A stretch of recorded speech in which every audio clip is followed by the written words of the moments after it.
questions and insights, that is not original to the 20th century itself, and to its second half in particular. Central to the philosophy of language is theory of meaning, an expression which denotes two approaches with, in the view of many, significant connections between them. In one approach, a theory of meaning is seen as the effort to provide a general elucidation, analysis, or explanation of the concept of meaning. The other approach is a technical project of constructing a formal theory for a specified language, which yields theorems for each sentence of that language that gives the meaning of it. The first, informal sense of a theory of meaning is the recognizable task of clarifying the concept of meaning, perhaps in terms of what speakers wish or intend to communicate to audiences.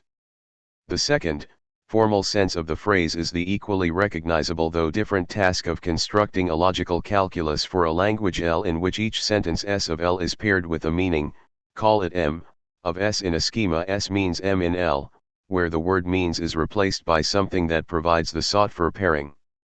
A moment's reflection on this schema suggests that because means is an intentional notion and a formal representation is preferred precisely because, by its nature, it is extensional. See the discussion of these notions in the Freya and Quine passages above, pages 357 to 65 and 388 to 95. The required schema should be something like S is X in L if and only if S, where X is here a dummy or placeholder for whatever needs to be put in its place to yield the required extensionality consistent. Alternative to means, and where S is whatever, by this equivalence, is the meaning of S. The scaffolding if and only if makes the context extensional, truth functional. Many theorists think that the formal approach can clarify what is sought by the informal approach. Some think it is the only way to do this. Although such earlier thinkers as Russell and Carnap took it that moving to a formal idiom would explain language or solve problems caused by the vagaries of colloquial usage, most later exponents of a formal approach took the more modest view that seeing how an analog of meaning can be identified in a formal context will illuminate meaning in natural language. The idea of a theory of meaning had of course been implicit in much that had happened in the earlier part of the century. Russell's ambition for a logically perfect language holds the idea of natural language meaning itself at deliberate arm's length, as did Carnap's logical constructionism. Positivists had offered a theory of meaning in proposing the verification principle. Quine had argued for a behavioral account of meaning in terms of stimulus conditions, while questioning the intelligibility of intentional construals of the meaning of meaning. Strawson and others had offered piecemeal accounts of aspects of meaning and the component matter of reference, but the key word there is piecemeal. All these efforts had been prompted, in the main, by the desire to solve a problem somewhere else in philosophy. The need had now come to be felt for a systematic account of meaning itself, drawing on what had been learned from these debates. In the early 1950s there appeared J. L. Austin's translation of Freya's Grundlagender Arithmetic, and, not long afterwards, the translations from the philosophical writings of Gottlob Frege by Peter Geach and Max Black. The availability of these works in English gave an impetus to the philosophy of language in subsequent decades. Recall that Frege had taken logic from a position not much distinguishable from where Aristotle left it, and devised a syntax and semantics for propositional and predicate calculus. In the process of working out the applications of this new system to the reduction of arithmetic to logic, he evolved ideas that proved important to later philosophy of language, such as the concept of compositionality, the idea that the meaning of expressions is determined by their contribution to the meanings of larger units of language, and the sense-reference distinction. Another event at the end of that decade abetted the move towards systematic philosophy of language, publication of Quine's Word and Object in 1960. It did so by offering a formalization of science in first-order logic enriched by set theory, and by showing how logic illuminates metaphysics by providing a means of identifying the ontological commitments of languages or theories. An equally important effect of it was to stimulate Quine's pupil and colleague Donald Davidson to formulate an approach to theory of meaning which proved to be the most influential of them all. Donald Davidson, 1917 to 2003, studied classics and literature at Harvard as an undergraduate, but in the course of doing so fell under the influence of A. N. Whitehead and switched to the study of ancient philosophy for a master's degree. After war service in the U.S. Navy, he returned both to Harvard and to his interest in ancient philosophy, writing his doctorate on Plato. But by the time he completed his dissertation he had come to know Quine, and his interests shifted again, this time to contemporary work in the analytic tradition. He held posts at Stanford, Chicago, and Berkeley, but traveled widely to lecture and participate in conferences as his ideas, and the ever-growing interest in philosophy of language generally, exerted their grip on the world of analytic philosophy. The key idea in Davidson's approach is that a theory of truth is the right form for a theory of meaning. It seeks to show how the meaning of a sentence is a function of the meanings of its constituent words, and correlatively shows what a speaker knows in knowing the meaning of expressions in her language. A rough formulation of such a theory would list a set of rules showing how to link words and phrases with their meanings, and how to connect the words and phrases together into structures whose meanings are constituted by those connections. Meaning is compositional, and the theory must explain how this works. Davidson shared with Quine a commitment to the principle that meanings are not meant entities, that is, objects, states of affairs, concepts, or even just meanings. It is easy to see why, if a sentence is composed of expressions that mean meant entities, then the sentence Plato is thinking of the forms requires each element of the sentence to mean, respectively, a human being, a mental activity, an abstraction, and in each case a particular instance of the thing meant, and further, the expressions that mean them must so combine as to mean that Plato is thinking of the forms. A chief objection to this is that the ontology of meant entities is an implausible mess. Recall, for one reason, Quine's no entity without identity, since it would contain abstractions, possibilia, universals, concepts, fictional entities, and more. Another and connected reason is that being a competent language user is something that happens naturally. Small children learn how to speak on the basis of observing the linguistic behavior of others. We interpret others' speech in the light of context and general knowledge, not on the basis of linking expressions in the language with a variety of concrete and abstract meant entities. Accordingly, Davidson proposes that we replace talk of means that with something more perspicuous. Consider the case of using English to explain the meaning of expressions in French. We might say, the French sentence "La neige est blanche" means snow is white, or, to be more informative, the French sentence "La neige est blanche" means that snow is white. This is more informative because the words after means tell us what is being said by "La neige est blanche," not just pairing it with an expression in an uninformative way, as would happen if we told someone who knows neither French nor Mandarin Chinese that the French sentence "La neige est blanche" means "Shweshi bade." In the French sentence "La neige est blanche" means that snow is white. The overall English sentence is in the meta-language and the embedded French expression is in the object language. Note that a language can be its own meta-language. We can say the English sentence "snow is white" means that snow is white. This might not at first seem very informative, but it suggests the next step in the theory. We have not got rid of the unhelpful means idiom yet, and here is the nub of Davidson's proposal. Let us use the extensional if and only if structure, which is standardly abbreviated to IFF to keep things shorter.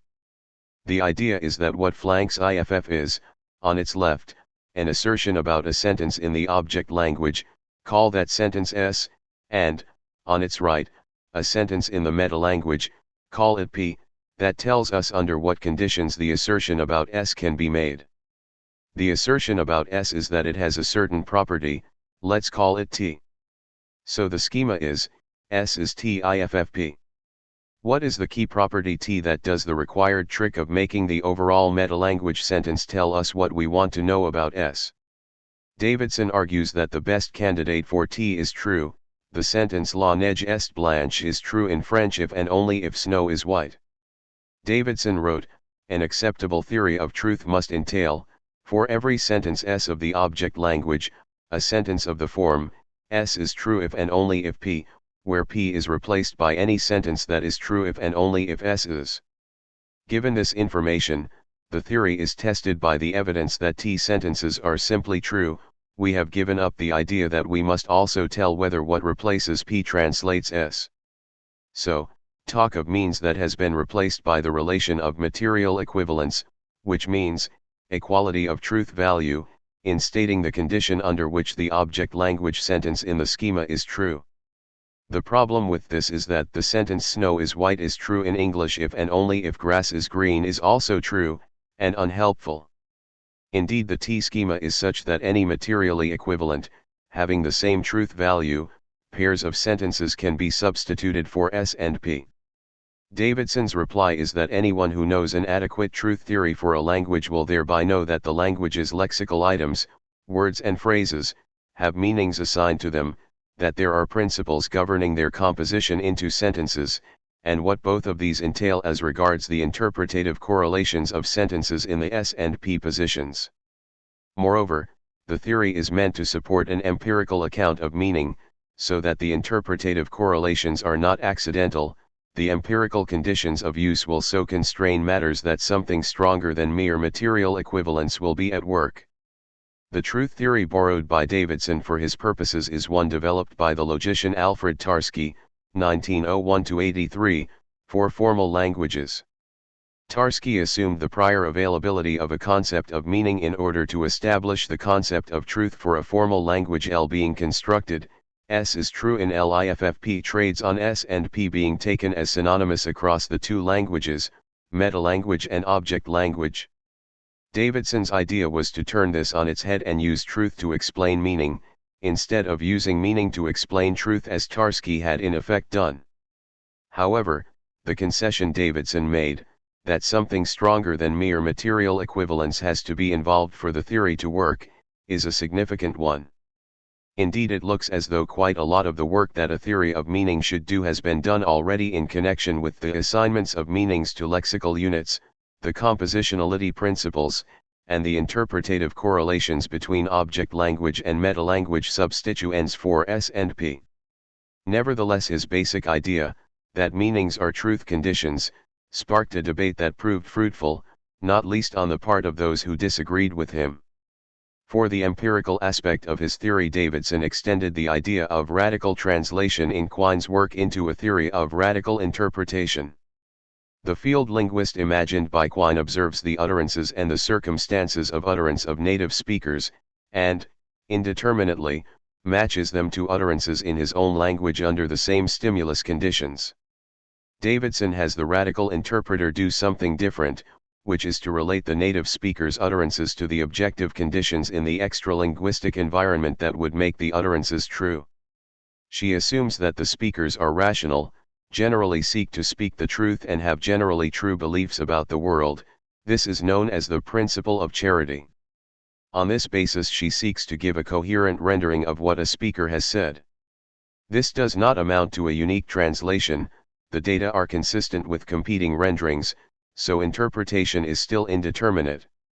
From much the same considerations, Quine had concluded that indeterminacy of meaning means there are no meanings. Davidson more conservatively argues that even though meaning is indeterminate, it is still meaning. The patterns of speakers' behaviors permit the view that meaning lies where interpretations of speaker behavior converge. The point generalizes: we are all interpreters of each other's speech, even as same language users, and accordingly we employ something like the same techniques of interpretation in our linguistic transactions with each other in the same language community. Davidson made important contributions in the philosophy of mind and action also, in each case providing the framework, as with his philosophy of language, for an entire debate. Some of his earliest work was in the philosophy of action, where he argued, against what had become a Wittgensteinian orthodoxy, that explaining someone's reasons for acting a certain way is a form of causal explanation. In the philosophy of mind, and for reasons related to his views about action, Davidson proposed a controversial theory he called anomalous monism, consisting of the following three theses: mental events cause physical events, all causal relations are governed by natural laws, there are no natural laws governing the causal connections between mental and physical events. This set of statements appears inconsistent, hence the adjective anomalous. At the same time, Davidson is not a mind-brain dualist, hence the monism. In explaining this view, Davidson introduced the idea of supervenience to describe how mental phenomena might be in some sense dependent on physical phenomena despite not being reducible to them, and despite there being no psychophysical laws governing the relationship.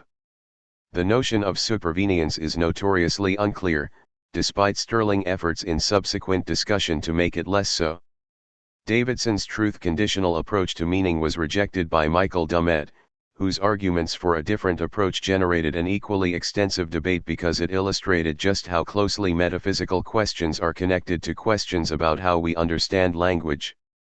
Michael Dummett, 1925–2011, was elected, immediately after his undergraduate studies ended in 1950, to a fellowship at All Souls College, Oxford, one of the world's few non-teaching academic institutions whose members are able to devote themselves solely to their research or other interests.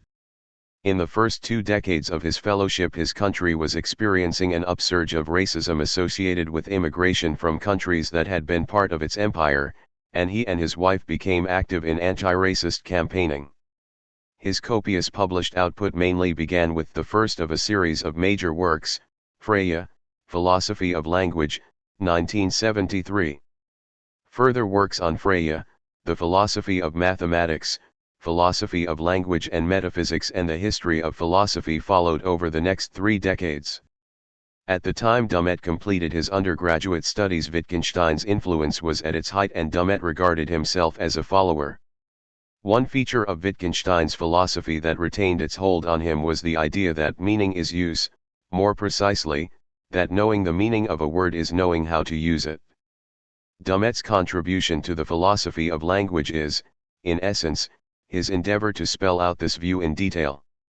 Dummett's study of Freya led him to disagree with the view that the meaning of a language's sentences is given by specifying their truth conditions, on the grounds that this involves an implicit commitment to realism concerning the domain of that language.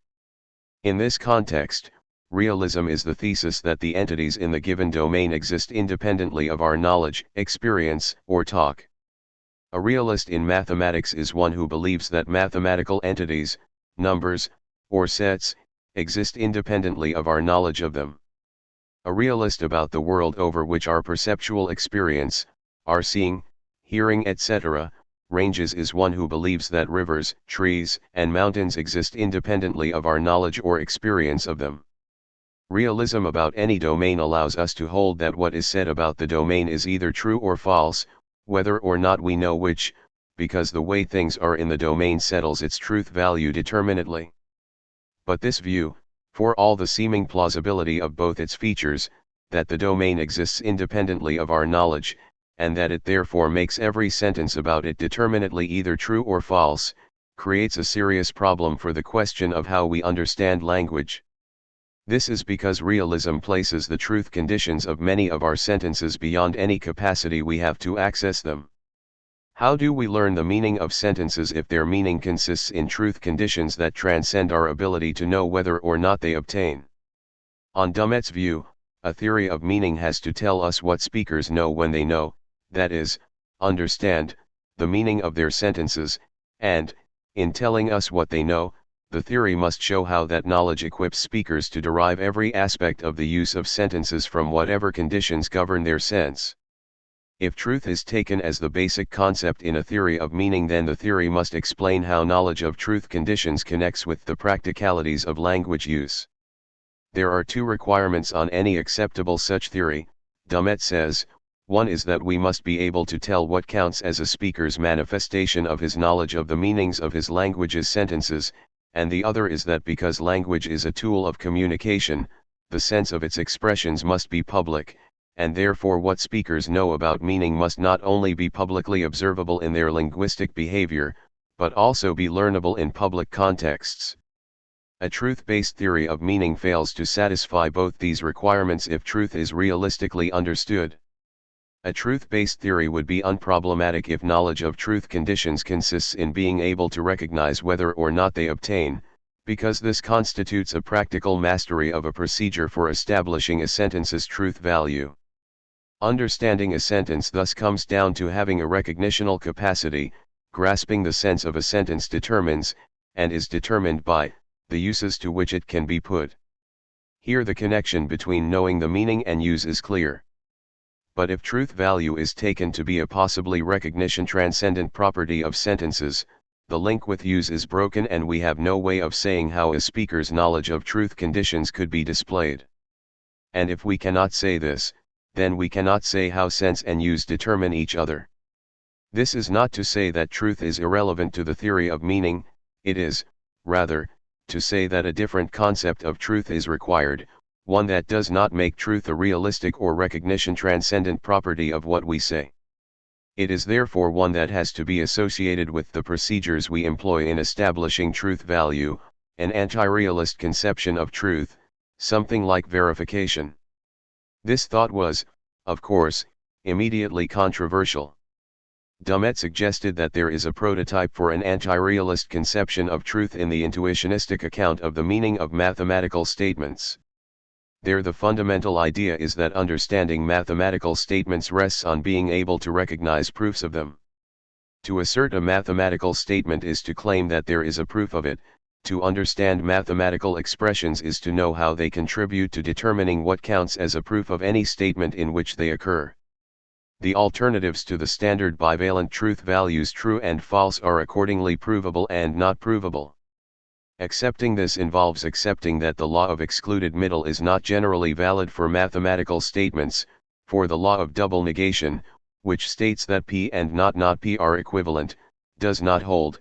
It is not provable that it is not provable that P is not equivalent to P is provable. In the case of ordinary language, verifiable does the work of provable, not on the basis that understanding a statement requires actually verifying it, but on the basis that one would be able to recognize a verification of it when one is offered. In the case of ordinary language, the capacity to recognize what would verify a statement must be accompanied by a capacity to recognize what would constitute a falsification of it also, because it is unlike intuitionistic mathematics in not having a uniform way to form negation. For both verification and falsification, the accounts must be offered systematically in terms of what speakers are able to do. An immediate objection to Dummett's proposals is that they are revisionary.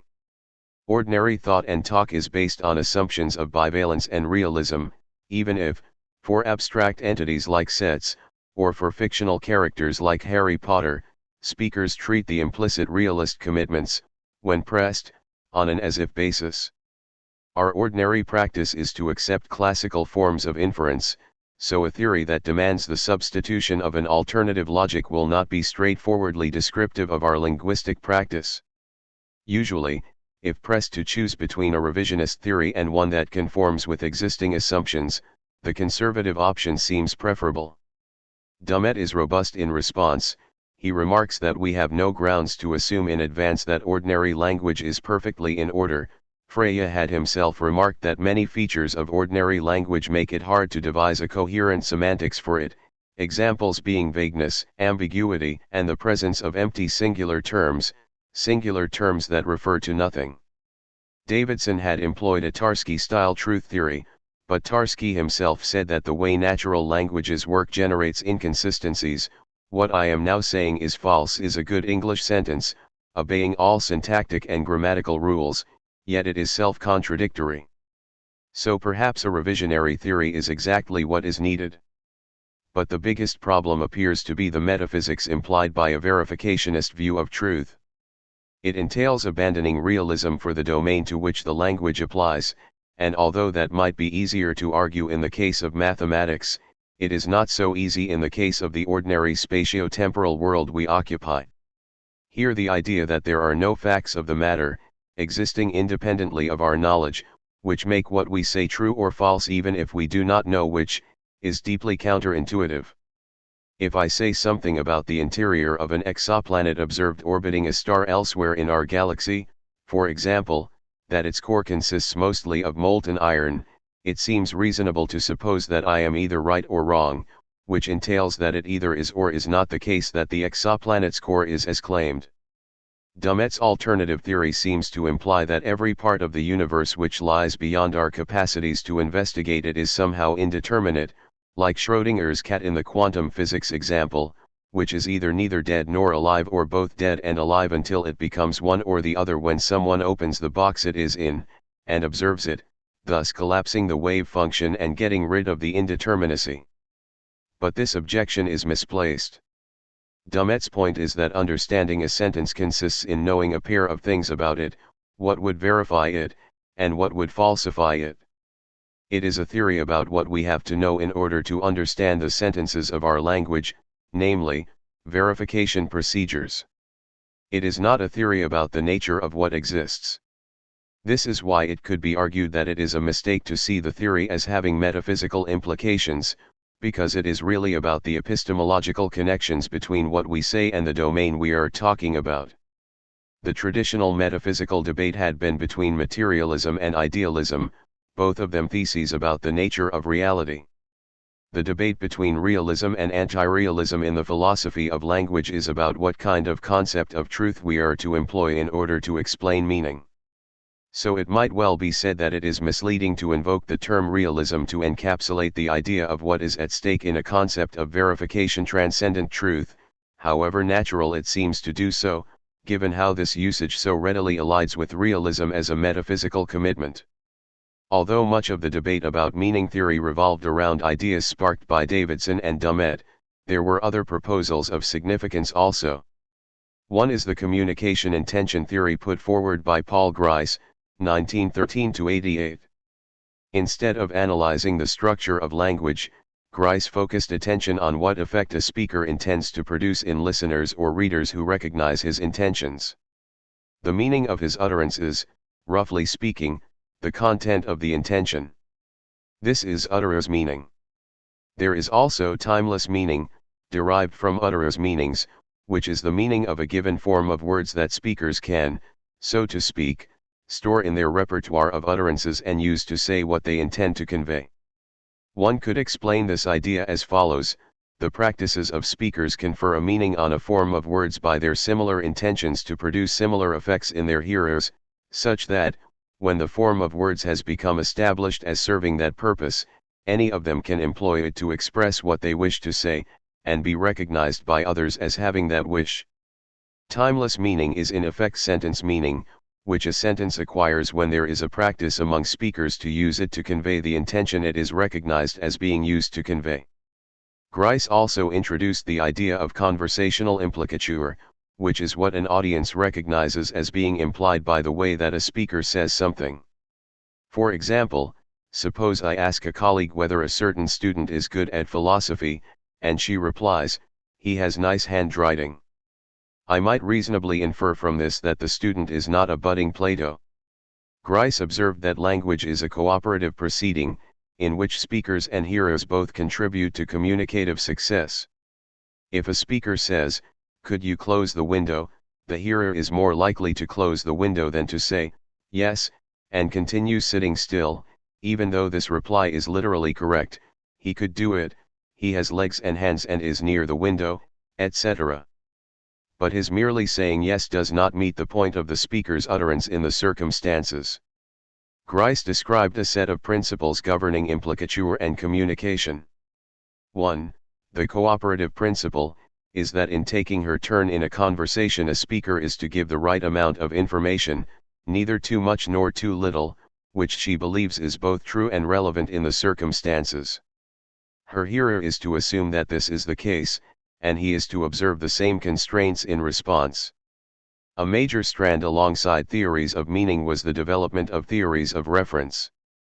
Freya had assumed that the reference of a proper name like Aristotle is fixed by speakers linking a description or set of descriptions with the name, such as pupil of Plato and teacher of Alexander the Great, the descriptions enabling speakers to locate the name's referent.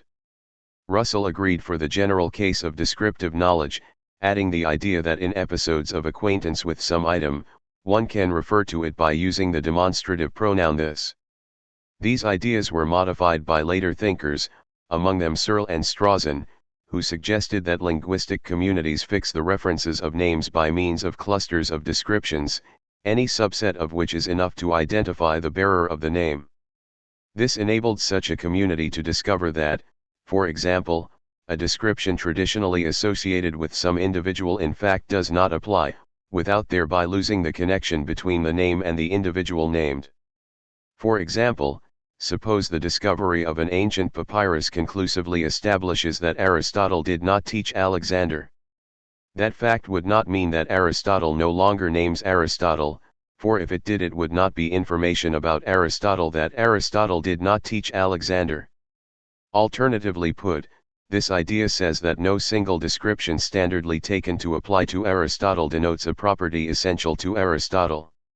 This aligns with an interesting tweak given by Keith Donnellan, 1931–2015, to the question of the role of descriptions in reference. He noted that we can sometimes successfully refer to someone by using a description that does not in fact apply, as when we draw attention to someone by saying the woman drinking champagne when she is in fact drinking sparkling water. Donnellan argued that we must therefore distinguish referential uses of descriptions from attributive uses, these latter uses being those in which it matters that the description applies. For example, suppose someone called Smith is savagely murdered. We might not know who committed the crime, but we can say, the murderer of Smith is insane. This applies the description the murderer of Smith attributively, what we are saying refers expressly to that individual. Now suppose that Jones has been wrongly convicted of murdering Smith, so that he is described as the murderer of Smith and we again say, the murderer of Smith is insane. Even though the description does not truly or properly apply to him, it is enough to pick him out in discussions about him. Donnellan took it that this distinction showed that both Russell and Strawson had gone wrong about descriptions in the debate between them. Russell took it that to say, the F is G is to say there is one and only one thing that is F, which would only be right in attributive cases, and only if the context made sense of asserting uniqueness, as when one spouse says to the other, the baby is crying in an apartment block full of crying babies. So, Russell failed to take account of referential cases. Strawson, on the contrary, had treated all descriptions as if they were referential, claiming that if a speaker says, the F is G and there is no F, then the speaker has failed to refer to anything. So Strawson had failed to take account of attributive cases.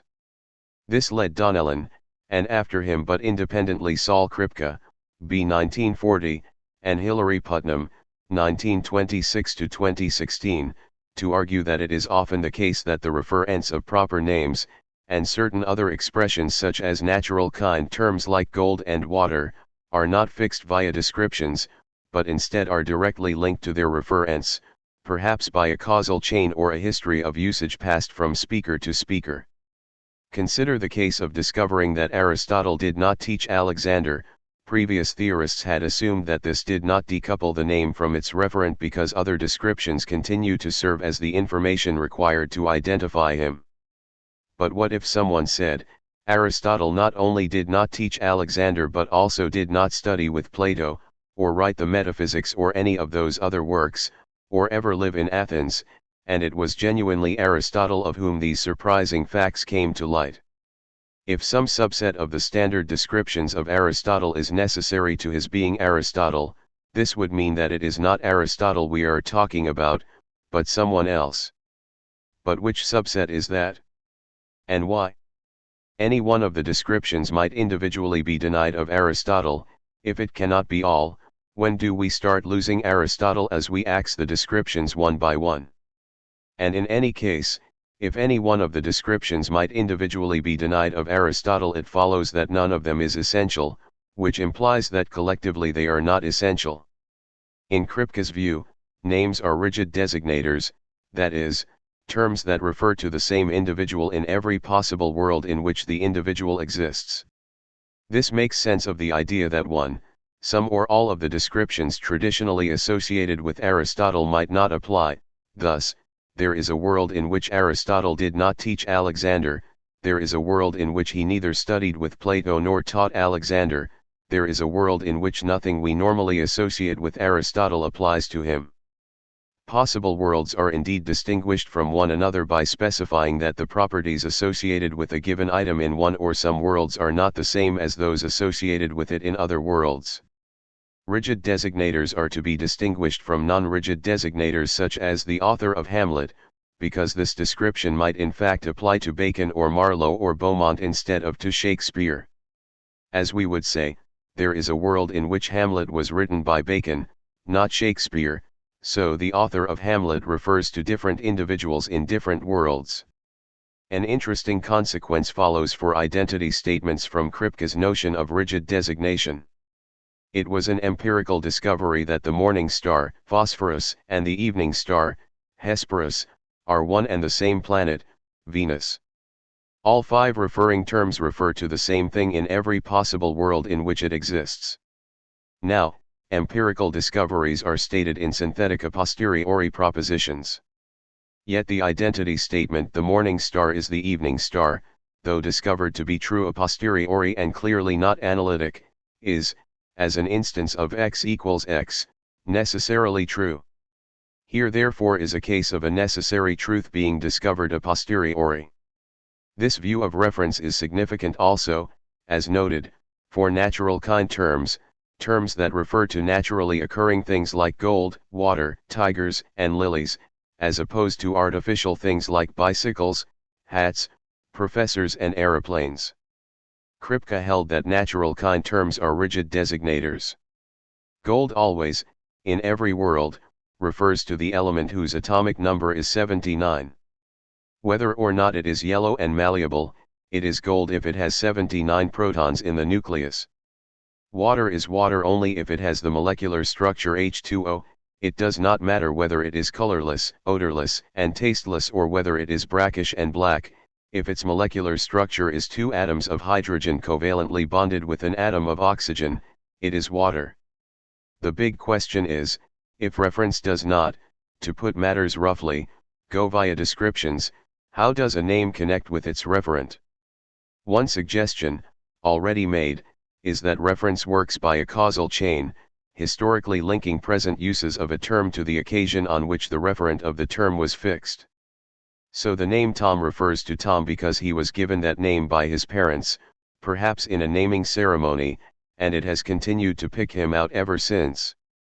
So long as later speakers intend to refer to the same entity by means of the name as earlier speakers did, the causal chain is of the right kind.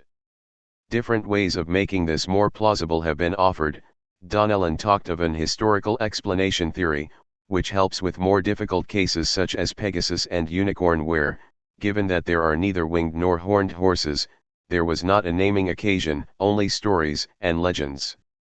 A criticism of the causal theory of reference is that we have plausible intuitions to the effect that a speaker's non-accidental success in using names is associated with his having relevant knowledge of facts about the referent that assist him in identifying it. Kripke conceded this by saying that descriptions might help in fixing the reference to begin with, but that is not the same as saying that the descriptions are the meaning of the name. Instead he argued that a rigid designator designates what it does in virtue of an essential property of the referent. Consider gold, the word rigidly designates the element whose essential property is having 79 protons in the nucleus, whether or not any given user of the word knows any particle physics. As this implies, the essence of a thing or a kind of thing is not what identifies it for a user of its name, nor can it constitute the meaning of the name. Fn 20. The book in which Kripke first set out his views on these matters, Naming and Necessity, 1972 and 1980, is a modern classic of philosophy.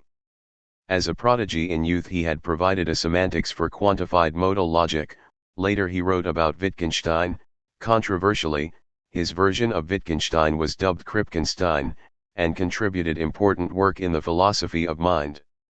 Among the major figures in 20th-century analytic philosophy he is a paradigm of what this style of philosophy most admires: great technical power, incisiveness, creativity, and a legacy of having made a real difference by moving the debate onwards. As one would expect, the philosophical literature on language is voluminous and rapidly evolving. Little stands still in such a vigorous debate. Two examples from many will demonstrate this, both resulting from revisits to Wittgenstein's ideas.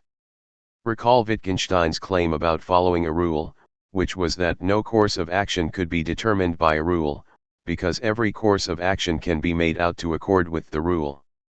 If right, this raises a serious problem for any theory claiming that meaning is to be explained in terms of rules governing the use of words and sentences. Kripke offered a skeptical solution to this dilemma, which accepts that there is no objective constraint on the uses that speakers make of expressions in their language, and that instead what counts as correctly following a rule is, simply, the confirming judgment of fellow language users that the rule is being followed. Because Kripke says that his account of Wittgenstein's point, and the skeptical solution to the problem it implies, might not be what Wittgenstein himself actually proposed, the argument is attributed to a fictional thinker called Kripkenstein, and it is always discussed under this name. The other example also concerns the idea that meaning consists in use, and it is in large part a response to dissatisfaction with truth-based theories of meaning such as Davidson's, and any claim that words denote or represent things or states of affairs, the simplest version of which is that the meaning of a term is what it denotes. It is also a response to criticism of meaning as use theories turning on the fact that many things have uses, knives and forks, for example, without having meaning, and indeed many words have uses, often important ones, such as the, and, of, but no meaning. This updated use theory, or cluster of theories, is variously known as conceptual, or inferential, role semantics, and the key idea is that the meanings of expressions lie in their relationships with other expressions, especially in what is implied by, and can be inferred from, their use. The first to suggest such a view was Wilfrid Sellars, 1912–89, his follower Robert Brandom is among those developing it. FN 21. If there had been a hope that philosophy of language might provide a way of solving the big traditional problems of philosophy, it had not, by the end of the 20th century, fulfilled it. Indeed, it might be said that it had not even come near to achieving a theory of meaning that commanded much agreement. Discussion of reference fared better than discussion of meaning. As the century entered its last decades, the interest in language began to diverge in two directions. One was the increasingly close connection with philosophy of mind, the other was the closer focus of interest on particular aspects of language and language use, such as indexical expressions, those that link an utterance to a specified speaker, time and place, vagueness, anaphora, context, pragmatics, fictional discourse and other more specialized concerns. In some of these areas philosophers benefited from working with ideas, and colleagues, in linguistics. The writings of Davidson, Dummett, Kripke, and others continued to be explored and to generate new insights in the creative reaction to them on the part of those coming fresh to the study of their ideas. Philosophy is never static. Philosophy of mind. Philosophy of mind was not a separate and self-standing pursuit in the first half of the 20th century. Introductory books included discussion of the mind-body problem in the chapter on metaphysics, and theories of perception were associated with the problem of skepticism in epistemology. Scientific approaches to psychology had begun to take shape in the second half of the 19th century in Germany, Austria, and America, and in the first half of the 20th century, inspired by successes in the natural sciences, especially physics, the desire for an empirical, observational psychology gave behaviorism a significant edge. Behaviorism accordingly recommended itself also to philosophers wishing either to reduce mental phenomena to behavior, or, foremost, equivalently, to analyze mentalistic terms into behavioral terms. The logical positivists, Quine, Wittgenstein, and Ryle all in their various ways appealed to behaviorist strategies for dispensing with talk of the mental. There was no Damascene moment in the 2 decades after the Second World War that made philosophers give up any form of behaviorism as a resource for understanding the mind, but the demise of behaviorism in psychology was certainly a factor. The demise of behaviorism, in both psychology and philosophy, was not however the demise of the commitment underlying behaviorism, namely, that mental phenomena ultimately are, or are grounded in, natural phenomena, primarily, brain function. This redirected efforts in philosophy to thinking about how mental phenomena could be understood or interpreted consistently with rejection of both behaviorism and any form of dualism. Increasing sophistication in neurology, physiology, and biochemistry gave added impetus to that confidence. The natural first port of call was to hypothesize that mental phenomena in some sense just are physical occurrences in the brain and central nervous system, which is to say, that mental events and nervous system events are identical. The first problem was to try to make out how to articulate this idea satisfactorily. Early identity theories of mind, put forward in the 1950s and 1960s, owed themselves to U.T. Place, Herbert Fagel, and J.J.C. Smart. The views of Place and Smart represent something of a halfway house because they thought that intentional phenomena 22, believing, desiring, are still best understood behavioristically, whereas phenomenal states, pains, hunger pangs, can be associated with physical states of the nervous system. Fagel agreed about phenomenal states, but thought that behaviorism is also insufficient to explain intentional states because an account of them has to include factors that are not exclusive to the person, or other organism, in question, other things, other people, or other aspects of the world, frequently have to figure in intentional explanations. How would you explain thinking about a tree if no reference to something other than the thought, namely the tree itself, is made, especially if you wish to differentiate between thinking about a tree and thinking about a river? Hence it would be a category mistake in Ryle's sense to assimilate intentionalistic explanations to behavioral ones. Fagel's point about intentional states is an early hint at what came to be called anti-individualism.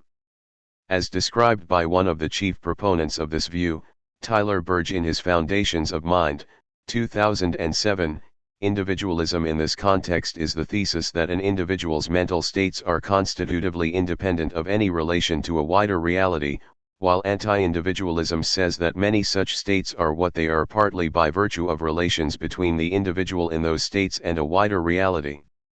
Another name for this kind of view is externalism, and versions of it apply in meaning theory as well as theories of intentionality.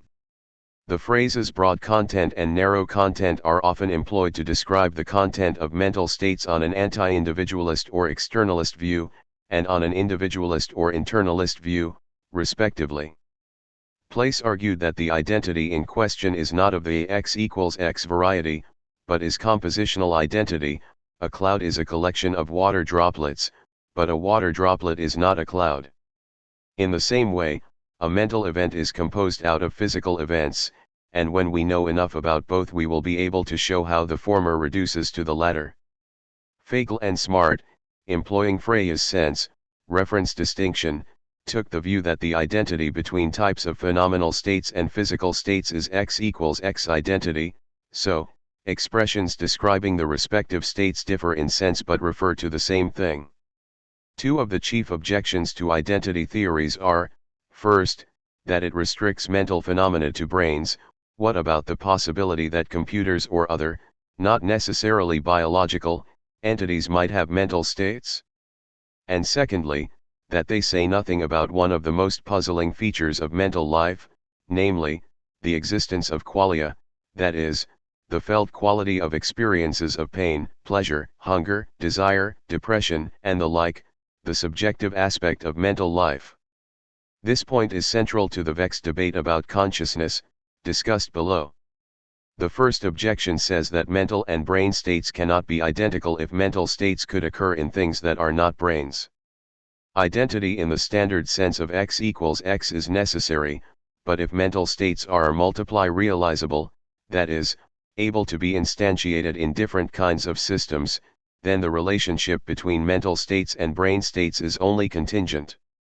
A response to this is to weaken the identity claim from type identity to token identity, instead of saying, types of mental states, such as feeling pain, are identical to types of nervous system states, namely, the firing of C fibers, these being the non-myelinated nociceptor fibers in animal bodies that deliver the first sharp sensation of pain.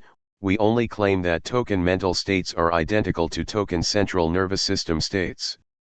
The distinction between type and token is most easily explained thus: each individual human being is a token, example, instance, of the animal type, kind, species, Homo sapiens sapiens. Or, in She sells seashells on the seashore there are 8 tokens of the letter S. Token identity allows multiple realizability of mental states, while retaining the fundamental commitment of any identity theory to this token mental state is X equals X identical with this token other state, whatever that state is, though in humans it is a state of the body. Another approach is functionalism, which says that mental states are to be identified by the causal roles they play, independently of what wetware, brains, say, or dryware, computers, say, carries out the causal operations themselves. So, to say what a pain is, or a memory, or a desire, is to say what causal roles are played respectively by pains, memories, and desires, independently of what system is doing the work. It is a black box theory, out of consideration for the multiple realizability constraint, and therefore hospitable to widely varying interpretations, including ones that are at direct odds with each other. The basic idea is that mental states are functional states where these latter are nexuses of inputs and outputs, together with relations between inputs and outputs and outputs.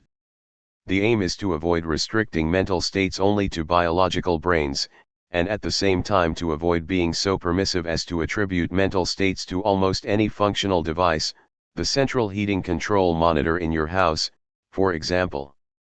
An immediate objection to functionalism is that it does not seem to provide a way of locating a place between the too permissive and too restrictive views to satisfy intuitions about mental life.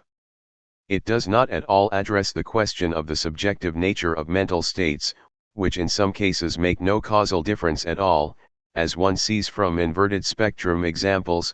Whenever you see green the first see blue, but this difference makes no difference to how we behave in regard to things that seem green to you and blue to me. Moreover, I might regret something, but not do anything about the fact that I regret it. What is the causal role in terms of which regretting as an intentional state is to be characterized?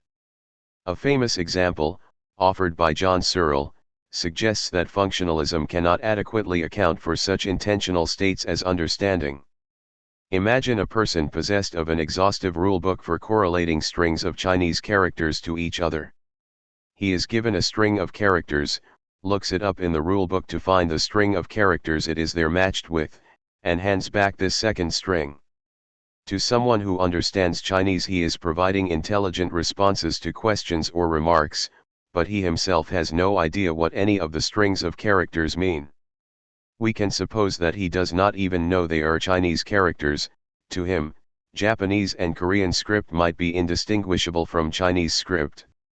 On a functionalist account, a mind is just like this person, it carries out a task, but by hypothesis without knowing what it is doing. Searle aimed this example at the claim that the software-hardware relationship in a computer models the mind-brain relationship in animals, minds thus being the software of the brain. But it hits both targets, functionalism and the computer analogy. For Searle the moral is that there cannot be intentionality without consciousness. Searle's Chinese room argument prompted a vigorous controversy. One response to it was to say that even though the man in the room does not understand Chinese, the entire system, of which he is just a part, does understand Chinese. Searle replied that if the man made himself the entire system, by learning the rulebook by heart, generating strings of characters, matching them to other strings and issuing the latter, he would still not understand Chinese. Donald Davidson's anomalous monism constitutes another argument against type physicalist identity theories. His view, described earlier, is that although mental events cause physical events, and although all causal relations are governed by natural laws, there are nevertheless no natural laws governing the causal connections between mental and physical events. As we have seen, the inconsistency among these commitments explains the term anomalous. Davidson's invocation of the idea of supervenience to describe how mental states might in some sense be dependent on physical states, despite the absence of psychophysical laws, constitutes a form of non-reductive physicalism.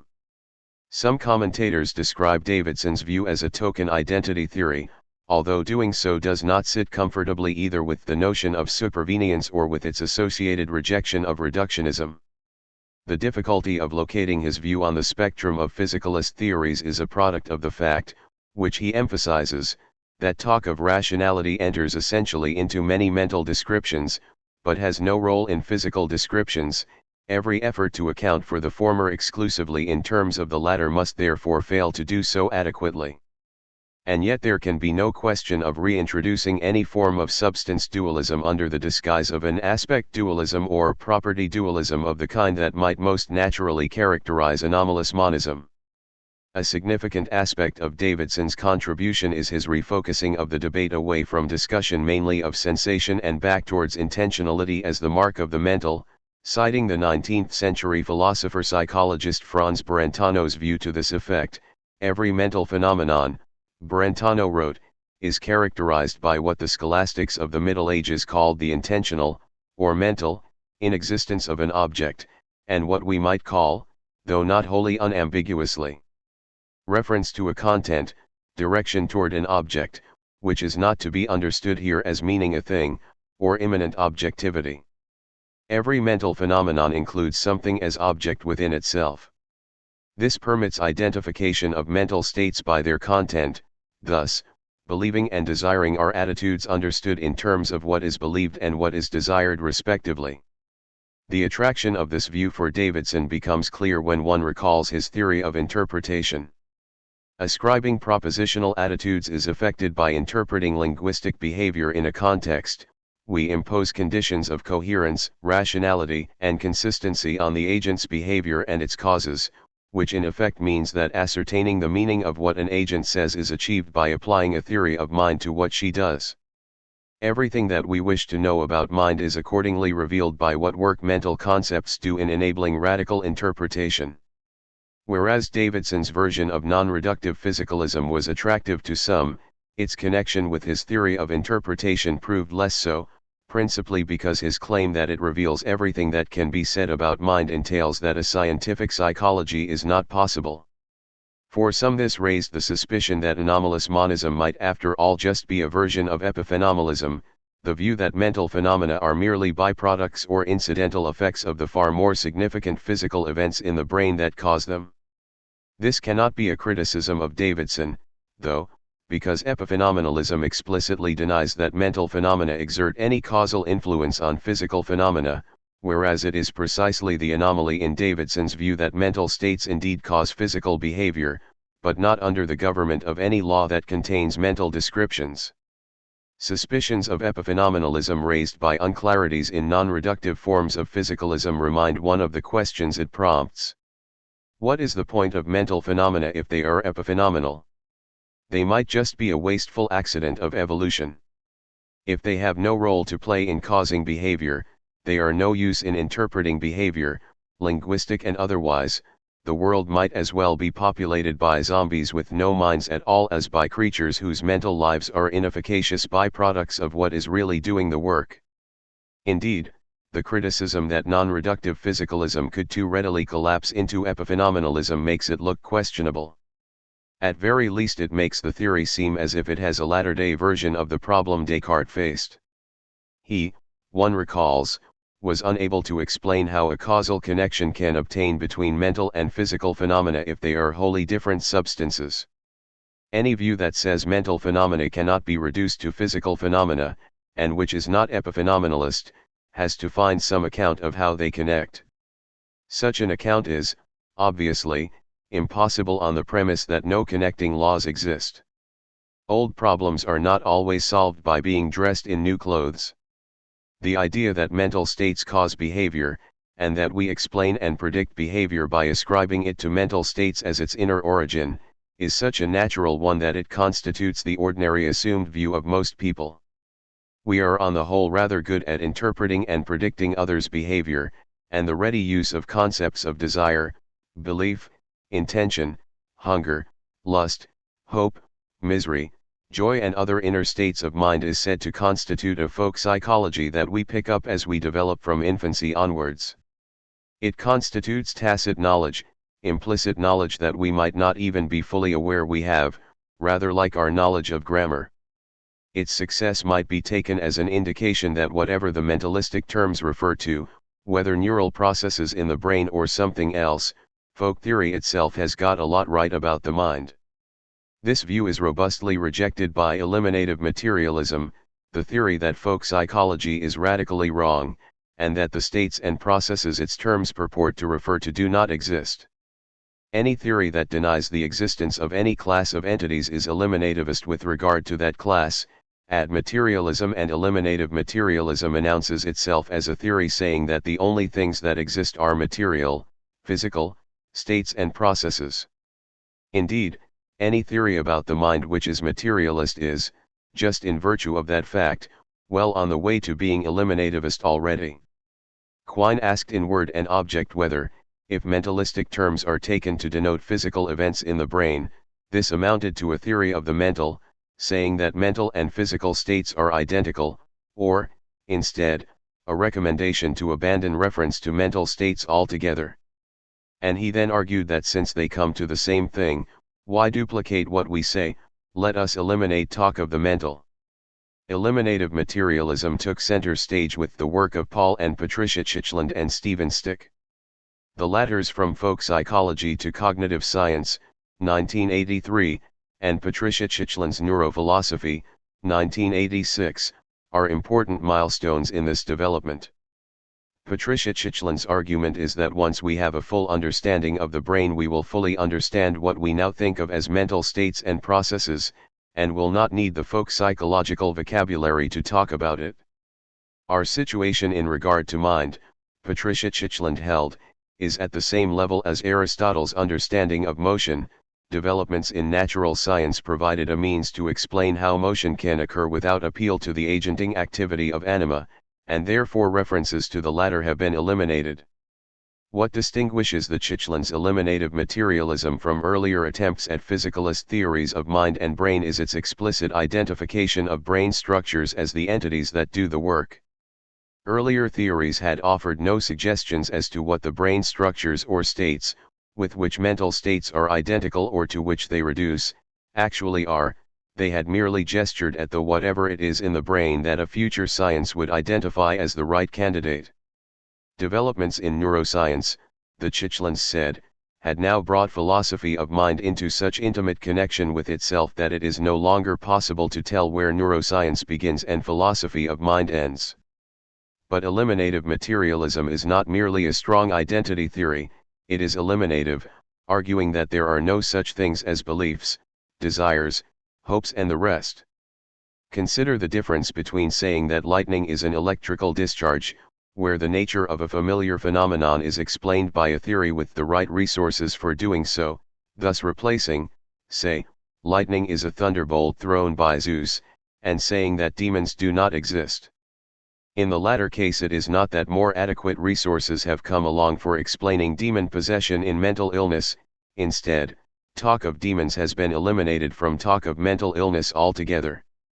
Just this will happen, say the eliminativists, as brain science progresses.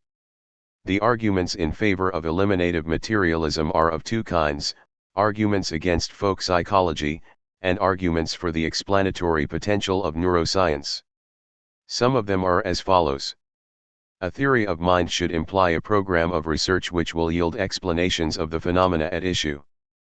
Folk psychology does not do this, instead, it ignores whole tracts of mental life, including dreaming, consciousness, learning, memory, mental illness and those behaviors now known to be the result of brain damage.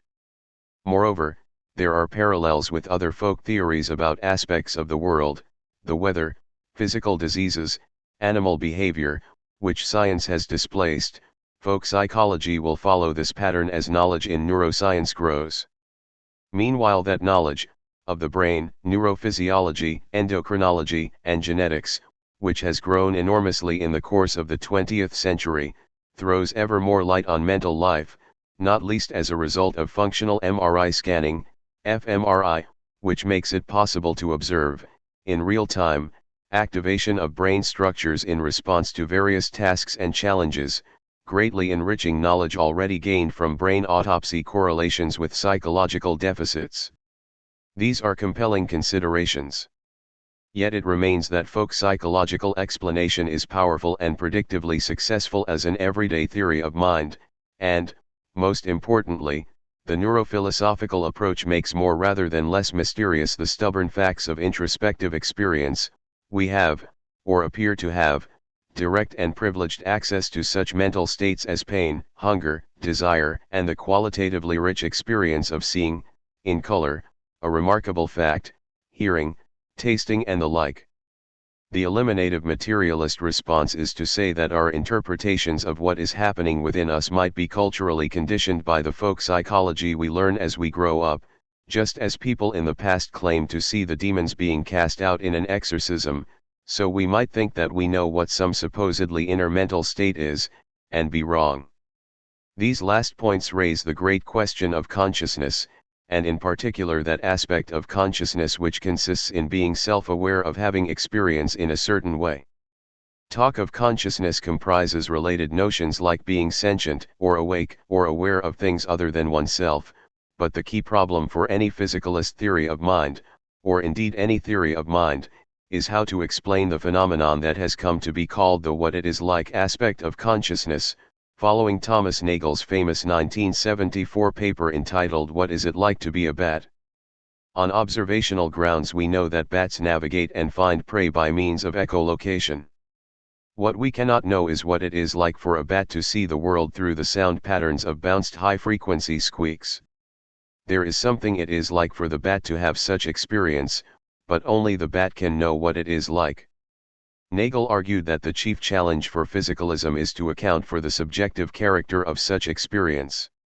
He defines possession of conscious mental states as consisting in their subjectively being something it is like to be the possessor of them, and argues that no reductive theory of mental states captures this because such theories are all compatible with the absence of subjectivity, with, in short, zombiehood. Not only do they not capture it, but they seem in principle to be excluded from doing so, for two reasons. One is that the nature of such experience can be understood only by occupying the experiencer's viewpoint. The other is that however rich the external empirical data available to an observer, it cannot give him access to that viewpoint. We can know facts about the bat's echolocation capacities, but we cannot occupy the bat's point of view on what it is like to use them. This argument was intended by Nagel not to be a refutation of physicalism, but rather to highlight the special difficulty that physicalist theories have to overcome.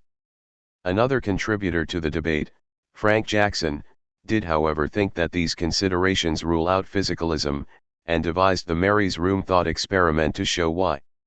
A very clever scientist called Mary lives permanently in a room in which the colors are black and white only. She wears only black and white clothes, has a black and white television, and all the books she gets are likewise only ever black and white. She is a vision scientist, and knows everything there is to know about color vision, the structure of the eye, the optic nerves, the visual cortex, the part of the electromagnetic spectrum visible to the human eye, and the nature of the visual system's response to electromagnetic radiation at different frequencies. She knows all this comprehensively, and without herself ever having seen any color other than black and white. One day she leaves her room, and sees a red rose. When she does so, says Jackson, she learns something new, she learns what it is like to see red. What she learns is the qualitative character of that kind of experience. This is absent from the comprehensive objective knowledge of color vision. Therefore, says Jackson, physicalist theories are wrong. An argument to similar effect is offered by David Chalmers. He postulates a world inhabited only by zombies, understood as beings who are exact duplicates of human beings in every respect other than that their experiences have no qualia, no qualitative, subjectively felt character. This is a conceivable world, and therefore metaphysically possible, and if it is metaphysically possible, physicalism is false, because it describes human beings exactly as if they were the zombies in that world. Chalmers also distinguishes between the hard problem of consciousness, how to explain qualia, and the easy problems, such as explaining the brain's performance of various cognitive functions such as processing sensory inputs, integrating information, and the like. The hard problem is to explain why the performance of these functions is accompanied by the phenomenon of what it feels like to perform them. The inability of physicalist theories to explain qualia is known as the explanatory gap, and some, Chalmers himself, Jackson and Kripke among them, infer an ontological gap from it, namely, that consciousness is not physical. Physicalists respond either by denying that there is an explanatory gap, which by itself closes the ontological gap, or by accepting the explanatory gap but denying that it entails an ontological gap. Daniel Dennett, for a chief example, argues that there is no explanatory gap because, he says, there are no such things as qualia, they are a philosophical fiction. He justifies this by arguing that the brain in fact latches onto just a few significant details at any moment, only thus being able to function because it would become inefficiently overloaded if it sought to handle too many items of information simultaneously. Experiments show that we leave out a lot of information even about a present perceptual environment, for example, the famous gorilla and ball players experiment, in which most people who watch a video of people passing a ball among themselves, and who are asked to count how many times they do it, completely fail to see a full-sized gorilla figure walk in among the players, beat its chest and walk off screen. Indeed, similar such experiments show that the world as we perceive it is a virtual reality construction. But critics of Dennett's position argue that this does not show that there is no such thing as consciousness. It is impossible to persuade anyone that the feeling of warmth in her hands as she holds them near a fire, and the feeling of intense pain she feels when she puts them in the fire, are illusions. Just because we cannot explain consciousness on the basis of present knowledge should not be a motivation for denying its existence, nor should the fact that it is irreducibly subjective, and accessible only to one privileged observer, entail that it does not have a physical basis.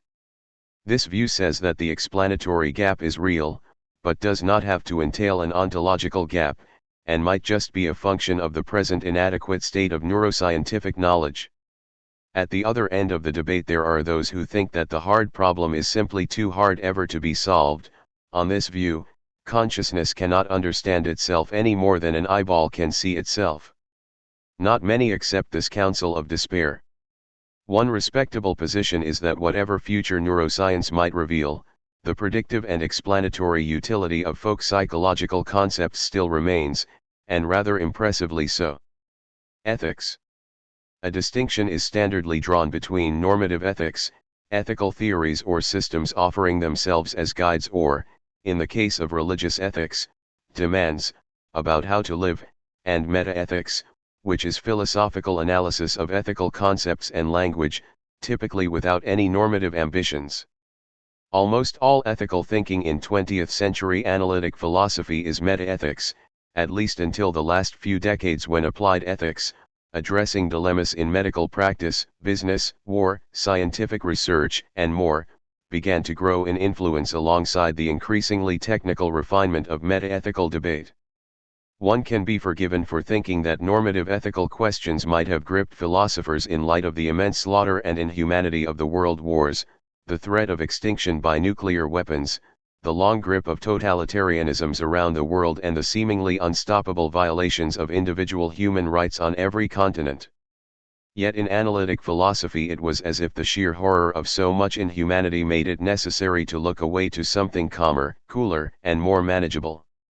Instead of investigating what it is that made such a thing as the Holocaust, industrial murder of millions, morally tolerable to some, at least for a time, analytic philosophers investigated, for example, the logical connection between an imperative, close the window, and the ability of someone in the circumstance to obey.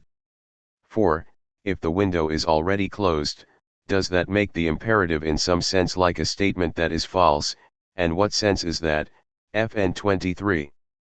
It might be argued in response that there is no point in rushing to moral judgment without having a clear idea about the nature and purport of such judgments, and that is true, and it might also be said that the obvious horrors of the 20th century should not be allowed to take all the oxygen out of debate, so that other legitimate concerns are neglected. It might further be argued that a return to the civilized examination of how we think about ethical matters, as a contribution to being able to think about them well, is precisely the right response to the effort by barbarians to halt debate, indeed, civilization, altogether. This too is right. Still, there is no reason why the two tasks of fighting ethical enormity and clarifying ethical discourse should not both be possible, even, sometimes, together. Ethics in 20th century analytic philosophy might be said to have started before the 20th century, in fact, to have started all the way back with Aristotle, for he, Hume and Kant remained and still remain the dominating figures in all ethical debate. Slightly closer in time, the 19th century utilitarians stand at the source of the various forms of act, rule, and preference utilitarianism to which many moral philosophers fall back when pushed, at the end of their theorizings, to answer the question, so, what helps us to decide how to act in a given case? Between them these antecedents continued, as they continue, to shape the nature of the discussion, which concerns the intimately interconnected questions of how we understand ethical language, whether or not there are objective moral facts or properties, how we justify moral claims, and how ethical thought connects with other aspects of the mind, human nature, and the human condition, respectively, the semantics, metaphysics, epistemology, and psychology of ethical discourse and life. But for a more proximate beginning, ethics in 20th century analytic philosophy might be said to start with G. E. Moore's Principia Ethica, discussed in the section on his philosophical outlook on pages 365 to 70 above. His opposition to the naturalistic fallacy, his intuitionism, and his espousal of a form of rule utilitarianism formed the dominant outlook for the first third of the century, even if there were those, like David Ross, 1877 to 1971, who argued that what we intuit in moral life is not what is intrinsically good, friendship and beauty, in Moore's theory, but our duties. Ross acknowledged that duties can conflict with each other, and argued that a choice of which to obey has to be made on the merits of the circumstances we find ourselves in. He took it that, with this adjustment, the intuitionistic approach to ethics conforms to what most ordinary people would accept is a correct description of how they think about moral matters.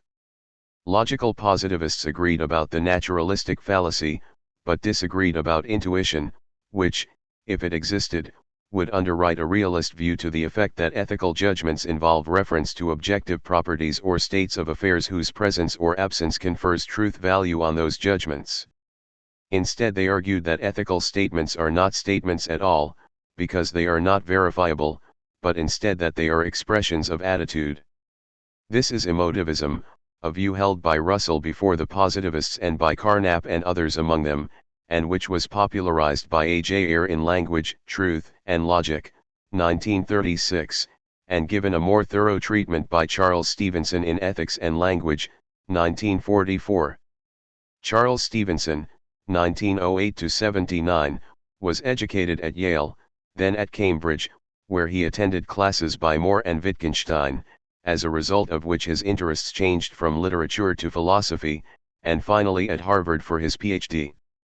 He taught for a number of years at Yale, which eventually denied him tenure because of his espousal of emotivism, in particular because he argued that some moral disputes cannot be settled on rational grounds, and that we have to resort in such cases to non-rational grounds. The University of Michigan gave him a post instead, where he remained for the rest of his career. Stevenson saw himself as qualifying and supplementing what Russell, Ayer, Carnap, and others had said in favoring a non-cognitivist view of moral language. His chief point was that ethical terms have emotive meanings, by which he meant that because of their history of usage they have a tendency to express the attitudes of speakers and to evoke attitudes in hearers. Factual discourse is also expressivist, in that it expresses a speaker's beliefs. People rarely talk about their beliefs, as one might in saying, I used to believe that Jones insulted Smith, but instead just express them, Jones insulted Smith.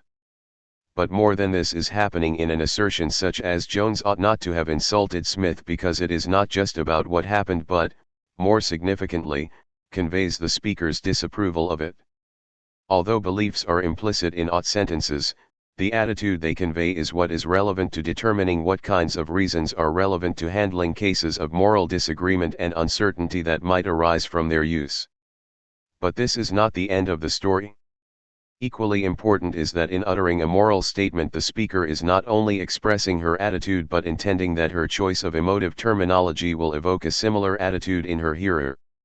Stevenson changed the word evoke to invite after discussion with J.O. Ermson, as better capturing the speaker's point in communicating her attitude, for although sometimes speakers will express attitudes simply to vent their feelings, it would be odd to have attitudes of approval and disapproval but not, in most cases, to wish that anything might follow to promote or inhibit what elicits them.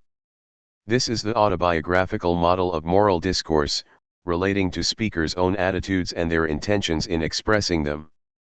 What of non-autobiographical cases such as X is good?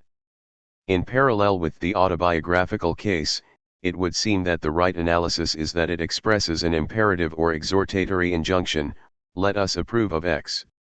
Stevenson says, it must be remembered that imperatives, in this connection, are useful only for the purpose of analogy, and indeed, only for the purpose of cutting through the supposition that ethical sentences can express nothing but beliefs.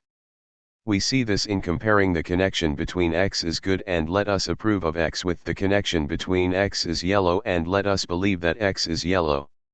Stevenson says, the latter model, unlike the former, is altogether useless, since it cuts through no supposition that needs to be cut through. The analogy with the autobiographical case therefore highlights the respect in which statements of ethical judgment are more than merely expressions of attitude. In ordinary talk of moral matters people are happy to say that's true, or false, in response to statements such as Tom is a good man. On a non-cognitivist view such as Stevenson's, the view that no matter of fact is being described, just the speaker's attitude, how is this to be understood? Stevenson says it is perfectly proper to say of ethical statements that they are true or false when we see that this is for purely syntactical reasons. To put it is true that in front of P in it is true that P adds nothing to P. So it is true that and the rest work as described in various deflationary theories of truth, as marking agreement, or applying emphasis, or permitting iteration without having to repeat all the words of the original. They do not imply or require that there be moral facts of the matter as truth and falsehood makers of what we say. The basic idea that moral statements are expressions of attitude invites criticism on the grounds that it is no better than a hooray, boo theory which does nothing to address why we might sometimes wish to say hooray and sometimes boo. Adding that we want others to join us in our hoorays and boos does not help. Arbitrary facts about our personal biographies might explain our personal inclinations in the matter, but in the absence of any other reasons, let alone good and cogent ones, for saying hooray and boo and wanting others to join in, how does this amount to an ethical theory? Some such reflection led R.M. Hare to toughen the story by arguing that ethical utterances are not mere expressions plus invitations, they are expressions plus prescriptions, and the prescriptions are universalizable. R.M. Hare, 1919–2002, was White's professor of moral philosophy at Oxford. He studied classics at school and at Oxford, where his undergraduate career was interrupted by service in the Second World War. Like many of his generation, his life was greatly affected by the war. He was deployed with an artillery unit in India and Singapore, where he was captured by the Japanese when the latter fell to them. He was their prisoner until the war's end, afterwards being unable to speak of his experiences on the long march up the River Kwai to work as a forced laborer on the Japanese Army's Burma-Siam railway line. Hare returned to Oxford to complete his studies, and became a fellow and tutor of his college, Balliol, until being appointed to the White's Chair of Moral Philosophy. He taught a number of people who became distinguished in British philosophy in the 20th century's second half, Bernard Williams, David Pearce, and Richard Walheim among them. A supportive and engaged tutor who maintained the Oxford tradition of reading parties with students, Hare is alleged to have discouraged those who were not very good at philosophy by asking, halfway through their reading an essay to him, "Have you considered a career in the civil service?" In addition to accepting, with reservations, the force of the emotivist argument, and its corollary that there are no empirical moral facts. Hare was also persuaded by Kant's view that moral discourse is subject to reason, and has a logical structure. Whereas the meaning of factual discourse is descriptive, in that its meaning is governed by truth conditions, the meaning of moral discourse is prescriptive, which Hare defines by saying that a prescriptive statement is one that entails at least one imperative: do such and such, do not do so and so. True to Hume's claim that no statement containing ought can be derived from any number of purely descriptive statements, no is can entail an ought, meaning that facts can never settle what choices one should make about how to act. Hare accepted that moral reasoning can issue in prescriptive conclusions only if inferred from premises containing one or more prescriptive statements. The action-guiding aspect of moral discourse lies in the choices we make about how to regard the descriptive aspects, as can be seen by this example. Suppose you are standing in the path of an oncoming bus. This fact is not enough to entail that you ought to get out of the way, because you might be standing there by choice, wishing suicidally to be knocked over. Whether to get out of the way or not depends on a prescriptive commitment lodged in the reasons you have for choosing either course of action. In Hare's view, moral terms such as good and ought commit those who use them to regarding prescriptions as universalizable, that is, as applying to everyone in any relevantly similar situation. The caveat is that the judgments expressing the prescription must themselves contain only universal terms, that is, they must not be indexed to particular agents. This is because the same action performed by different agents may invite different evaluations according to circumstances. Suppose Jones trips up Smith as Smith is running past him. Jones will be doing wrong by tripping up Smith in order to prevent him winning a race, but Jones will be doing right by tripping up Smith as Smith tries to escape with stolen goods. As always, the question arises, how do we judge which choices to make, which prescriptions to universalize? Hare's answer is a utilitarian one: the ones which in the given circumstances will satisfy the preferences of the majority of those involved. An aspect of Hare's theory that it shares with other non-cognitivist views is that it regards questions about the objectivity of values as spurious. Hare says he has never met anyone who knows what the question "are values objective?" means.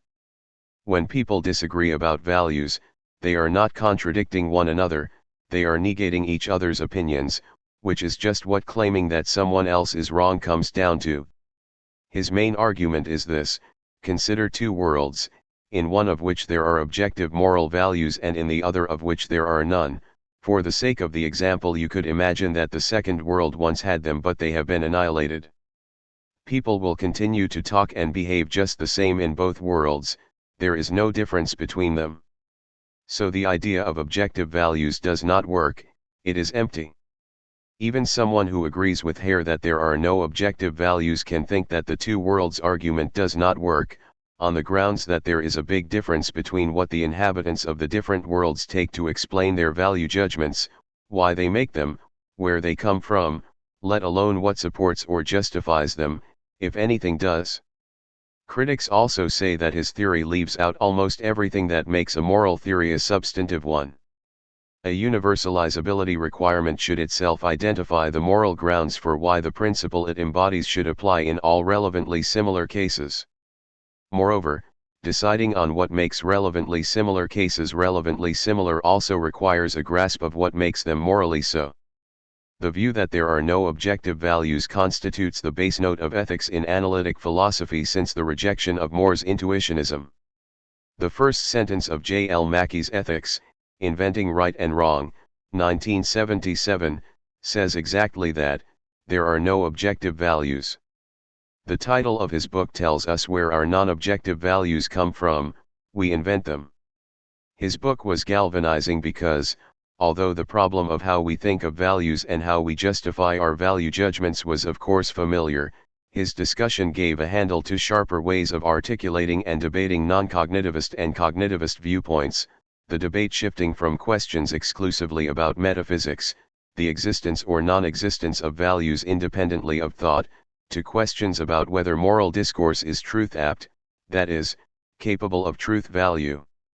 Cognitivists say it is, non-cognitivists say it is not. It might be thought that cognitivism and objectivism go hand in hand, but they only do so if the cognitivist is a moral realist also, that is, thinks there are mind-independent moral facts or properties which make moral judgments true or false. But a moral anti-realist or subjectivist can be a cognitivist too, in holding that propositions about attitudes or emotional responses are truth-apt, or she can hold an error theory, which says that propositions conveying moral judgments are indeed truth-apt, but are all false. This last is Mackey's view. John Mackey, 1917–81, was an Australian from Sydney. His Scottish-born father was a professor at Sydney University and a leading figure in education in New South Wales. His mother was a schoolteacher. After graduating from Sydney University as a prize winner in philosophy, Mackey went to Oxford, graduating just as the phony war period of the Second World War came to an end. He joined the army and served in the Middle East, afterwards teaching in New Zealand and Australia until returning to the United Kingdom in 1963 as professor at the then newly founded University of York, and afterwards at Oxford. Mackey's reason for holding an error theory about moral discourse is that it presupposes objective values, it refers to them, talks about them, asserts their presence or absence, assumes them, but because there are none, all such discourse is false. He then proceeds to set out how thinking and theorizing about ethics can be successful without having to presuppose objective values. What Mackey means by objective values is best exemplified, he says, by Plato's forms, which give a dramatic picture of what objective values have to be. In addition to existing in the way they do, they are also intrinsically action-directing. Merely to be acquainted with them tells one how to act, no further motivation being required. But why should this be so? There could be objective values which are non-necessarily motivating. Many people acknowledge that they know the right thing to do, but do not do it.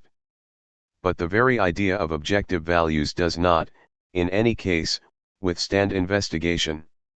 Mackey gives two chief reasons for this. First, there are many and sometimes great differences in moral outlooks, and the differences are often intractable. The best explanation for this is that moral outlooks are associated with a way of life and cultures differ. It is implausible to think that one culture has correct or privileged access to objective moral values and others do not. He cites the example of cultures which differ in their views about marriage, one monogamous and the other polygamous. It is far more plausible to think that their opposite moral views are the result of cultural historical factors than that one of them has it right and the other has it wrong about an objective truth of the matter. Secondly, whatever objective values are supposed to be, they are decidedly queer things, says Mackey. If we think of them metaphysically, we have to imagine them as a sort of property completely different from anything else in the universe. If we consider the matter epistemologically, we have to credit ourselves with a special faculty for detecting and tracking the presence of these queer things, a faculty quite different from those we employ in normal perception of the world. In short, it makes no sense to think that values are part of the fabric of the world. Critics respond to the first argument, the relativity argument, by saying that moral differences of outlook might not really be as great as at first they appear. In a Western society one might honor and care for one's aged parents by buying them a cottage at the seaside, while in a traditional society one might do this by killing and eating them so that they continue to survive within oneself. The superficial differences are enormous, but express the same underlying principle. The argument from queerness seems to be no argument at all. There are many things in the world that appear queer on first encounter merely because we are not familiar with them: kangaroos, many extremely weird-looking species of deep-sea fish, occurrences on the event horizon of a black hole, quantum entanglement. So merely being queer relative to what is familiar is no argument that something does not, still less cannot, exist.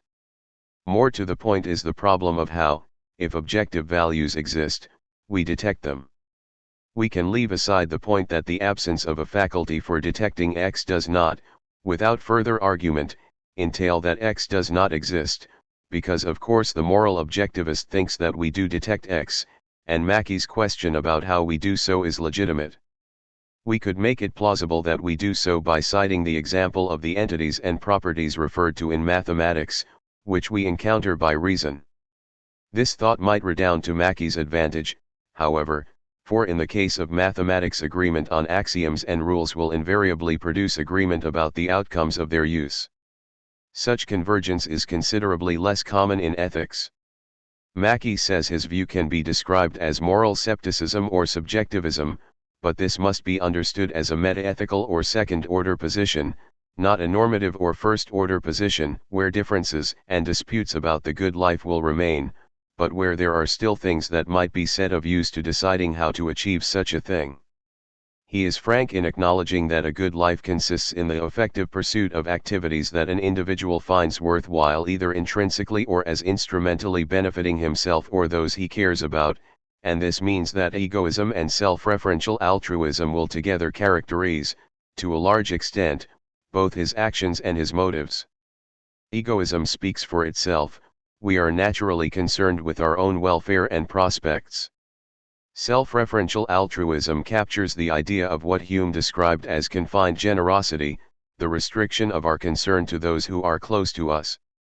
Accepting these realities means accepting that there will therefore be competition and conflict between individuals and groups. These pragmatic views would, says Mackey, be obvious if it were not for the efforts by both religious and humanist traditions to urge the opposite view, that the good life for man is one of universal brotherly love and selfless pursuit of the general happiness, which Mackey argues is impracticable and in any case implausible even as an ideal. But this can be tempered by the point that any possible, and certainly any desirable, human life is social, and this means that cooperation is a significant value, with all it entails, not least its corollary that extreme individualism is not the answer to the implausibility of universalism. It was mentioned at the outset that Aristotle, Hume, Kant, and utilitarianism loom over ethical debate, but of course the general thrust of the outlooks they each influence is significantly different from the others. One can identify three species of outlook. One is deontology, a rule-based ethics which seeks to identify our moral duties and says we must obey them no matter what the consequences. Kant was a deontologist. The second is consequentialism, a results-based ethics which says the right thing to do is what will have the best consequences, however we identify these. Maximizing happiness, or utility, for the majority is the nub of the utilitarian version. The third is virtue ethics, a person-centered ethics which says that the fundamental ethical question is what sort of person should I be, and therefore emphasizes moral character rather than acts or their consequences. The fountainhead of thinking about virtue ethics is Aristotle.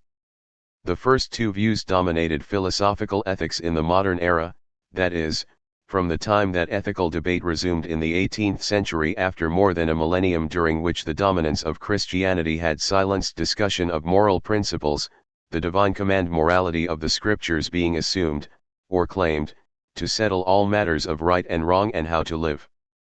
But in a seminal paper published in 1958, Modern Moral Philosophy, Elizabeth Anscombe, 1919-2001, argued that both deontology and consequentialism assume a foundation for ethics in the concept of obligation, which makes no sense in the absence of a lawgiver which or who, such as the deity of religious morality, imposes it. A foundation for ethics must therefore be sought in a quite different place, in the concept of virtue. Anscombe's paper is now regarded as the starting gun for a renewed interest in virtue ethics, though in fact it mainly addresses the shortcomings of deontology and consequentialism, especially the latter's permissive view that any action is acceptable if its anticipated outcomes benefit a majority. She also attacked the lack of clarity in concepts key to ethical theory, such as desire, intention, action, and pleasure. Her recommendation is that philosophy should go back to Aristotle to think again about the human good, but that before doing so it should engage in a preparatory psychological clarification of these concepts. Three concepts central to Aristotle's ethics, and therefore central to virtue ethics, are those of a. Virtue itself, which Aristotle called arete and which can be translated as excellence, especially excellence of character, b. Practical wisdom, in Aristotle's Greek phronesis, and c.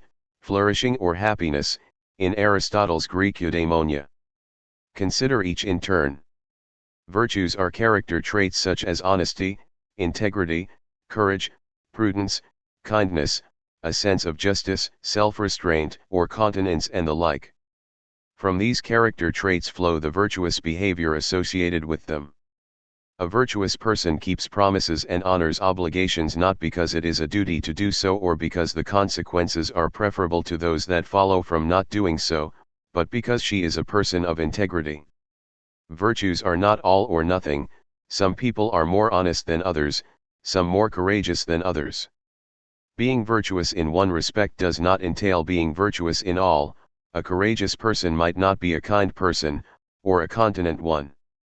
However, in this case there is a danger that courage might in fact turn out to be cruel or rash, so the idea of the unity of the virtues becomes an attractive one. This latter point is connected with the idea of practical wisdom, phronesis, which in contemporary terms can be thought of as sober good judgment of the kind you would expect to find in a sensible, reflective, mature person with experience of life. Aristotle indeed thought that experience and maturity are required for virtue, but clearly there can be young people with practical wisdom who accordingly can be courageous, kind, continent and the like. For Aristotle, eudaimonia attends the living of a virtuous life. The translations of this term into happiness and flourishing are unsatisfactory because dogs can be happy and forests can flourish, whereas eudaimonia is the achievement of a rational life, reason being the highest and most distinctive feature of humanity. Reason plays central roles in the other two species of ethics, of course. For Kant moral laws are rational laws, and for utilitarians judging how to act requires working out and anticipating consequences. In virtue ethics, however, it is not recognizing and obeying a principle or calculating an effect, but possessing practical wisdom, that enters constitutively into the good life. And the good life itself has a character, no doubt different in its details for each individual, but common in what it shares, the quality of eudaimonia. One of the strengths of the virtue ethics approach is that when one considers what is required for recognizing one's duties and seeing how to act in accordance with them, as deontology requires, or determining what rules to follow in the hope of maximizing utility, as the rule utilitarian view requires, act utilitarianism only has one rule: maximize utility. In this case, it is necessary to apply thought, imagination and the lessons of experience, in short, phronesis, to do so. One can therefore cut out the theorizing about duties and consequences and see that cultivation and possession of the virtues which turn on phronesis is sufficient of itself. This rebuts the criticism, often directed at virtue ethics, that it focuses solely on the agent herself and not on what she does, thus addressing only the question of what kind of person one should be rather than any questions about what one should do when faced with the necessity to choose. As the insistence on phronesis shows, the account of what one is incorporates already an account of what one therefore typically does. Leading figures in the development of virtue ethics included Philippa Foot, 1920–2010, and Alastair MacIntyre, b. 1929. The former once began a lecture by saying, "In moral philosophy it is useful, I believe, to think about plants." Her reason is that there is much in common between evaluating whether plants are healthy and flourishing and evaluating whether a human individual is so. The idea of a conceptual structure of evaluations plays its part. The underlying grammar of talking about a healthy human being and a eudaimonic human being have much in common. It is part of human flourishing to be an effective practical reasoner, rather as it is an aspect of being a healthy human that one's knees and stomach are in good working order. Identifying virtues is in part a matter of recognizing what the way of going on as a human being tells us. Think of the example of another species, wolves. Say, wolves hunt in packs, and keep themselves going by doing so. A wolf which does not contribute to the hunt but helps to eat the prey is a freeloader, and therefore defective in the required kind of wolfishness. Analogously, part of the way humans go on is by making and keeping contracts. The implication is that breaking contracts is a defective, non-virtuous, thing to do. MacIntyre in After Virtue, 1981, gives a communitarian twist to the idea of the virtues, arguing that the latter are constituted by the work they do in constituting communities. He characterizes virtues as dispositions which enable those who possess them to overcome barriers to learning more about themselves and the good, thus contributing to finding what is best both in what we do as human agents, and in life as a whole. But the social dimension of the virtues is integral to them. The virtues find their point and purpose in sustaining those relationships necessary if the variety of goods internal to practices are to be achieved. Goods can only be discovered by entering into those relationships which constitute communities whose central bond is a shared vision of and understanding of goods. As a Roman Catholic, who had reconverted from atheism, acknowledging an affiliation with Thomism, it is natural for MacIntyre to attribute the shortcomings of deontology and consequentialism to their aspirations for secular rationality. He remarked that others, like Nietzsche, had rejected the idea of a moral rationality altogether because of that failure. In MacIntyre's view, an Aristotelian conception of goods of excellence can supplement what is lacking in them. The upsurge of debate about virtue ethics made proponents of deontology and consequentialism consider how its ideas might be addressed, or incorporated, in their own approaches. This now necessitates distinguishing between virtue ethics and virtue theory, where the latter incorporates discussion of virtues in all three approaches. The fastest growing arena of ethical debate in the second half of the 20th century has been applied ethics. It is the effort to engage practically with ethical dilemmas thrown up by real life, abortion, same-sex marriage, gun control, stem cell research, designer babies, sexual behavior, sex and gender identities, discrimination, principles of distribution of scarce resources, religious freedom, physician-assisted suicide and euthanasia, freedom of expression, animal rights, humanitarian aid, laws of war. The list of connoted areas of debate, often heated and divisive, is long. Business ethics and biomedical ethics have been prominent areas in its development. It is an arena where metaethical and normative considerations mesh, often urgently, and one can see how the different approaches to ethical theory each provide resources. For example, reflective business people might ask themselves what kind of corporation they wish to run, that is, what ethos or character they wish to have as an entity. They might be faced with a problem whose urgent solution obliges them to consider what would be the outcome of different courses of action, so that they can choose the optimal one. The professional body they subscribe to might prescribe certain duties that members must obey if they wish to continue to be accredited by it. Virtue ethics, consequentialism, and deontological considerations are respectively in play. Not all such cases might necessarily be ethical cases, to be sure, but one can imagine circumstances in which they might be. Political philosophy. Almost every account one reads of political philosophy in the 20th century analytic tradition, now including this one, begins by reporting the famous remark, made in 1956 by Peter Laslett in the introduction to a collection of papers he edited, entitled Philosophy, Politics and Society, that political philosophy is dead. Writing 6 years later in the successor volume to that collection, Isaiah Berlin, although rejecting Laslett's view, nevertheless claimed that the 20th century had produced no commanding work of political philosophy. Yet in the same volume there appeared a reprint of John Rawls' essay Justice as Fairness, indicating that proof would soon arrive that Berlin's claim was premature, for in the following decade the century's great classics of analytic political philosophy appeared, Rawls' A Theory of Justice, 1971, and Robert Nozick's Anarchy, State, and Utopia, 1974. Laslett said that the grand tradition of English political thought from Hobbes to Bosanquet might have been brought to an end by the horrors of the 20th century, whose wars and atrocities had made politics seem too serious a matter to be left to philosophers. This is an odd view, given that it was turmoil that had prompted Hobbes and Locke, and before them Machiavelli, to write about political ideas. Moreover, the 20th century's wars and atrocities had prompted Karl Popper to write his Open Society and Its Enemies, 1946, which he described as his contribution to the war effort, but it did not much engage the attention of philosophers. And even as Laslett offered his gloomy pronouncement, so Isaiah Berlin, John Rawls, and Michael Oakeshott were writing, and on the continent Hannah Arendt, Louis Althusser, George Lukács, and members of the Frankfurt School were active but practically invisible to their Anglophone contemporaries. One reason offered for the temporary marginalization of political philosophy in the analytic tradition was the rise of political science.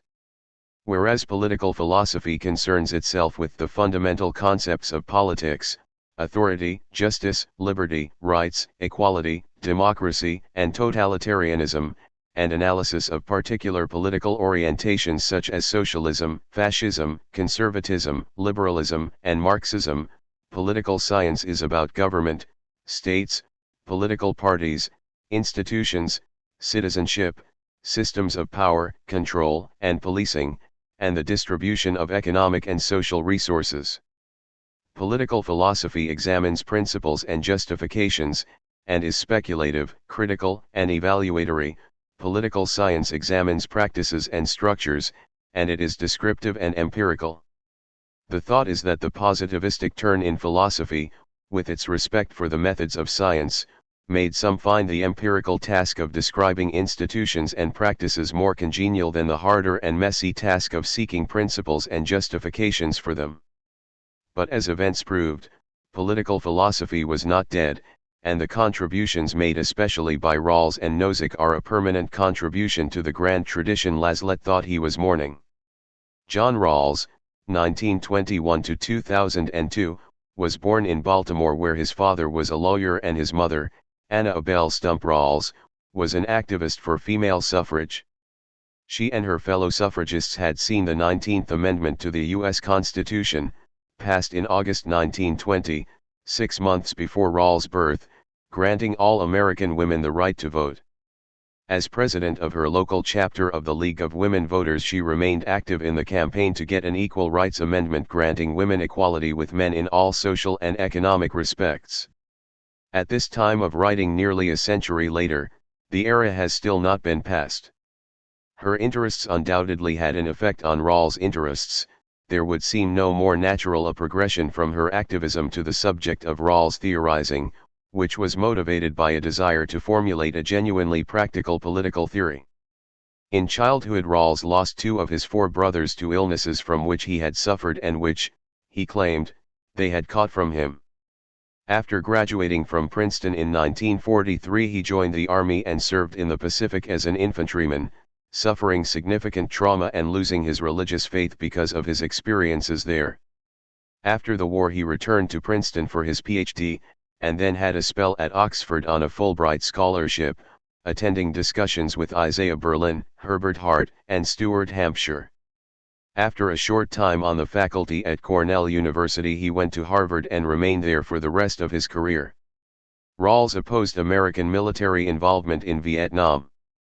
He was a reserved individual with a stutter, who disliked public exposure, and therefore he did not become an overt campaigner, but his thinking about politics was motivated by a strong desire to find ways in which political conflict can be avoided or managed, in which reconciliation can be achieved when it occurs, and in which the best reasonably possible political order can be devised.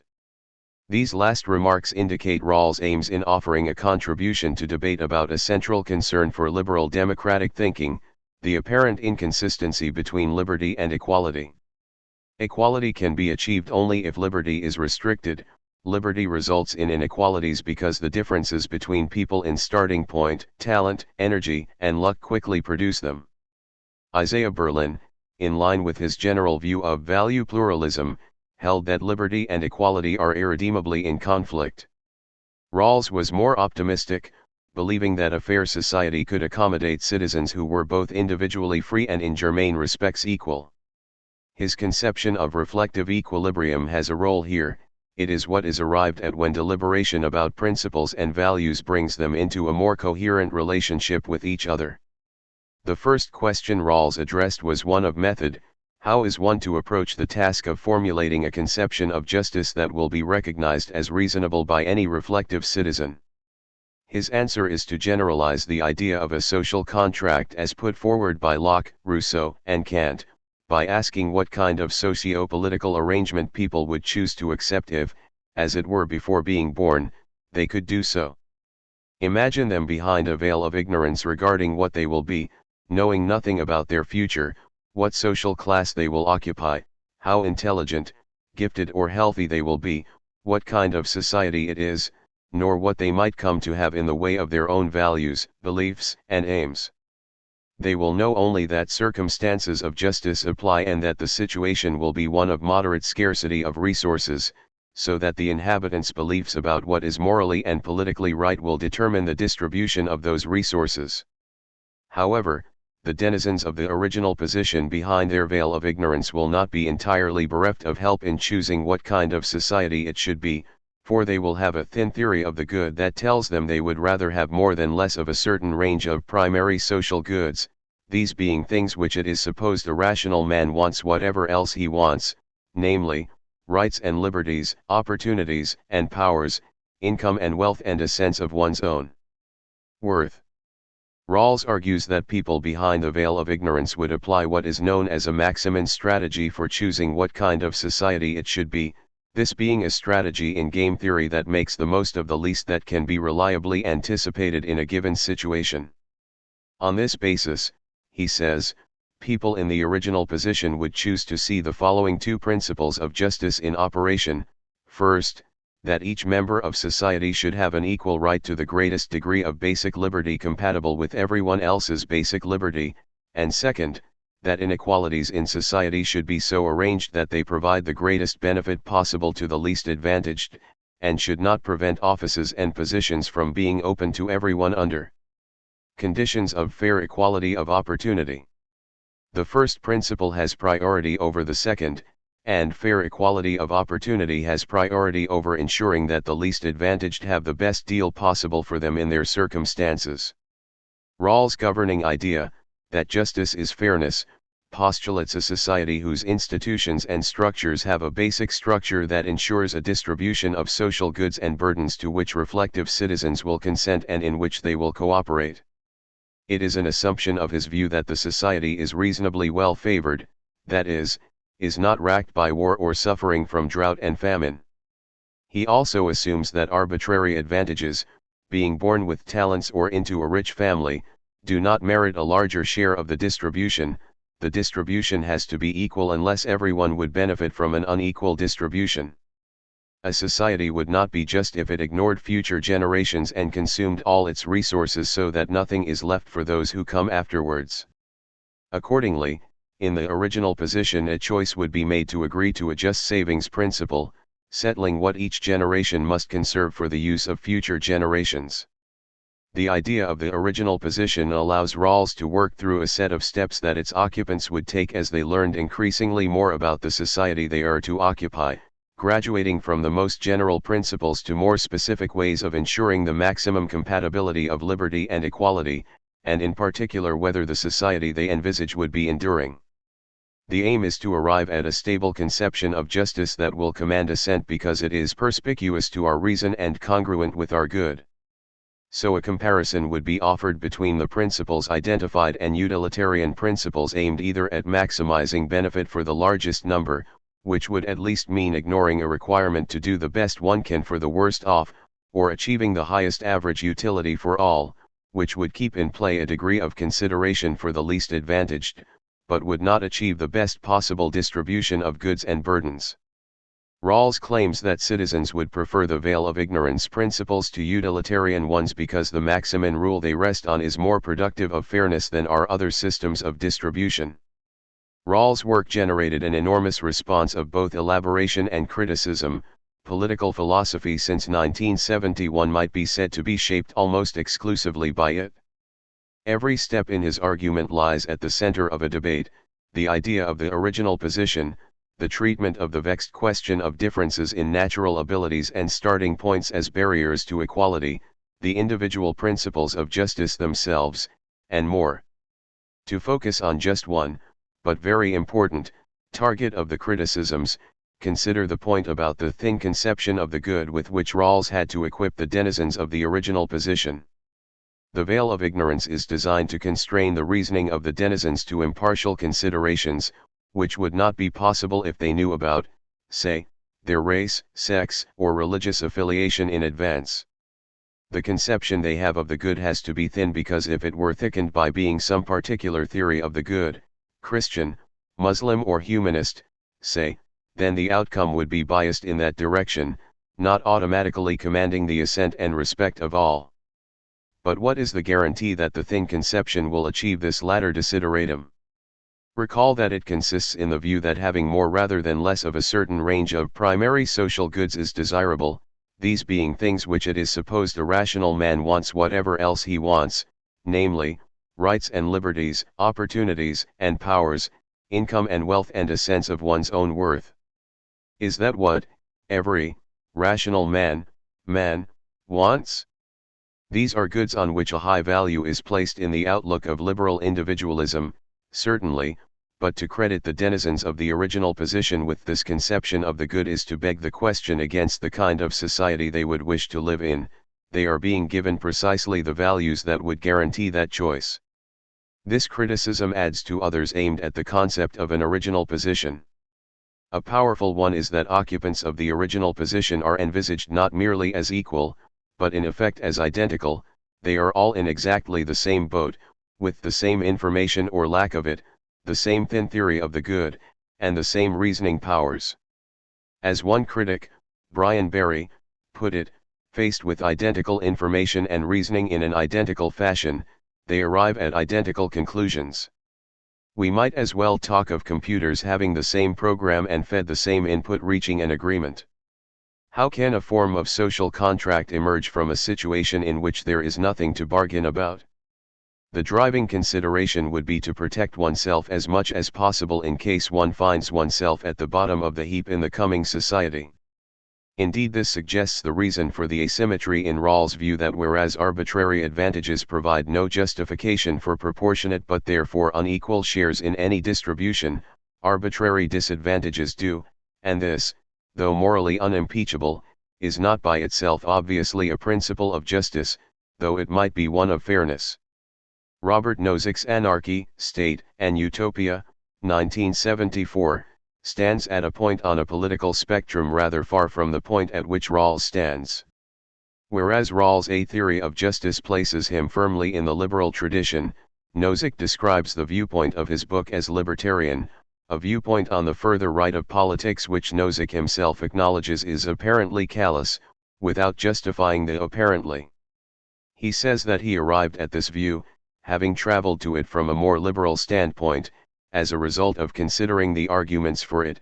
This at least is a hopeful claim, seeming to rebut Hume's view that it is emotion only, and never reason, that can motivate our choices.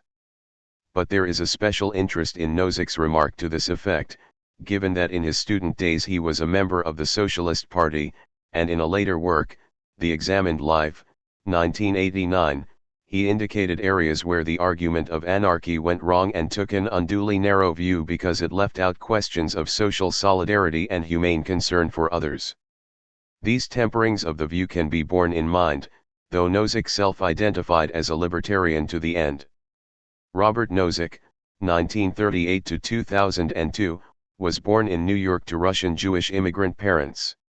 He attended schools near his home in Brooklyn, and Columbia University for his undergraduate studies. He took his PhD at Princeton and spent a year at Oxford afterwards on a Fulbright scholarship. By his own account, it was at Princeton that he first encountered arguments in defense of capitalism, in the writings of Friedrich Hayek and Milton Friedman, and in conversation with economist Murray Rothbard. He began by rejecting the arguments, later coming to think, as he said in a Forbes magazine interview in 1975, well, yes, the arguments are right, capitalism is the best system, but only bad people would think so. Then, at some point, my mind and heart were in unison. A feature of this remark, and what it portends, prompts a question. Capitalism and libertarianism are not necessarily linked. There are forms of capitalism which seek to temper the wind to the shorn lamb with welfare provisions and redistributionist state intervention, welfare capitalism. There are forms that mix state and private participation in the economy. Why go all the way from accepting arguments for capitalism to libertarianism, which is a particular view about the relationship between the state and the individual? One of Nozick's main motives for setting out his libertarian views was to combat the ideas of Rawls, by then his colleague at Harvard. The burden of his argument is set out with clarity and succinctness in the preface to Anarchy, State, and Utopia. It is that individuals have rights, and there are things no person or group may do to them, without violating their rights. The rights are so strong that they force consideration of the limits of state power relative to individuals. Nozick accordingly focuses on the question of the legitimacy of the state. His conclusion is also clearly and succinctly stated in the preface: it is that a minimal state, limited to the narrow functions of protection against force, theft, fraud, enforcement of contracts, and so on, is justified, that any more extensive state will violate persons' rights not to be forced to do certain things and is unjustified, and that the minimal state is inspiring as well as right. This echoes the classic 19th century night watchman theory of the state, and he wittily summed up one aspect of it by saying that no government has the right to forbid capitalistic acts between consenting adults. Two implications of these points, Nozick says, are that the state may not use its coercive apparatus for the purpose of getting some citizens to aid others, or in order to prohibit activities to people for their own good or protection. The libertarian aspect of the view lies in these implications. Presumably the idea of taxing individuals enough to provide welfare is an example of the state coercing its citizens to aid others.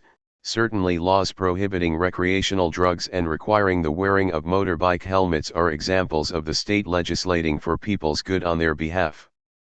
The strong rights Nozick claims individuals have are those of the state of nature, much as envisaged by Locke. They predate any social contract or the existence of any institutions, and are inviolable, so that the advent of a contract or of institutions cannot abrogate or even limit them. He acknowledges that he offers no grounds for saying what he does about these rights, although his argument against the idea that individuals can bear some costs in the interest of an overall social good might go some way to providing a justification, for he there says that there is no social entity, society, with interests which would be served by individuals bearing costs. There are only those individuals. To ask an individual to bear a cost on behalf of society is nothing more than to use that individual to benefit other individuals. Invocations of society are a fig leaf for that. There is no justified sacrifice of some of us for others. Individuals are separate persons seeking their own good in their own way, says Nozick, and he sees their separateness as part of the reason for the inviolability of their fundamental rights. They are, in Kant's terminology, ends in themselves, and it is presumably also because Nozick is sympathetic to a view he cites from earlier political theorists, about people having property in themselves and their labor. The minimalist state Nozick envisages is very like a business corporation, not least in that it does not finance itself by imposing taxes. This prompts the interesting thought that a state might finance itself by selling its services to its citizens. And this indeed is one way of interpreting Nozick's invisible hand suggestion about how the state comes into existence in the first place. People in the state of nature will band together to protect themselves from depredations, and there will eventually emerge a dominant protection agency, the state, from this self-organizing process. This however poses a problem that Nozick has to meet from, as it were, the other side of his case, the anarchist challenge. Why should there be any form of state at all? Anarchists claim that a state uses its monopoly of coercive power to punish those who challenge its monopoly. When the state uses its coercive power to oblige some to help others, as it does for example through taxation, it thereby violates their fundamental rights. Nozick's response is to say that the justification for the state's existence, which is the protection it gives its citizens against depredations, of itself draws the limits of its powers. One might say that his utopia, which he claims is inspirational as well as legitimate, in ensuring peace by protecting those inviolable rights, ipso facto implies protection from the violation of them by itself. One standard criticism of minimalist theories of the state is that they make no provision for redistributive justice. Nozick attacks the implicit idea that there is an agency that collects and then equitably hands out shares of social and economic goods. Instead, he proposes what he calls justice in holdings. Consider Locke's idea of coming to own something, not owned by anyone else, by mixing one's labor with it. This is a just acquisition. Coming to own something by a just transfer, buying something from someone who legitimately owns that thing and who sells it voluntarily, is another form. A third form is by rectification of past injustices in either acquisition or transfer, as with having stolen works of art or other property restored to their rightful owners, as with victims of Nazism. Coming to own something by any of these three means gives one entitlement to it. If everyone has what he is entitled to, the distribution of holdings in the state is just. Nozick uses the example of a basketball player who becomes vastly richer than anyone else because everyone else frequently and voluntarily pays small sums to see him play. Imagine that, at the start of his career, everyone has exactly the same amount of money. Presumably that is a just arrangement. Over the course of his career, the basketball player becomes vastly richer, quite legitimately. Has the distribution become unjust? Clearly not, Nozick says. What Nozick leaves out of this picture is the case of acquisition of holdings by inheritance. Is that just or unjust? There is the question of what difference is made by differentials in holdings, the advantages they provide in healthcare, education, and opportunities.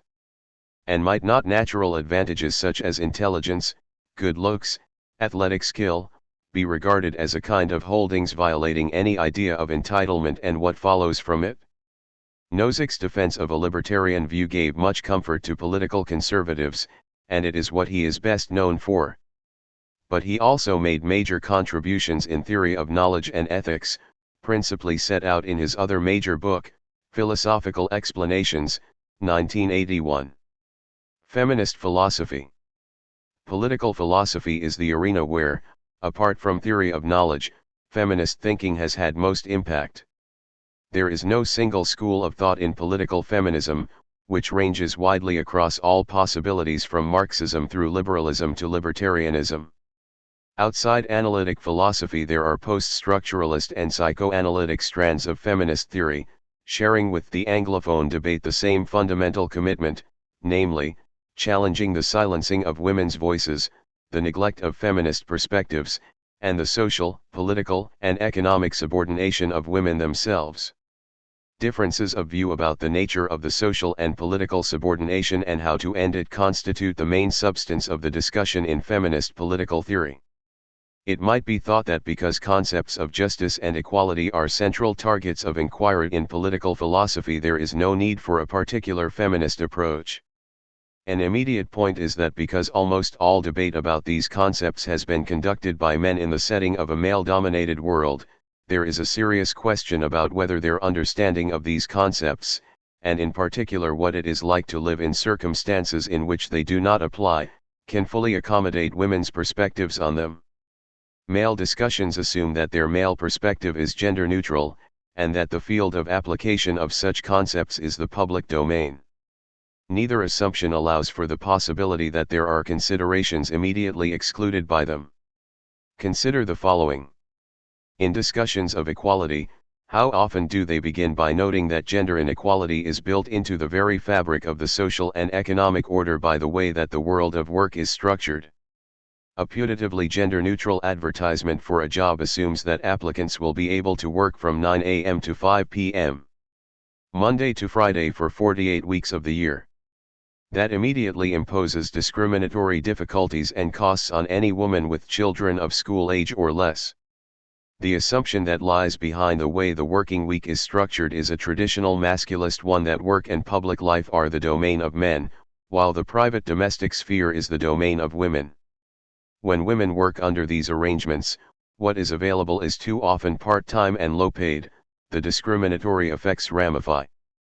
In discussions of justice, the starting assumption is that the chief point to consider is how distributions of social and economic goods should be made. One feminist approach is to ask whether, in connection with the concerns that discussions of justice address, the concept of justice is the right one to use, perhaps notions of need and care are more fundamental.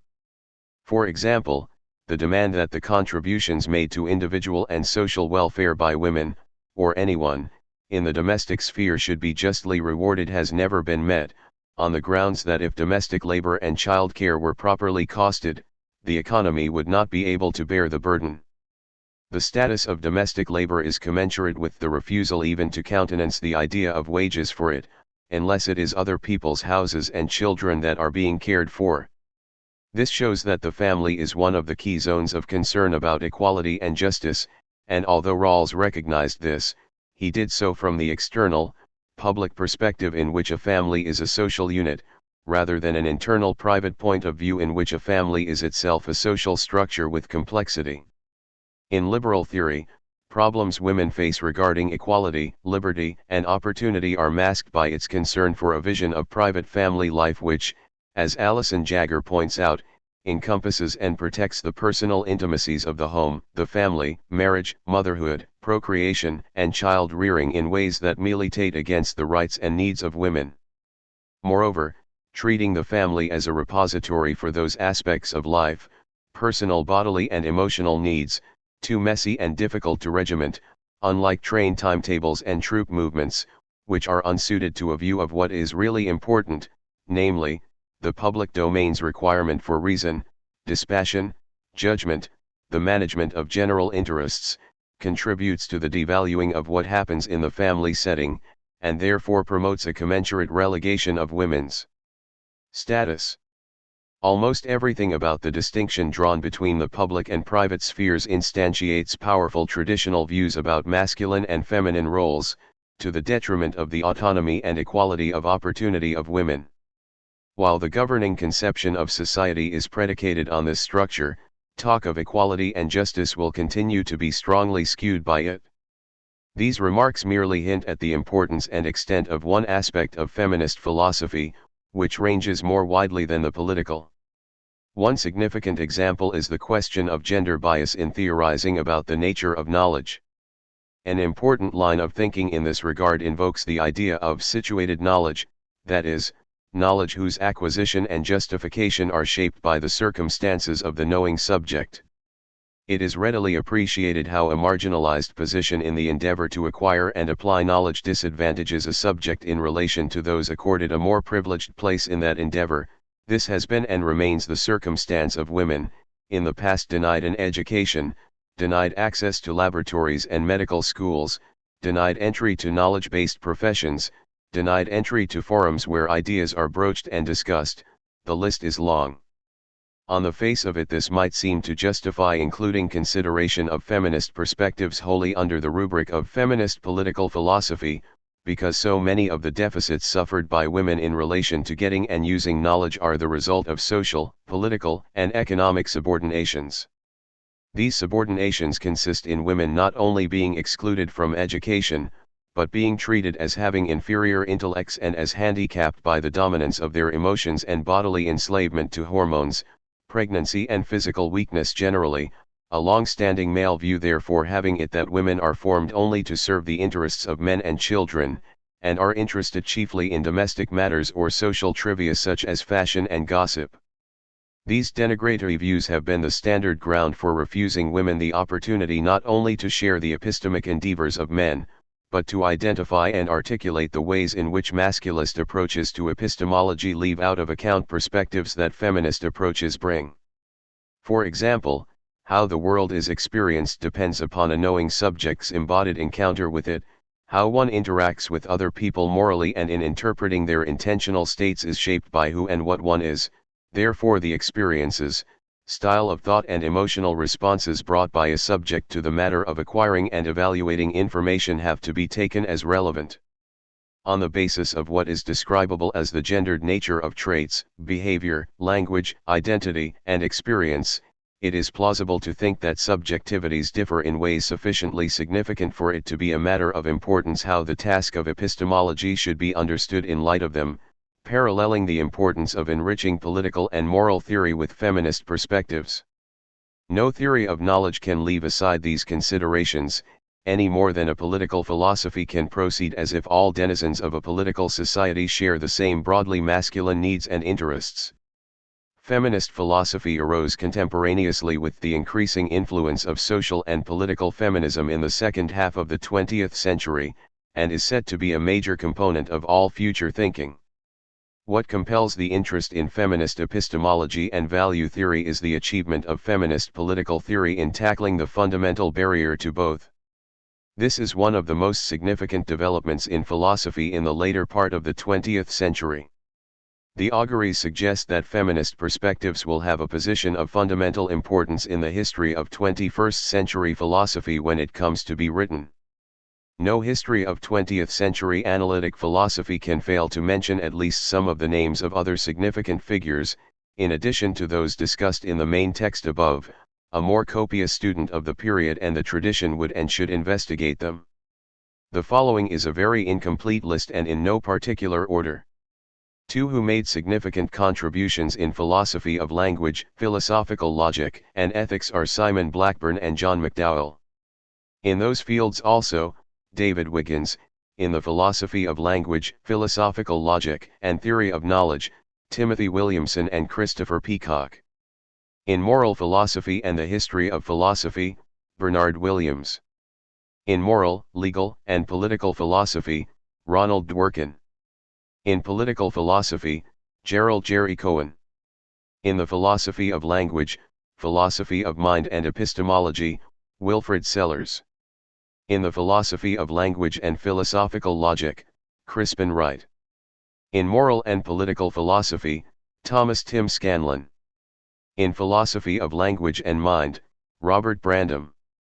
In philosophy of language, mathematics, epistemology, ethics, and aesthetics, David Lewis. In philosophy of mind, Jerry Fodor. Martha Nussbaum in social, moral, and legal philosophy. Peter Singer in ethics. Derek Parfee in moral philosophy and aspects of metaphysics. In central areas of analytic philosophy but later as a critic of it, Richard Rorty. One could easily make a longer list. Future short lists might be different from this one, but with this one at the time of writing, few would disagree. Continental philosophy.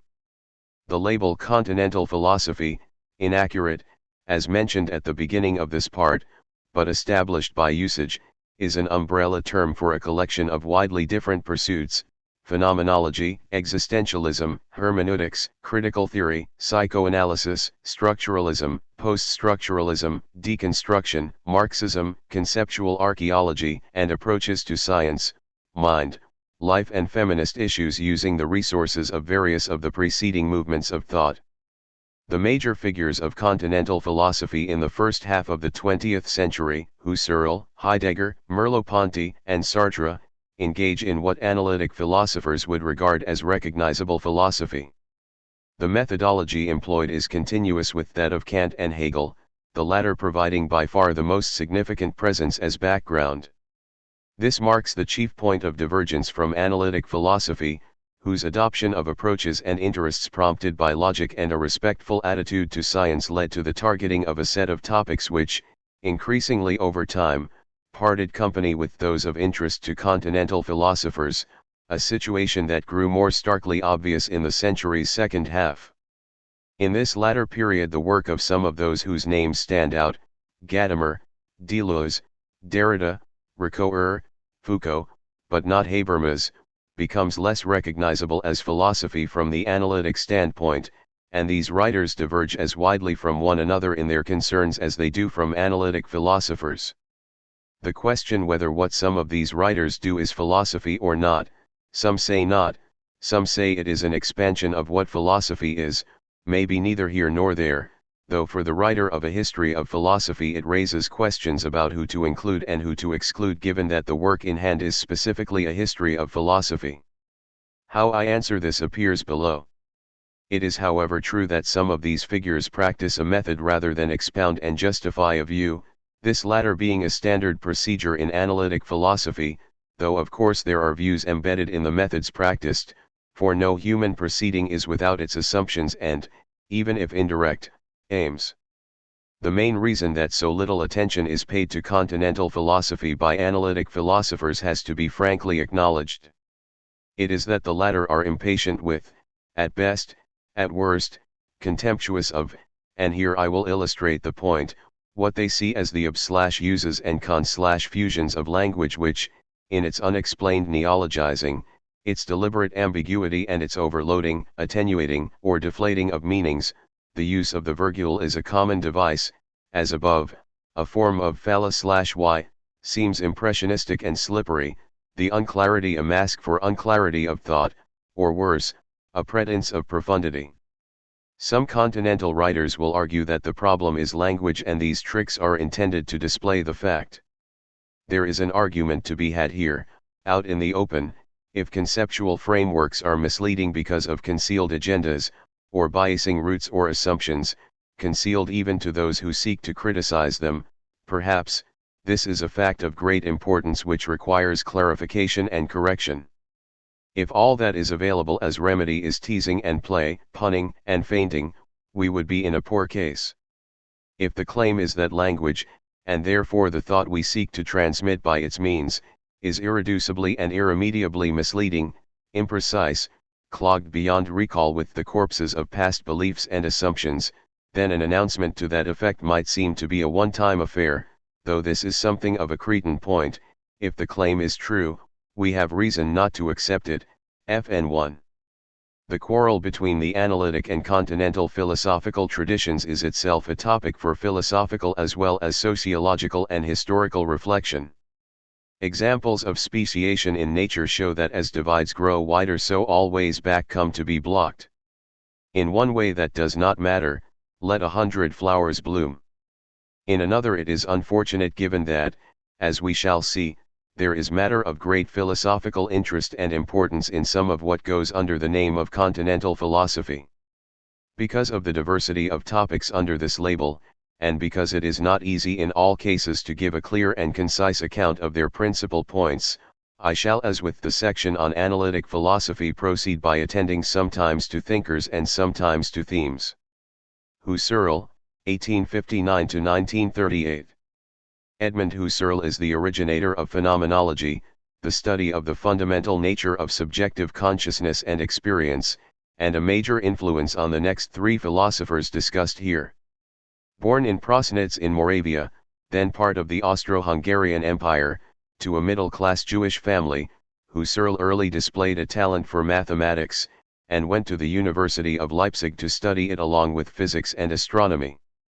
Although he attended Wilhelm Wundt's lectures there, the more significant influence on him was his friendship with the future first president of Czechoslovakia, Thomas Masaryk, a keen student of philosophy who encouraged Husserl to read the British empiricists.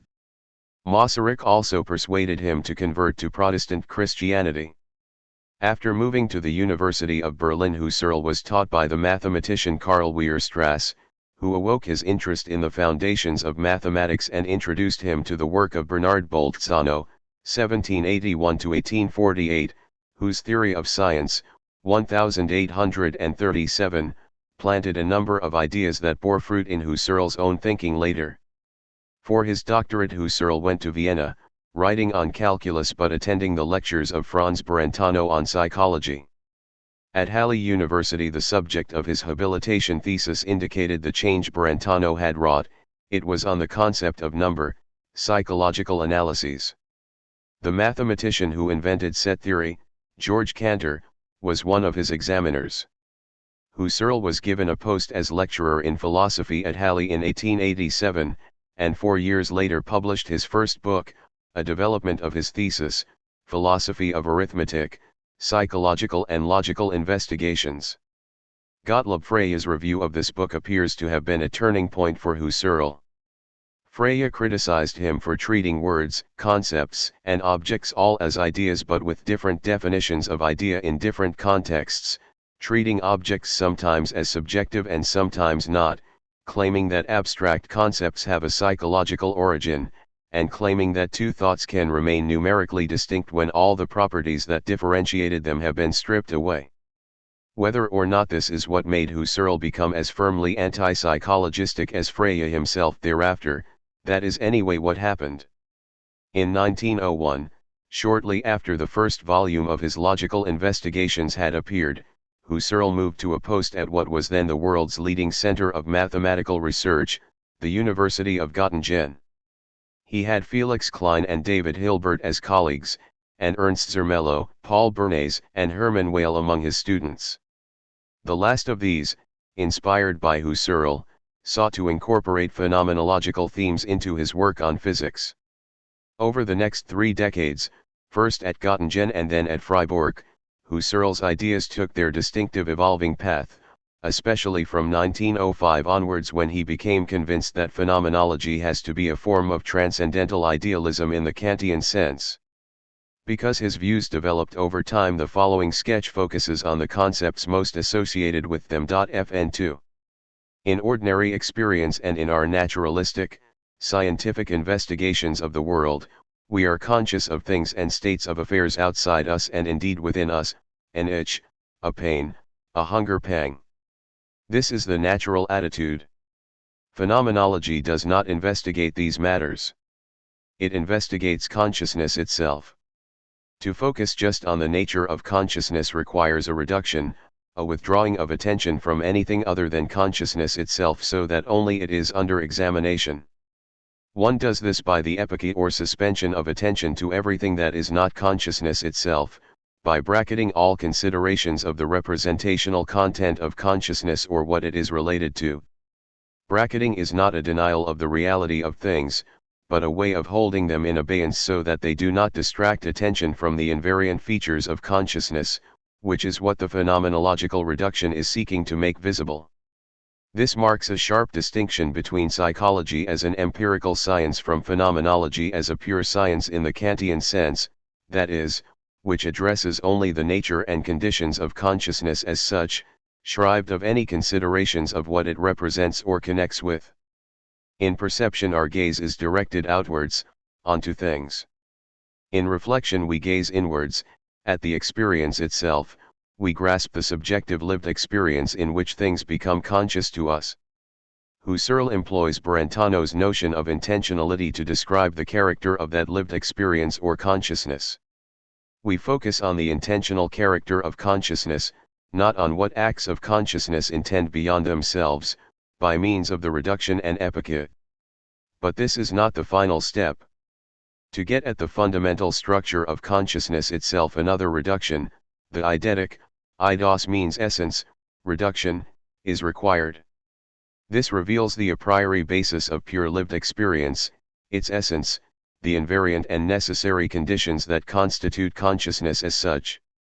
A technique aimed at achieving this is imaginary variation, permutating possible variations of the experience to uncover what has to stay the same throughout the variations. Inspection of the intentional character of consciousness shows that the activity or noesis of consciousness is directed upon the content of the activity, the noema.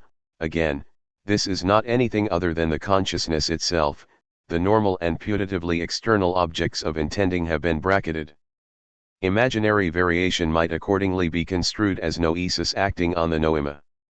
What the phenomenological method reveals, according to Husserl, is that whereas from the natural attitude the world seems to be given and pre-existent, when we reverse our gaze and look at our experience itself we see that the world is present for us, that is related to the subjectivity of consciousness.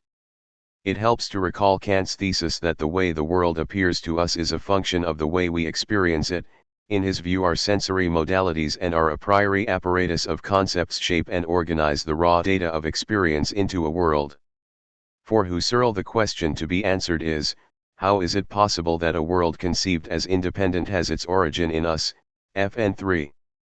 Problems for the project soon enough became apparent.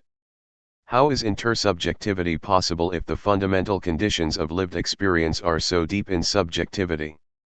What about the unconscious? What about the experience of embodiment, which is hard to explain away even in the best efforts at reduction? Late in his career Husserl became convinced that consciousness cannot be understood solipsistically but has an essentially communal dimension. So he turned his attention to the life world, the world as we live in it prior to analyzing and theorizing either about it or about our experience. The life world is the social, political, historical environment in which people interact and communicate with each other. Abstract though his earlier inquiries appear, Husserl thought that phenomenology would reveal the ultimate underlying nature of what empirical psychology seeks to investigate, and therefore he always had a practical purpose in view. He saw the project of phenomenology as a new science, and hoped that his students would join him in establishing it. None did, including his student and assistant Heidegger, whose defection, as Husserl saw it, from the task was a disappointment to him. Towards the end of his life, as someone of Jewish origin in the Germany of the 1930s, Husserl felt the following point poignantly: he became convinced that not understanding the basis of consciousness, but instead predicating all efforts at understanding humanity and the life world on the basis of the natural attitude alone, was precipitating the world into crisis. He had lost a son in the First World War. Now in Freiburg he had to move house because his Jewishness did not permit him to remain in the suburb he had been living in. Few came to his funeral. Heidegger, a member of the Nazi Party, did not attend the funeral, saying later that it was because he had the flu. Phenomenology remained a major influence in continental thought, though not in the original form of Husserl's transcendental phenomenology, but rather in the form of existential phenomenology associated with Heidegger, Merleau-Ponty, and Sartre, towards which Husserl was moving in his last years as the problems of the life world pressed more heavily. Heidegger, 1889–1976. Martin Heidegger was born in Meßkirch in Baden-Württemberg in Germany, into a Catholic family of small means. The local priest helped him to attend school in Freiburg and Constance. At St. Conrad's Seminary in Constance, Heidegger had as his spiritual advisor a future Archbishop of Freiburg, Conrad Grober. Grober gave him a copy of Franz Brentano's On the Manifold Meaning of Being according to Aristotle, 1862, which Heidegger said he did not understand at the time, but which later triggered the interest in metaphysics that led to his writing Being and Time. Before turning to philosophy, however, Heidegger had a brief moment as a Jesuit seminarian, and then went to study theology at Freiburg University, changing to philosophy after 2 years, in 1911. In 1915 he took a post as a philosophy lecturer at that university, soon afterwards marrying one of his students, Elfriede Petri. They had 2 weddings, one Catholic for him and one Protestant for her. They had 2 sons and their marriage was lifelong, though Heidegger had a well-publicized affair with Hannah Arendt when she was his student at Marburg University after he moved there in 1923. He had a much longer affair, over several decades, with another student, Elisabeth Blockmann, who had a distinguished career as an educational theorist. Blockmann was a friend of Heidegger's wife, and it appears from correspondence that Heidegger and his wife conducted an open marriage in which she too had affairs. Fn 4. In the years before Heidegger went to Marburg he was close to Husserl, acting as his assistant.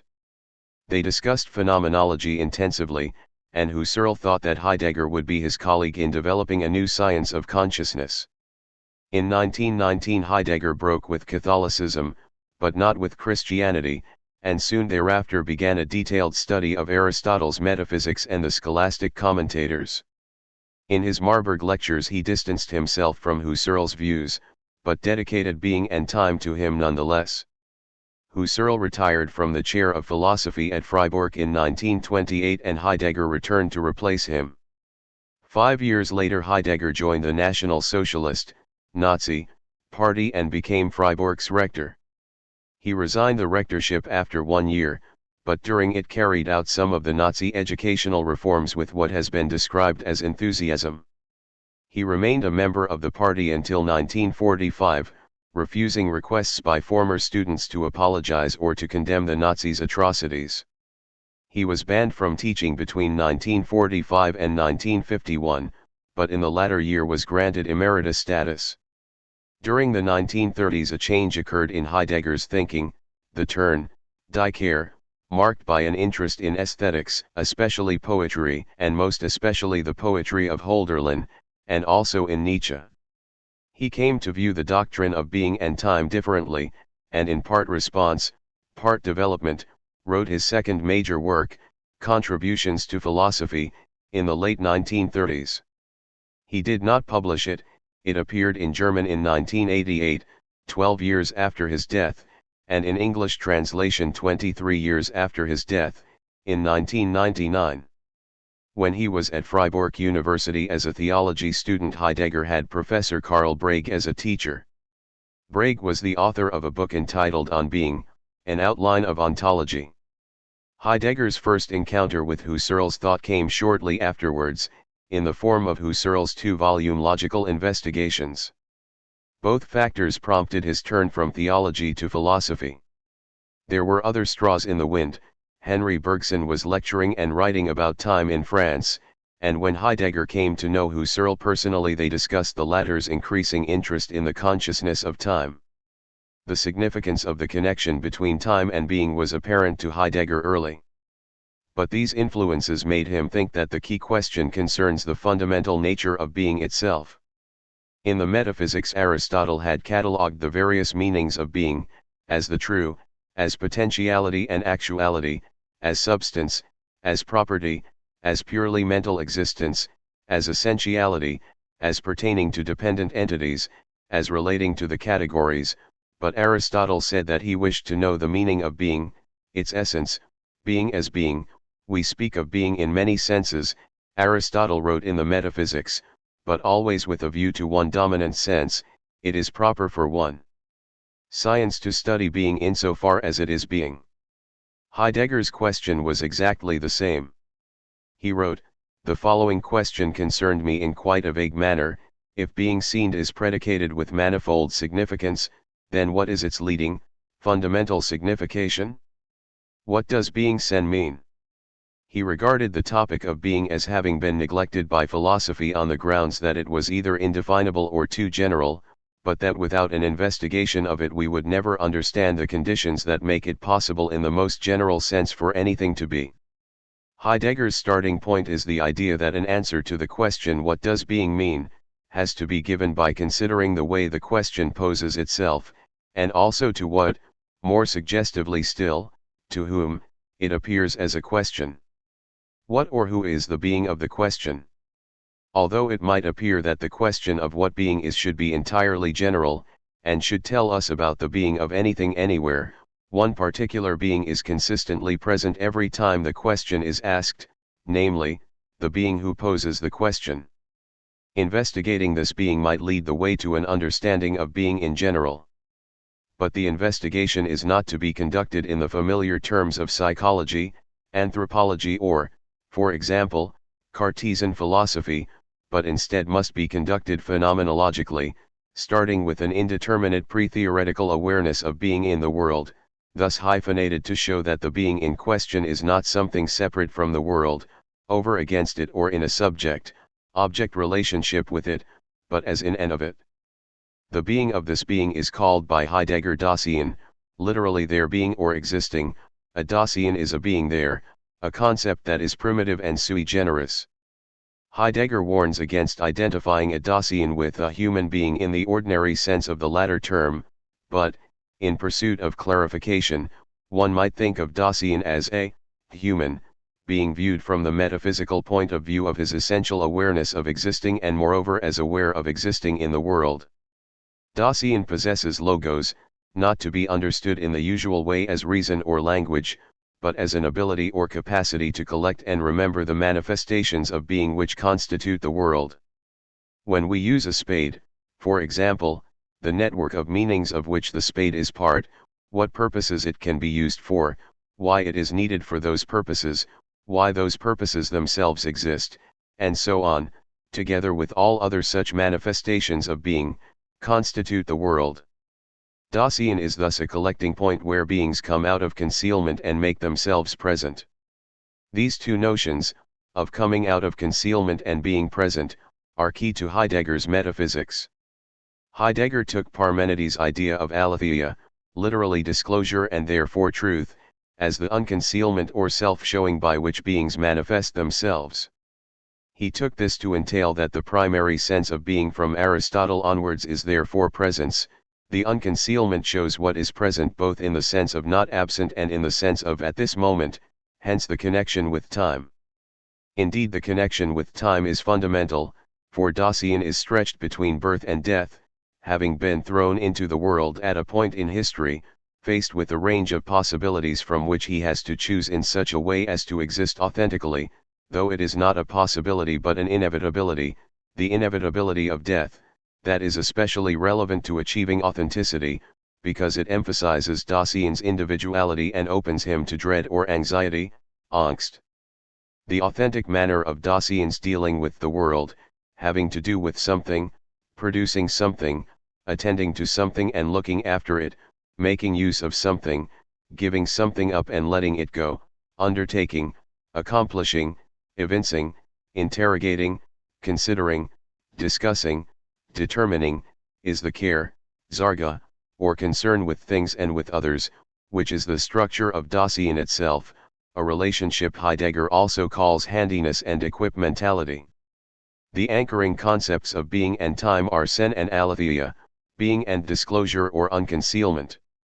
The discussion of the fundamental nature of being is confined to the very first part of the treatise, most of the rest being a discussion of Dasein in existentialist terms. Disclosure is affected by anxiety and care. Note that anxiety is not fear, which is always fear of something particular, but rather is an indefinite and general mood of dread or anguish, that alters the way the world seems to Dasein. Disclosure is like a clearing in the forest, which opens to Dasein its self-understanding of the structure of care, this being threefold: thrownness, we are thrown into the world without any answers available to the question, why am I here, why am I here now? Projection, the process of looking at the things around us to find possibilities for escaping our dread, and finally fallenness, the condition produced by Dasein's tendency to fail itself, to distract itself from authenticity. But only by achieving authenticity can the anguish of existence be overcome. Given that being and time is a work that starts by announcing itself as an examination of the fundamental concept of ontology, its focus on Dasein and the quest for authenticity seemed to some critics, Husserl not least among them, to be a distraction. In his terms it amounted to a reduction of phenomenology to anthropology. For Husserl the way Dasein relates to the world is through consciousness, but in adding moods as a way of making the world present to Dasein, not as the object of its attention but as the horizon of its existence, Heidegger insisted that the world is not something over against Dasein treated as a knowing subject, but is part of Dasein's own existence. It is, however, being towards death that is the fundamental key to authenticity. When Dasein accepts its own finitude in the inevitability of death, it opens up, discloses, Dasein's own being to itself, and completes it by making sense of it as a whole. Being and time was never finished. Heidegger published the first part somewhat in a hurry, under pressure to secure the chair in philosophy at Marburg University, but he did not complete it because over the following years the emphasis of his interests shifted, partly to aesthetics and Nietzsche as mentioned above, but also towards writing an historical inquiry into Dasein's understanding of being. Later still, after the Second World War when he was again allowed to teach following the denazification period, he turned his attention yet further afield, among other things to the subject of technology, examining what it is and what relationship human existence, the phrase he uses here, not Dasein, can have with it. Because of Heidegger's membership of the Nazi Party, his life and his work have been surrounded by controversy, with there being no simple divide between defenders and apologists on one side and critics on the other, but a scrimmage, consisting of those who defend everything and admire, those who reject the philosophy because of the Nazism, those who reject the philosophy on its own terms and attack him for the Nazism, those who defend the Nazism but criticize the philosophy, those who attack the Nazism but defend the philosophy, and so on. In 1966 a friend of Heidegger brought journalists from Der Spiegel magazine to his house to interview him. He had been persuaded, with much effort over a long period, that he must address his Nazi past. He agreed on condition that the interview would not be published until he had died. If that seemed to promise revelation or confession, the journalists were disappointed. He was tense and nervous in the interview, and remained evasive. Not only that, but he seemed to add a new betrayal to the old. When asked by the journalists whether philosophy influences reality, including political reality, he first hid behind the claim that a new kind of thinking is required which is not yet clear, but has something to do with addressing the advent of technologies that old systems of politics will not be able to manage, and then, when pressed, he retreated into saying, "No, philosophy cannot influence reality or politics." This is in direct contradiction to what he had said in the speech made at the grand theatrical event of his inauguration as rector of Freiburg University, complete with robed processions, many dignitaries, and swastika flags. The young journalists from Der Spiegel said, "We, politicians, semi-politicians, citizens, journalists, etc., constantly have to make some decision or other. We expect help from the philosopher, even if, of course, only indirect help, in roundabout ways. And now we hear, 'I cannot help you.'" Heidegger replied, "I cannot." To the dismay of those who, like Heidegger himself, wish always to separate the thinker from the thought, his black notebooks, published in 2014, pose a serious problem, for they appear to reveal his anti-Semitism's connection with his philosophy in implying that Jews are anti-Dasein who manipulate Dasein in the course of their conspiracies. The exponents of literary theory would make short work of connecting the idea of anti-Dasein, not being there, with the intentions of the final solution. Merleau-Ponty, 1908–1961. Maurice Merleau-Ponty was born in the port town of Rochefort-sur-Mer on the Atlantic coast of France. His father, a captain of artillery, died when he was 5 years old. His family moved to Paris where he received an education at two prestigious institutions, the Lycée Louis Legrand and then the École Normale Supérieure, where his fellow students included Jean-Paul Sartre, Claude Lévi-Strauss, Raymond Aron and Simone Weil. Simone de Beauvoir, a student at the Sorbonne, was a frequent visitor among them. Merleau-Ponty's diploma dissertation on Plotinus was passed in 1929, the year in which he attended Husserl's Paris lectures, which introduced audiences at the Sorbonne to Husserl's views and formed the basis of the book Cartesian Meditations. This was an important experience. Husserl remained an influence throughout Merleau-Ponty's work thereafter. After compulsory military service, Merleau-Ponty was awarded a research grant for a study of perception, earning his living as a schoolteacher and then as a tutor at the École Normale Supérieure. At the outbreak of war in 1939 he joined the infantry, but was demobilized soon after France's defeat. Back in Paris he and Sartre became involved in the vaguely anarchist Socialisme et Liberté underground group of intellectual resistance. It was the beginning of a working relationship that saw their collaboration on the post-war journal Les Temps Modernes, until Merleau-Ponty's disillusionment with communism caused them to part company in 1950. A partial reconciliation occurred in 1956. Merleau-Ponty was awarded his doctorate for a thesis on the structure of behavior, 1942. His most important book, The Phenomenology of Perception, appeared in 1945. After a period as a lecturer on education and child psychology at the Sorbonne, he was appointed professor of philosophy at the Collège de France in 1952, the youngest ever such appointee. He died of a heart attack in 1961, aged just 53, while preparing a lecture on Descartes. For Merleau-Ponty, the body subject, an essentially embodied consciousness, replaces the Cartesian ego as the standpoint from which to overcome the fallacies of what he calls objective thought, a view that treats the world in a fragmented way as a collection of things standing in external causal relations to each other. This conception of the world generates conflicting approaches to reality. In one, consciousness is just one of the many things that exist, and the other things that exist do so independently of consciousness. In the other, consciousness constitutes the world, and therefore exists outside it. The first view he calls empiricism, the second idealism. Both are mistaken, he says, and the fact that we alternate between these inconsistent viewpoints is what generates skepticism and prevents us from gaining a proper understanding of intentionality. In place of both, he argues for a holistic conception, an integration of the world and consciousness as indissolubly interdependent. Flesh is at the heart of the world is a much-quoted dictum of Merleau-Ponty's. It encapsulates his idea that body is a form of consciousness, and is the place where perception and action coexist so intimately that perceiving already carries within itself a sense of what action that perception invites. What we perceive is in significant part conditioned by what we can do about it. To perceive is to see a range of possibilities of action. Because action is a bodily function, and action and perception are essentially linked, it follows that the subject of experience is essentially embodied. This is further shown by the way emotion expresses itself bodily, and by the fact that feeling a certain way about something colors how one perceives it.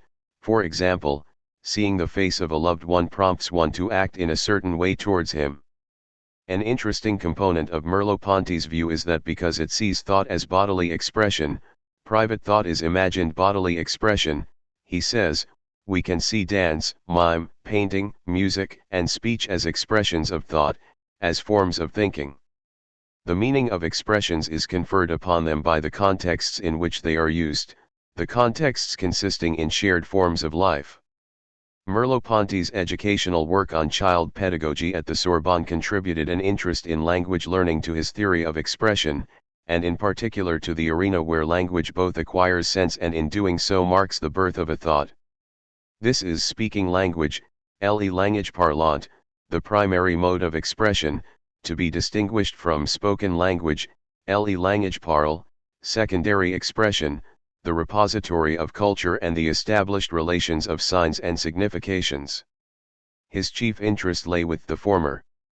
The notion of a context plays a part in dealing with a problem that arises from rejecting empiricism, which has a relatively straightforward account to offer of truth, namely, that truth is a match between what we think and how things are. This is not available to Merleau-Ponty, who therefore needs to explain how we can be right and wrong. He does it by inventing the notion of maximum grip, the idea that there is a context in which one's grip on the material on which we act is optimal, such that if it is not optimal, if we have a sense that we are off the mark in how we are viewing it, we feel a tension. What others call being right or grasping the truth is accordingly having maximum grip on whatever is at issue, while being wrong is a failure of grip. Presupposed to this account is acceptance of the idea that the world as perceived is the result of an interaction between consciousness and things in the world. One's body is a thing in the world too, and as much an object of perception as the thing that perceives. Merleau-Ponty has to show, accordingly, that the mutual and indissoluble interdependence of world and consciousness precedes the embodied subject's own awareness of the perception-action nexus. However, the consciousness that precedes perception is itself part of experience, as the general background to particular episodes of perceiving and acting. Like the general effect of gravity on all we do, this background presence of consciousness exerts a kind of pull that we feel in various ways, a significant one being a social pull towards the presence of others. This thought is important for Merleau-Ponty's view, given that it might otherwise seem solipsistic, not least because it is clear that one's experience of oneself has to be different from, and more immediate than, one's experience of others, unless one has an immediate sense of them as experiencers also. Another key point for Merleau-Ponty is that time is constituted in experience both as a sense of the absence in the present moment of the past and the future, and as a continuous perception of the actualization of possibilities. This latter is the sense of time passing or flowing. In the former respect, time provides the horizons that structure experience. There is always an implicit sense of the past and future lying just over the horizons that bound the present, thereby giving shape to present experience. In the latter respect, perception as the awareness of possibilities feels itself moving forward in time because one of a range of possibilities becomes actual, generating the next range of possibilities, and so onward. In later developments of his thought, as published posthumously as The Visible and the Invisible, Merleau-Ponty revisits the question of how body and world are intertwined ontologically but with a sufficient gap for communication, introducing the notion of the chiasm or crossing, of which a paradigm example is the body as both the thing sensed and the thing doing the sensing, as when a person touches her own face. The sensible, sentient relation is not a strict identity. If it were, there could not be an exchange between them. The visible is flesh, its crossings are with the invisible disclosed in art, literature, music, and emotion, namely, ideas in a universe of ideas. But it would be wrong to think of this as an opposition of two orders, for every relation is, he writes in his latest notes, a simultaneous holding and being held, a view continuous with the founding intuition of his view in the phenomenology of perception. Merleau-Ponty is included in the roster of existentialists, but the lack of exciting topoi in his work such as Death, Anxiety, and Radical Freedom, together with the lack of interest in his work by those in the generation after his own, Derrida, Deleuze and others, though Derrida wrote to criticize his focus on flesh as emphasizing immediacy and contiguity over distance, rupture, and untouchability, deferred response to his work until later. The posthumous publication of his writings revived interest in him. Sartre, 1905–1980. Jean-Paul Sartre lived a very public life, and serves as a paradigm of the engaged intellectual. His talents were wide-ranging. He wrote novels, plays, biography and criticism as well as philosophy, but through all of them his philosophical and political commitments, the latter evolving over time, are never far away. From the strictly philosophical point of view, his major work is Being and Nothingness, 1943, and significant also is Existentialism is a Humanism, 1946. His own nomination for his most important work is The Critique of Dialectical Reason, 1960, in which he sought to provide a refreshed basis for Marxism as the philosophy of our time, but freed from associations with what he saw as its degraded Soviet version. Sartre was born and educated in Paris, forming some of his most important relationships while a student at the École Normale Supérieure, where he met Maurice Merleau-Ponty and Raymond Aron. He also at this time met Simone de Beauvoir, who was studying at the Sorbonne. While at the École he gained a reputation as a practical joker. One of his pranks, announcing to the press that the wealthy aviator Charles Lindbergh was to receive an honorary degree there, caused such a fiasco that the École's director had to resign. French men were obliged to undertake a form of national service, so Sartre had a spell in the army as a meteorologist before embarking on a career as a schoolteacher, which is what most of his contemporaries did while working on doctoral dissertations. When the Second World War broke out, Sartre rejoined the army, was captured and imprisoned for 9 months by the Germans. The experience was transformative. Simone de Beauvoir records that when he returned to Paris he had acquired a new seriousness. The underground resistance group he helped to form, Socialisme et Liberté, contemplated its options, including the assassination of collaborators, but for want of support it collapsed. Disappointed, Sartre decided to concentrate on writing. FN5 The war years produced Being and Nothingness and his plays The Flies and No Exit, and a number of magazine articles.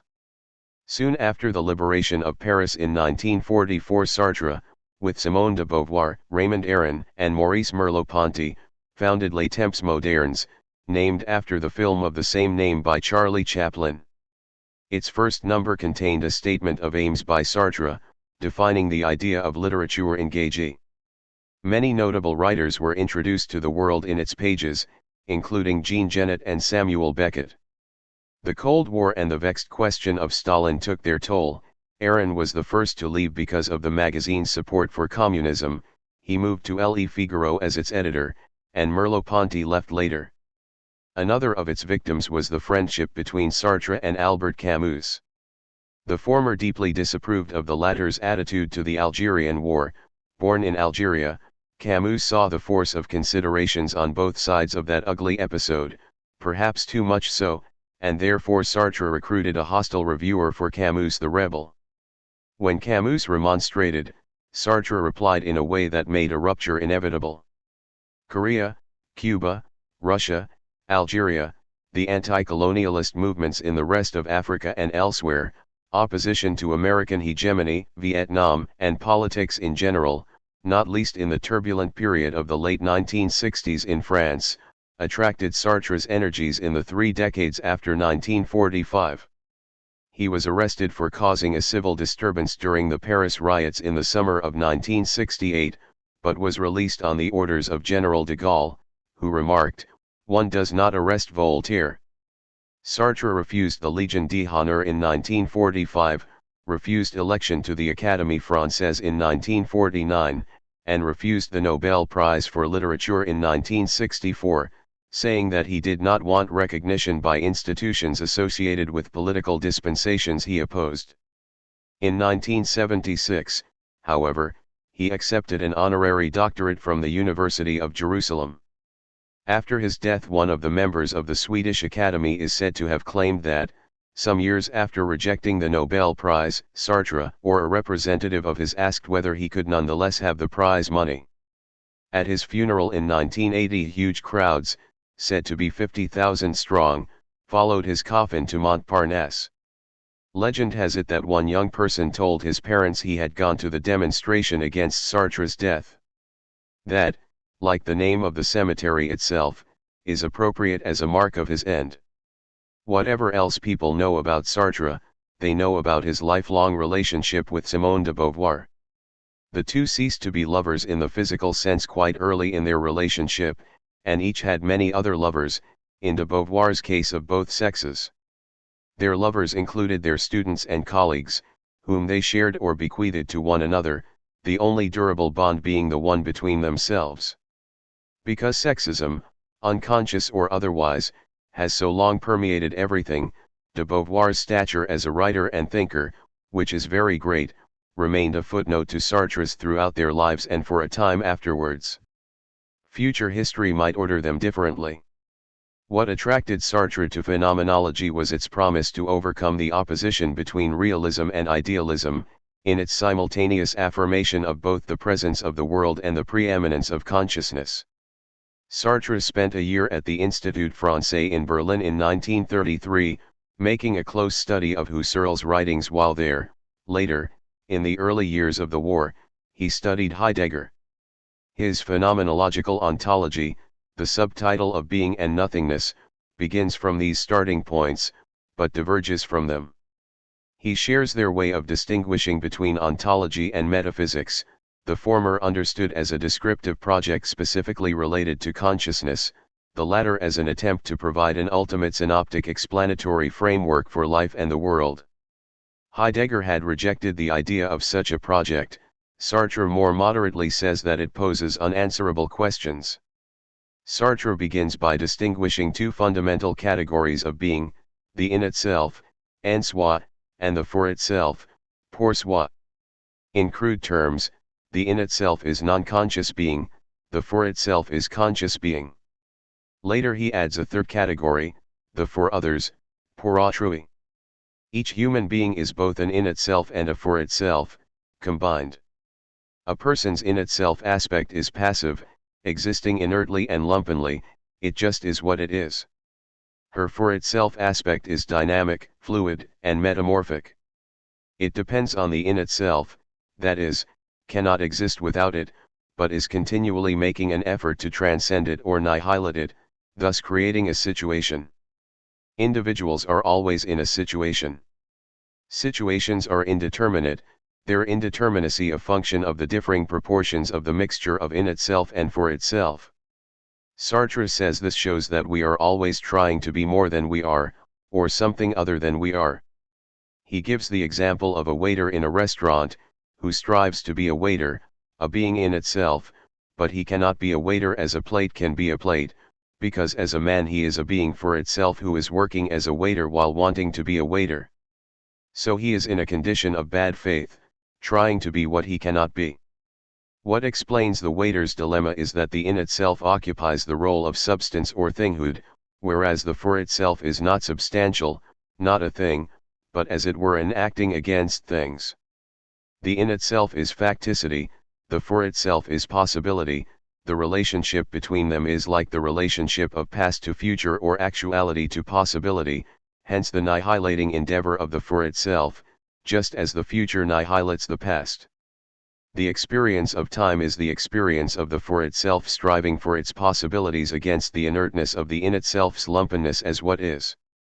The category of for others becomes relevant on the appearance of another subject. A Robinson Crusoe figure could not deduce the existence of an other from the two categories of in itself and for itself. The only way to know of the for others is to meet with one. Sartre uses the example of being discovered in an embarrassing situation. The shame one feels is a phenomenological reduction of being aware that the other is a for itself, a subject of experience. The other thus objectifies us, we are an object for it, we exist in the other's consciousness, which is how we come to know ourselves in the first place, but because the primary way in which individuals relate is, in Sartre's view, through conflict, it is also the case that hell is other people. This is the culminating line of his play No Exit. The reason is that before encountering the other we are free and self-constituting, looking outwards from the pre-reflective self at the world. When others enter the picture they become a suction pipe draining one into it, for we are made to see ourselves as the other sees us, objectifyingly, an alienating situation because it renders us into an in itself for the other. We see this when we realize that such emotions as shame and pride arise only in response to the look, the gaze, regard, of an other. The look does not require the actual presence of an other, its notional presence is enough. Of course the relationship between oneself and the other is mutual and reciprocal, just as the other objectifies and alienates me, I objectify and alienate him. While I attempt to free myself from the hold of the other is trying to free himself from mine. While I seek to enslave the other seeks to enslave me. The allusion to Hegel's master-slave dialectic is apparent here. It is an inevitable source of bad faith, mauvaise foi, because the possible forms of relationship all raise problems. Sartre describes as masochism the effort to annex the other's freedom by subjugating oneself to her as nothing but an object for her, while sadism is the effort to transcend her attempted objectification of oneself by refusing to let her do it. Love is the endeavor to achieve a wholeness of being as for itself in itself through the merging of the two consciousnesses, mine and the other's, into one. But since this would obliterate the otherness that is the foundation of a for itself's consciousness of its existence, and because, further, the obliteration is mutual, the result is contradiction and conflict. But given that there is no escaping relationship with others, the only way we manage to live with the situation is by bad faith. Central to Sartre's view is commitment to the connected pair of ideas that existence precedes essence and that we are radically, indeed agonizingly, free. The first idea is that individuals are self-creating, they do not arrive in the world, or at the point of self-awareness, with an antecedent purpose or plan waiting for them, but have to make what they become through their choices and actions. In existentialism is a humanism, Sartre writes, man first of all exists, encounters himself, surges up in the world, and defines himself afterwards. The corollary is that each individual is responsible for his self-creation. Man is condemned to be free, because once thrown into the world he is responsible for everything he does. Knowledge of that freedom and the responsibility it entails causes anguish. The question arises whether it is possible to achieve authenticity, the chief if not indeed sole value of Sartrean ethics. In light of our condemnation to the alienated and anguished conditions described, his answer does not seem to describe something attainable. It is this: we achieve authenticity if we abandon our desire to become an in itself for itself and thus liberate ourselves from the identification of our ego as being in itself, that is, as a thing. Instead we must allow a spontaneous pre-self-aware selfness to emerge to replace me as an ego. If I cease from being in relationships of appropriation and self-identification with my ego, and instead focus on my aims and goals in an outward-directed way, I cease living in bad faith. There is a widespread view that Sartre's existentialism is a humanism is a summary of his outlook as it stood in the mid-1940s. The origin of the text was a lecture given in Paris in 1945, in large part because its brevity and accessibility made it the one strictly philosophical work of Sartre's which, in translation, reached a wide audience. It drew considerable fire from other philosophers, and Sartre himself rejected aspects of it later. It is, however, a locus clas siccus for the themes of freedom, its anguish, and the responsibility imposed by freedom to be self-creating. These themes were an inspiration for the generations of young people who came into a sense of their own freedom and responsibility in the 1950s and 1960s, even if they knew of them only as slogans detached from their source in the ontology and phenomenology of being and nothingness. At that time it was common for Albert Camus, 1913–60, to be bracketed with Sartre as an existentialist, although he repudiated the label, and insisted instead on describing his view as absurdist. He argued that humankind's absurd condition consists in the gratuitous nature of the relationship between humanity and the world. The fact that neither has any intrinsic meaning is the only bond between them, as he puts it. It invites one of three responses: literal suicide, intellectual suicide in the form of accepting some form of religious solace, or courageous acceptance and embrace of the absurdity of things. His essay The Myth of Sisyphus is, apart from his novels, the chief statement of this view. It concludes by saying of Sisyphus, condemned for eternity to a futile task, never succeeding in getting a boulder to the top of a hill, that in view of the fact that the struggle itself confers meaning, one must imagine Sisyphus happy. Camus' novels exemplify and expand on aspects of this central theme, and gave it a powerful hold on the imagination of his time. In just the way that Camus' reputation as a contributor to philosophy has become overshadowed by the connection with Sartre, so, and arguably, even less excusably, has that of Simone de Beauvoir, 1908–86. Her reputation as a feminist and novelist is of course outstanding, but her specifically philosophical contribution has been subordinated to her achievements in those fields. One can mention the following in illustration. Sartre had learned from Hegel the idea that consciousness is made for itself by relationship with another, and through the conception of the look he had developed the idea into his theory of alienation and the futile effort to achieve a transcendence, by means of love, of what is in effect the master-slave bond. De Beauvoir makes use of these ideas in terms that concretize and illuminate the actual situation of relationships between men and women. She does so by characterizing the prevailing ideology as one in which man is the subject and woman is the other and the slave, whose role is to recognize man's endeavors and thereby validate and serve them.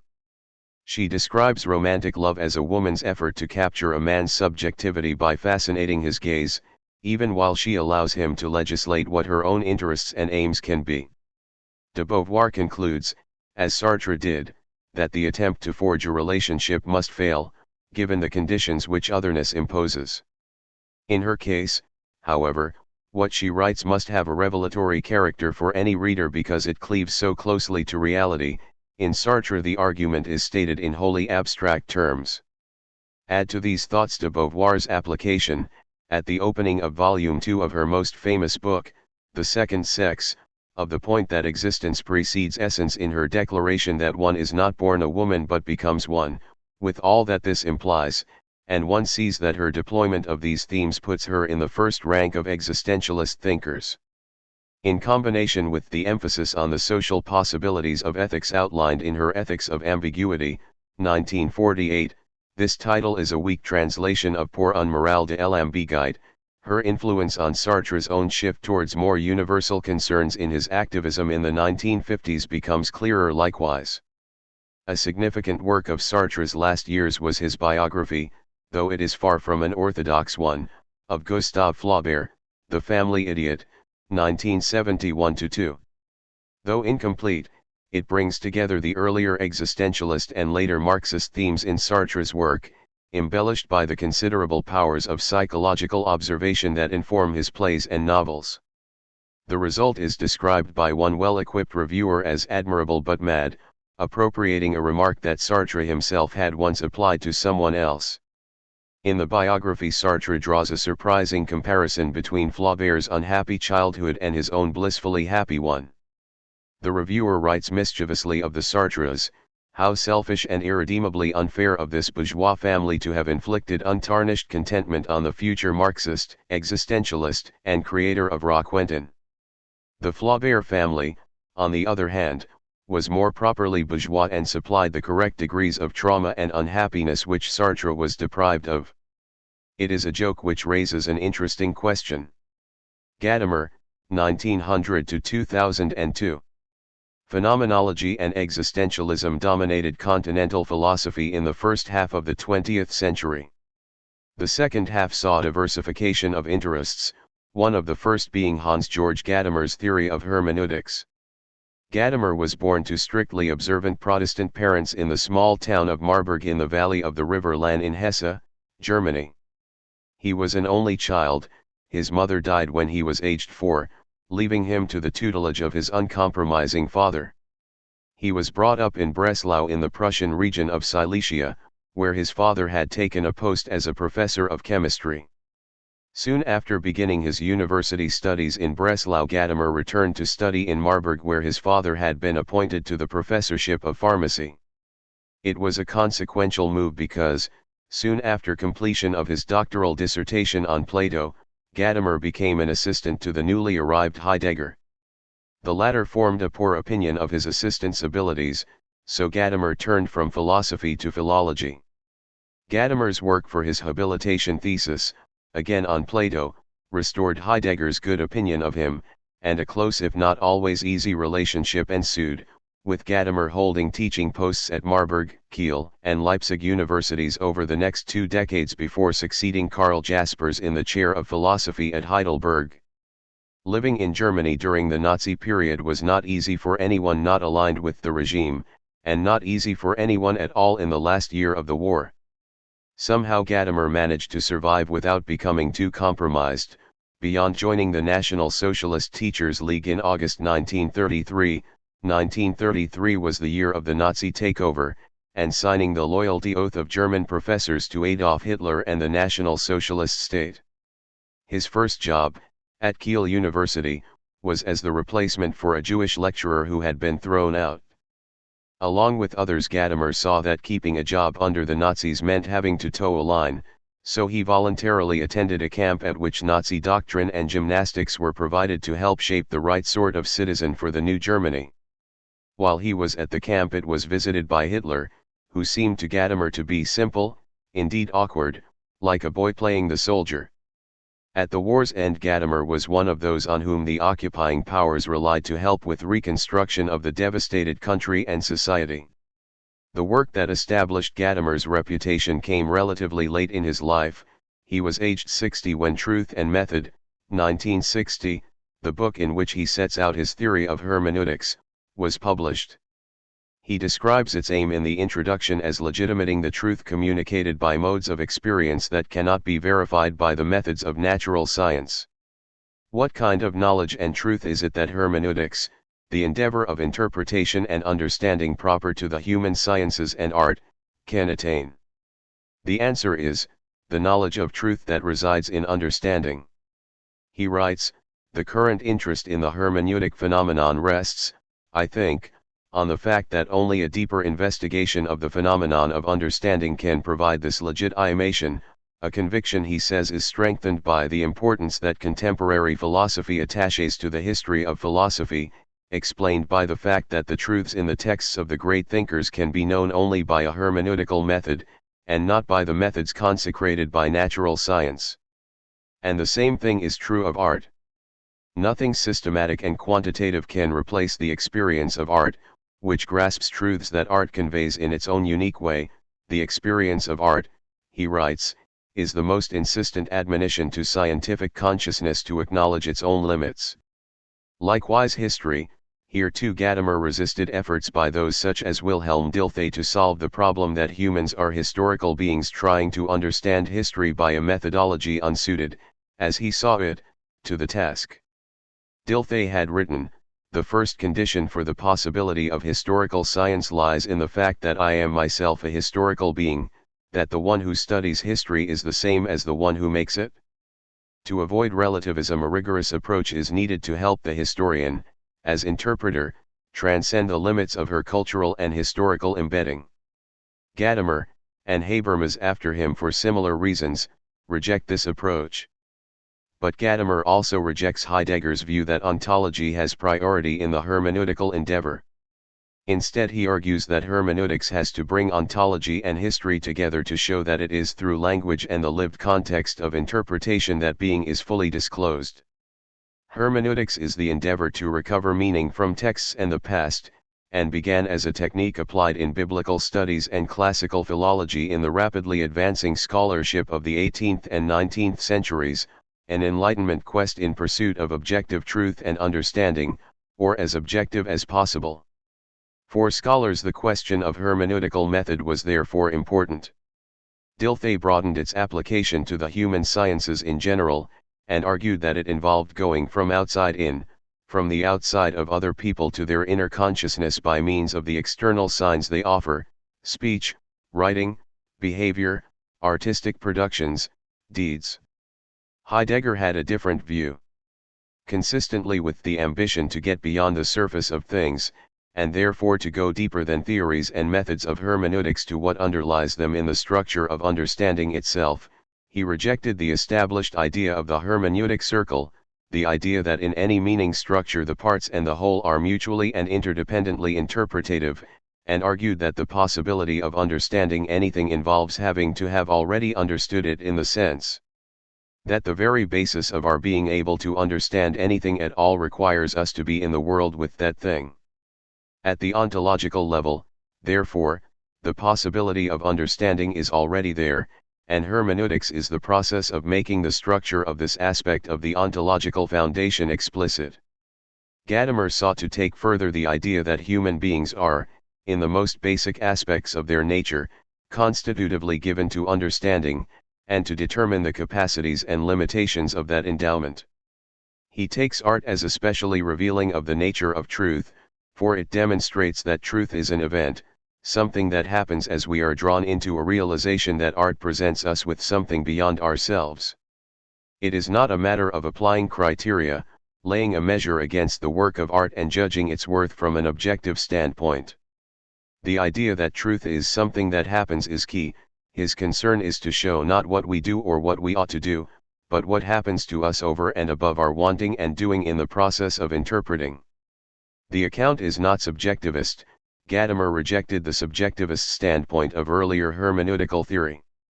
Rather, it turns on the idea that in encountering truth we are taken out of ourselves into something larger, as happens when we play. Think of playing tennis or chess, when we are caught up in the act of playing, a situation in which the game takes over the player's consciousness and as it were plays itself through him. It is not the subject playing, but the play which absorbs the subject. This does not mean that the player becomes an unaware pawn in the game's playing of itself. It means, rather, that the subject is effortlessly involved, very like the idea of the Zen mode of playing tennis where self-consciousness does not obtrude to render the activity unspontaneous and forced. The game unfolds of itself, but the player is nevertheless an agent in it, one of the factors in it, yet experiencing a new freedom that attends giving up the effort to control. In playing the game, the player presents herself as a participant, with a view not to winning but purely to being in the game and to furthering the task of the game itself. This explains the genesis of art. When the self-presentation of the player ceases to be solely for the sake of playing itself, and offers itself as a presentation to others, it transforms into a possibility for truth, not as an intention either of the player or of the spectator, but because that is the mode of being of the work of art itself. For art speaks. In the encounter with art one hears something that claims and makes a difference to one. The experience is not merely theoretical, not merely recognizing a truth, but something practical and existential, making a difference to one's life. Art speaks to us saying, "Thou must alter thy life." Behind every thought, Gadamer says, lies a whole body of assumptions and background beliefs, which he calls prejudice, not in a negative but in a neutral sense, for some of our assumptions and beliefs might be worth keeping, while others might merit rejection. It is not possible to do without prejudices in this sense. Assumptions, inherited beliefs, and they are a source of knowledge, So Gadamer rejects the Enlightenment prejudice against prejudice, and assigns to understanding the task of disclosing and evaluating prejudices, and the authority and tradition that constitute them. Tradition is what makes our own situation intelligible, understanding is an essentially historical process, and without openness to the manifestation of tradition in ourselves and the works of art and literature we encounter, the work of understanding could not be achieved.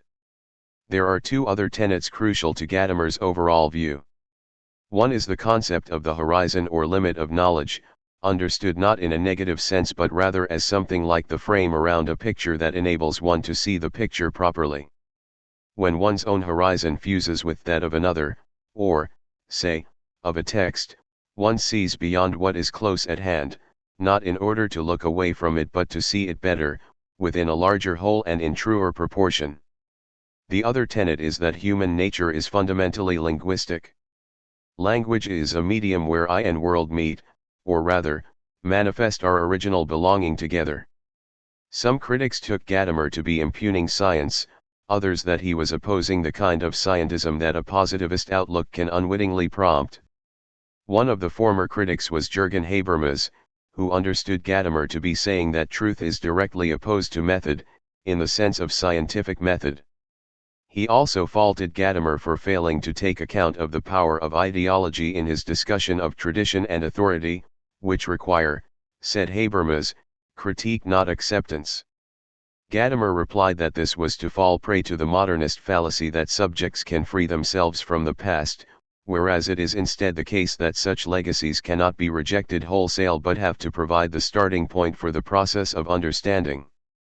Even from so condensed an account of Gadamer's principal themes one can see how they entered into his wide-ranging practical contributions to debates about education, European ideals, the humanities, and the promotion of mutual understanding between different cultures. As a result, his ideas have been influential in fields outside academia, in medicine, architecture, law, and environmental concerns. He lived to the age of 102 and was still at work when he died. Ricoeur, 1913–2005. Hermeneutics found a second champion in Paul Ricoeur, a younger contemporary of Gadamer. Ricoeur was orphaned very young, his mother died shortly after his birth, and his father was killed in the Second Battle of Champagne in September 1915. His family were Huguenots, and the grandparents who brought him up were assiduous in their study of the scriptures, which encouraged bookish and studious habits in him. He attended the Lycée Émile Zola at Rennes and studied as an undergraduate at its university before going to the Sorbonne, where he wrote a dissertation in theology. The advent of war resulted in a further lengthy period of study, in prison camp, after being drafted into the army and captured. The OFFIZIR Lager, Auflage 2D, in which he spent the next 5 years, organized itself into such a rigorous center of study that the French Vichy government gave it degree-awarding status. There he made a close study of Karl Jaspers, the psychiatrist and religious thinker, and translated Husserl's ideas. The translation formed part of his doctoral submission after the war. His teaching career began in the theology faculty of the University of Strasbourg, the only French university with a Protestant theology department, where he remained until 1956, in which year he was appointed to the chair in philosophy at the Sorbonne. Ricoeur's three most important books were published during the Sorbonne years. Fallible Man and the Symbolism of Evil both appeared in 1960, followed by Freud and Philosophy in 1965. In this latter year he made the mistake of accepting a position as dean at the new University of Nanterre, at the time called Paris Aix-Nanterre, located in the city's western suburbs.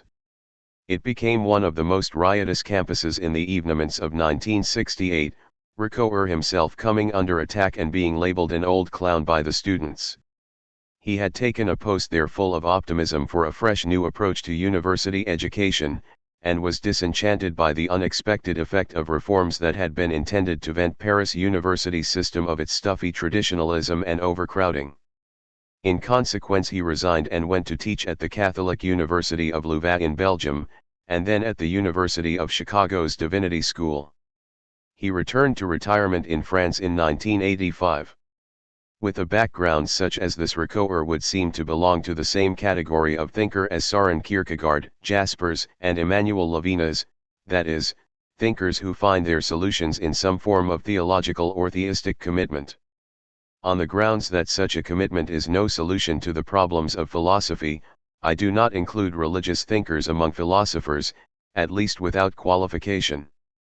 For if there is an omnipotent, omniscient, and eternal being, then anything whatever is possible, all bets are off, as the saying has it, and therefore there is no point even in thinking about the problems, given that the solution, even if incomprehensible, is already available without the necessity for further thought.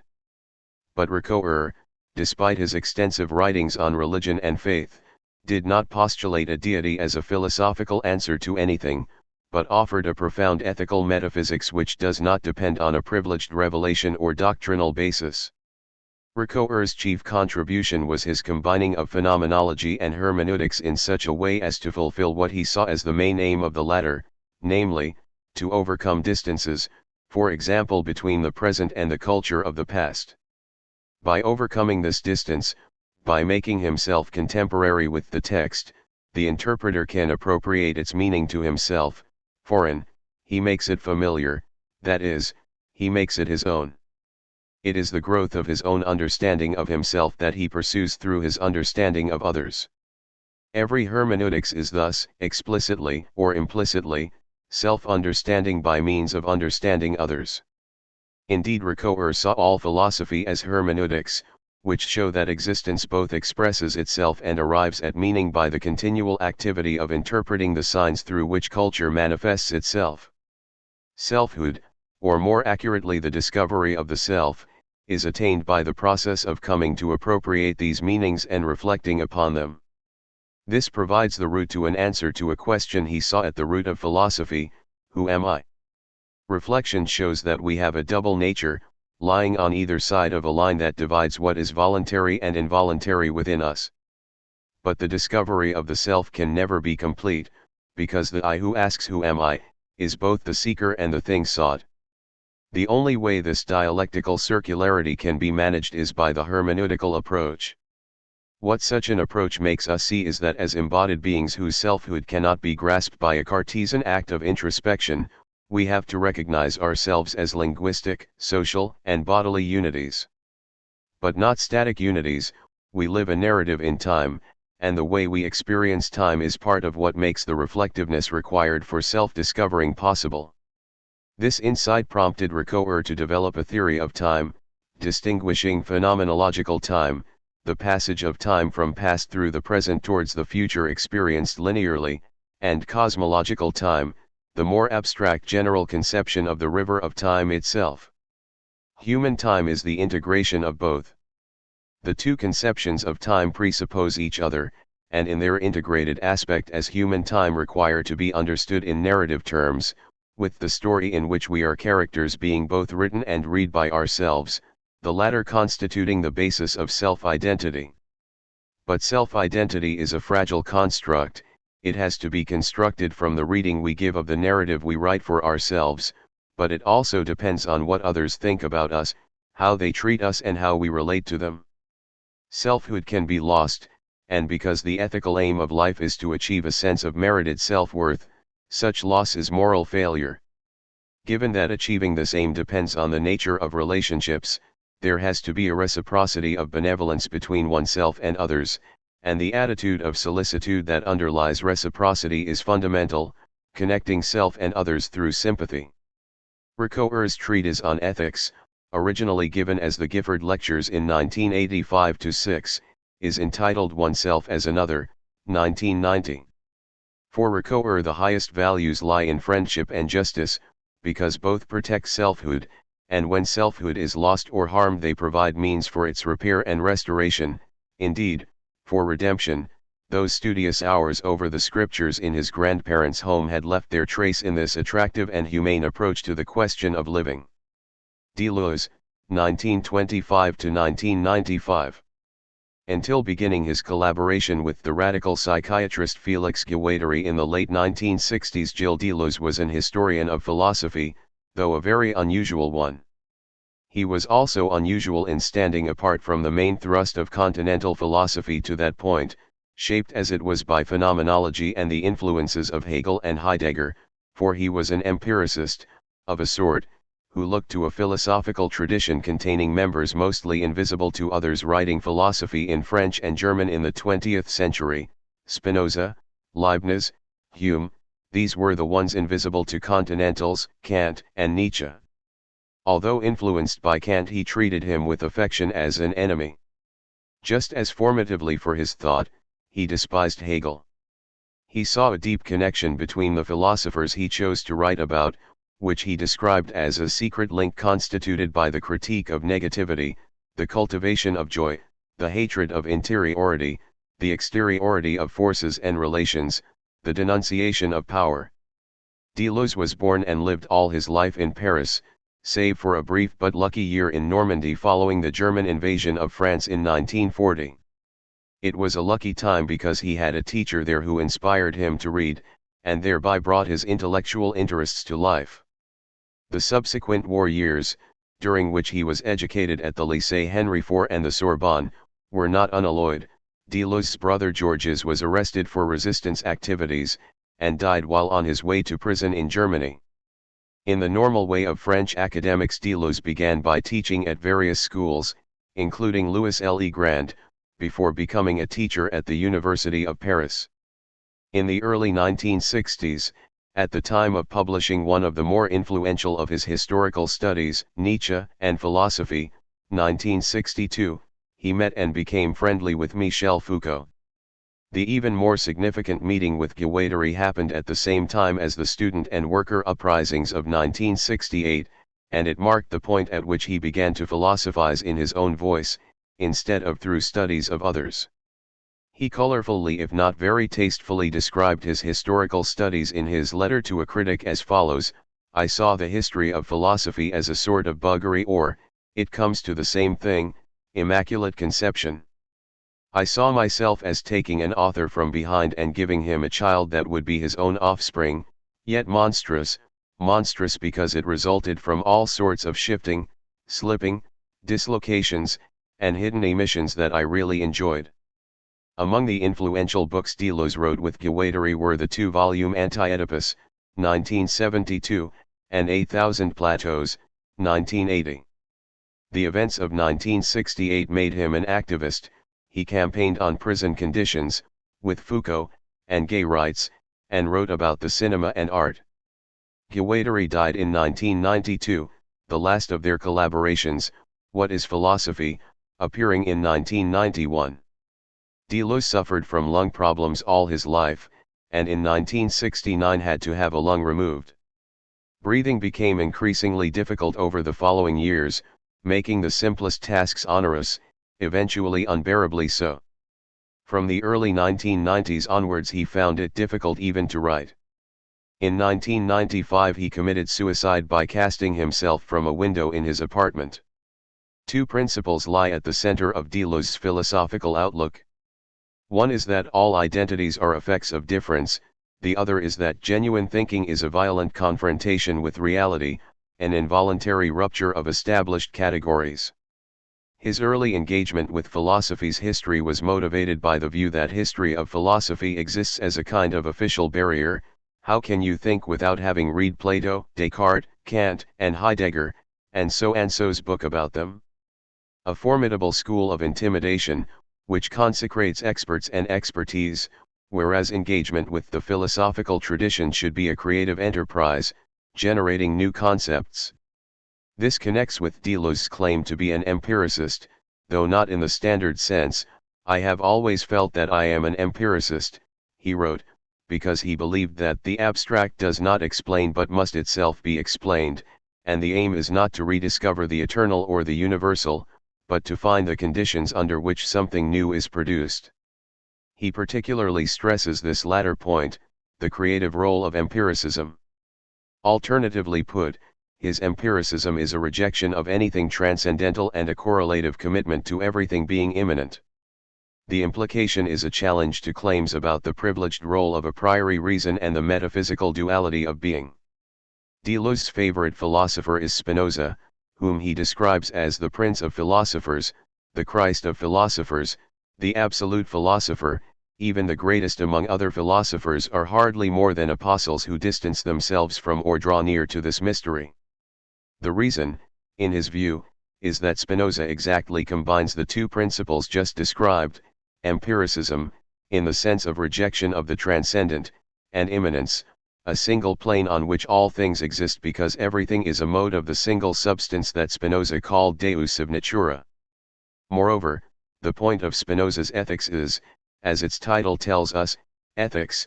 The entire argument of the book aims at dispelling the illusions that prevent us from attaining freedom and joy, freedom from illusion and unavailing striving against necessity, and joy in the rejection of the sad passions. A key concept for Deleuze is immanence. It means what is empirically real, and it is understood as entailing that everything real exists on the same plane of being. There is no deeper, higher, different transcendental plane which is other than what is empirical, or which constitutes its essence. Everything there is has to be understood in terms of its relations to other things. A fundamental such relation is identity. In thinking of the concepts of identity and difference, we normally start with identity. Deleuze points out, distinguishing between numerical and qualitative identity, the first meaning x equals x and the second meaning that two things x and y look so similar that one cannot tell them apart, as with identical twins. But we should instead see difference as the more fundamental concept, because everything that is given, things, their properties, their relations to other things, is given as different from other things, and moreover as self-differing because being is a process, namely, the process of becoming. Accordingly, to employ terms not Deleuze's own, both individuality and plurality are effects or outcomes of difference. Making difference more fundamental than identity raises questions about repetition. Pondering Nietzsche's eternal recurrence, Deleuze observes that the return is not a recapitulation, an exact simulacrum, of a former life and circumstances, but it is the return itself which returns. The returning is what is repeated, but each time to something different because difference inhabits repetition, and the time of the return is not the past but the future. The subject of the eternal return is not the same but the different, not the similar but the dissimilar. One of Deleuze's most striking remarks, among many such, is what he says about the aim of ethical striving, which is to become worthy of what happens to us, for then we will become the offspring of one's own events, and thereby be reborn. Again, as with others mentioned in these pages, Deleuze's philosophical creativity ranged widely, and he saw his writings about cinema, art, and novelists not as critical works but as philosophy. They were opportunities for philosophical creativity, the same motive that had prompted his historical studies. Philosophy is in his view an essentially constructive endeavor. His writings on the history of philosophy are accessible. His chief work, Difference and Repetition, 1968, is difficult, and the collaborative writings with Guattari are even more so, to the point of impenetrability. The claim that they are deliberately obscure, with unannounced shifts in the sense attached to key terms, is met by the counter-claim that Deleuze wished to keep his readers on their toes, forcing them to think. In this he succeeds. Derrida, 1930–2004. Sartre was an intellectual celebrity, and known the world over. He traveled, appeared on television and was interviewed often. But life was slower then, there were fewer television channels and long-distance travel was considerably more effortful. By the time Jacques Derrida arrived on the scene, all the means for amplifying presence in the world as an intellectual celebrity, yet more television, frequent and easy transatlantic travel, the increased opportunities for semesters at American universities, had become vastly greater, and at least one aspect of Derrida's reputation has to do with this fact. The other is that he was an iconoclast, and wrote in a way that, to say the least, permits multiple interpretations. For this reason, to explain Derrida requires observing the truth, if he would accept such a term, of his principle, that nothing exists outside a context. One might say that, in his case, context is all. Derrida was born in Algiers to a Sephardic Jewish family. The Vichy government's anti-Semitic policies denied him a place at the local lycée, requiring him and other Jewish children to attend a separate school. He devoted himself to football instead for an entire year, and had ambitions to become a professional player. The lacuna might have had some influence on his failure to pass the entrance examination for the École Normale Supérieure at first attempt. He succeeded at the second attempt. The dissertation he wrote there was on Husserl. He later said that Husserl and Heidegger were the two great influences on his thought, and that without them he would not have been able to speak. After school teaching for several years, Derrida secured a post at the Sorbonne and worked as assistant to Paul Ricoeur, before being offered a post in 1964 at the École Normale Supérieure, which he occupied for 20 years. His reputation was established soon afterwards, in 1967, when the 3 books that made his name were published, of grammatology, writing and difference, and speech and phenomena. By the end of his life he had published over 40 books, and spent much time in his last decades in the United States. He became an enormously controversial and divisive figure, as exemplified by the furor at Cambridge University in 1992 over the question of an honorary doctorate for him. Many leading analytic philosophers regarded him as a fraud, or at best as someone whose imperial robes were made visible only by the less exigent lights of literature departments. By Derrida's own principles, it ought to be impossible to say exactly what his views are. But at risk of achieving the impossible, here follows an attempt. Derrida's deconstructionism turns on the claim that there is no such thing as a subject matter, a topic, or point of a discourse, a singularity that brings one's understanding to a focus. To think that there is something that can be grasped in a discourse is to continue to be imprisoned by a metaphysics of presence. There is neither subject matter nor truth, there are only perspectives and their deferral, this latter being the continual escape of meaning from the effort to pin it down, the escape of a text or utterance from efforts to attach it securely to a definite sense. When we try to understand, all that we encounter is ruptures and deviances, the effort to understand merely exposes misunderstandings. Western philosophy's principal way of thinking is, says Derrida, logocentric in that it privileges language as the expression of reality, and hence stands as a mediator between consciousness and reality. He inherits from Heidegger an opposition to the metaphysics of presence which promotes appearances above the conditions that make appearances possible. And it proceeds by way of positing binaries, positive and negative, good and evil, simple and complex, and again favors one side of the divide.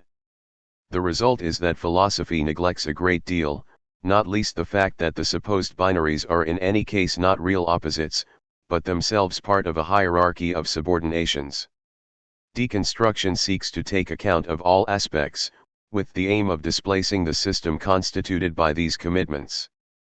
A key idea in of grammatology is that the continual deferral of meaning introduces a gap between what a producer of signs wishes to convey by their means and what the signs succeed in conveying. He coins the term difference within a where the second E usually is, as the name for that gap. Derrida says it is not a concept, or even a word. It is also in itself, when spoken, an illustration of the point, for its pronunciation is, in French, indistinguishable from that of the regular term difference, illustrating the difference between signification in speech and writing. It also suggests the idea of where alternative and suppressed readings might be found, in the margins of a text, in footnotes, in the space between the intention and the result, in what is not said or what is in fact excluded by a given speech or text. As Derrida's ideas developed, and as responses to them, both critical and appropriative, increased in number and frequency, they changed. He responded to criticisms of the obscurity of his writings by asserting and defending it as deliberate and necessary. In a late interview in Le Monde in August 2004, he said that his approach embodied an intransigent, even incorruptible, ethos of writing and thinking, without concession even to philosophy, and not letting public opinion, the media, or the phantasm of an intimidating readership frighten or force us into simplifying or repressing. Hence the strict taste for refinement, paradox, and aporia. Commentators on Derrida attribute to him a shift of interest towards politics and ethics in the last decades of his life. He wrote about biblical texts, Kierkegaard and Levinas, and like a number of his contemporaries turned his attention to literary criticism, architecture, psychoanalysis, debates about feminism and gays, and, inevitably, for it is the great cultural and art form of the 20th century, film. Despite Derrida's own refusal to be pinned to a central commitment, instead claiming to be enacting a process which, in light of the eternal deferral of meanings, is the only option open to thought, one can see very definite influences, and recognizing them tells us much. Heidegger had written of a destructive retrieve which opens texts to differing and usually suppressed possibilities of interpretation. Claude Lévi-Strauss' account of the Nambikura tribe in Brazil, especially of its chief, who saw in the prospect of learning to write a chance to entrench his authority over his tribe, afforded a number of lessons about speech and writing and the implications for distortions of power that one way of appropriating them might cause. But the most interesting reference might be to Maurice Blancot, 1907–2003, who wrote in his Literature and the Right to Death, 1948, of the deep strangeness of the authorial experience, and the idea that literature begins at the moment when literature becomes a question. Blancot quoted from Mallarmé's Crisis in Poetry, "I say, a flower, and outside the oblivion to which my voice relegates any shape, insofar as it is something other than the calyx, there arises musically, as the very idea and delicate, the one absent from every bouquet, and discusses the poet's sense of the double condition of the word and the two aspects of language which he distinguishes so absolutely. In order to characterize each, he lights on the same term, which is silence. The crude word is pure silence. It would, perhaps, be enough for anyone who wants to exchange human speech, silently to take or put in someone else's hand a coin. Silent, therefore, because meaningless, crude language is an absence of words, a pure exchange where nothing is exchanged, where there is nothing real except the movement of exchange, which is nothing. Therefore despite the refusal to acknowledge a theory that can stand still long enough for evaluation by the canons of a philosophical approach that Derrida is at pains to deconstruct, it is hard to see how to avoid the charge that if he is right, 40 books about it would be 39, perhaps even 40, too many. Continental thought, UN Solander refuses. Like the Ganges' many mouths, continental philosophy's varieties of thought proliferated so diversely in the second half of the 20th century that an account of them is in danger of mutating into a general history of ideas. Because this is not such a book, but instead is specifically a history of philosophy, the question presses as to who and what to include and exclude. Almost every thumbnail of every notable writer of nonfiction in German and French in the 20th century describes him or her as a philosopher along with his or her several other avocations: cultural critic, literary critic, social theorist, psychiatrist, novelist, and so on, which begins to make the term too broad to be helpful, unless, and perhaps why not, the term is to be revised to embrace more in its extension. Fortunately for the present author, answering the question about who to include, and therefore exclude, is not an entirely arbitrary matter. In the introduction above I point out that the history of philosophy is identified by what today's philosophers select from the general history of ideas as the antecedents and precursors of their concerns. The debates they select are the case law of those concerns, the thinkers they study are those whom they have good reason to choose as guides. The philosophical tradition itself, accordingly, tells us much about who and what it identifies as significant for the inquiries we label as metaphysics, epistemology, ethics, and their associated pursuits. But of course this is a judgment made at a point in time, and therefore some thinkers and writers might be overvalued, and others ignored, whom later generations will see differently. The foregoing account of continental philosophy has focused on a number of significant individuals whose inclusion is obvious, and some whose inclusion is less so. For example, it will not be clear to everyone that Derrida is a philosopher au pied de la lettre, while others will say that if he merits separate treatment, so even more does Habermas, and Foucault, if not most of those mentioned in the paragraphs below. The writers and thinkers mentioned in the paragraphs below have not been given such treatment, thus constituting a sort of salon de refuses, and an explanation for this is merited. In the process they get a place in these pages after all, and doubtless some would enjoy the exemplification of their rejection of binaries in being included by being excluded. The future might find one or more of them of much greater importance than those separately treated above. And indeed, it might turn out that people not mentioned here at all will come to be regarded in future as the really great philosophers of the 20th century. In any case, my choice of who to include and exclude will doubtless be controversial. As a general criterion I have been guided by two considerations.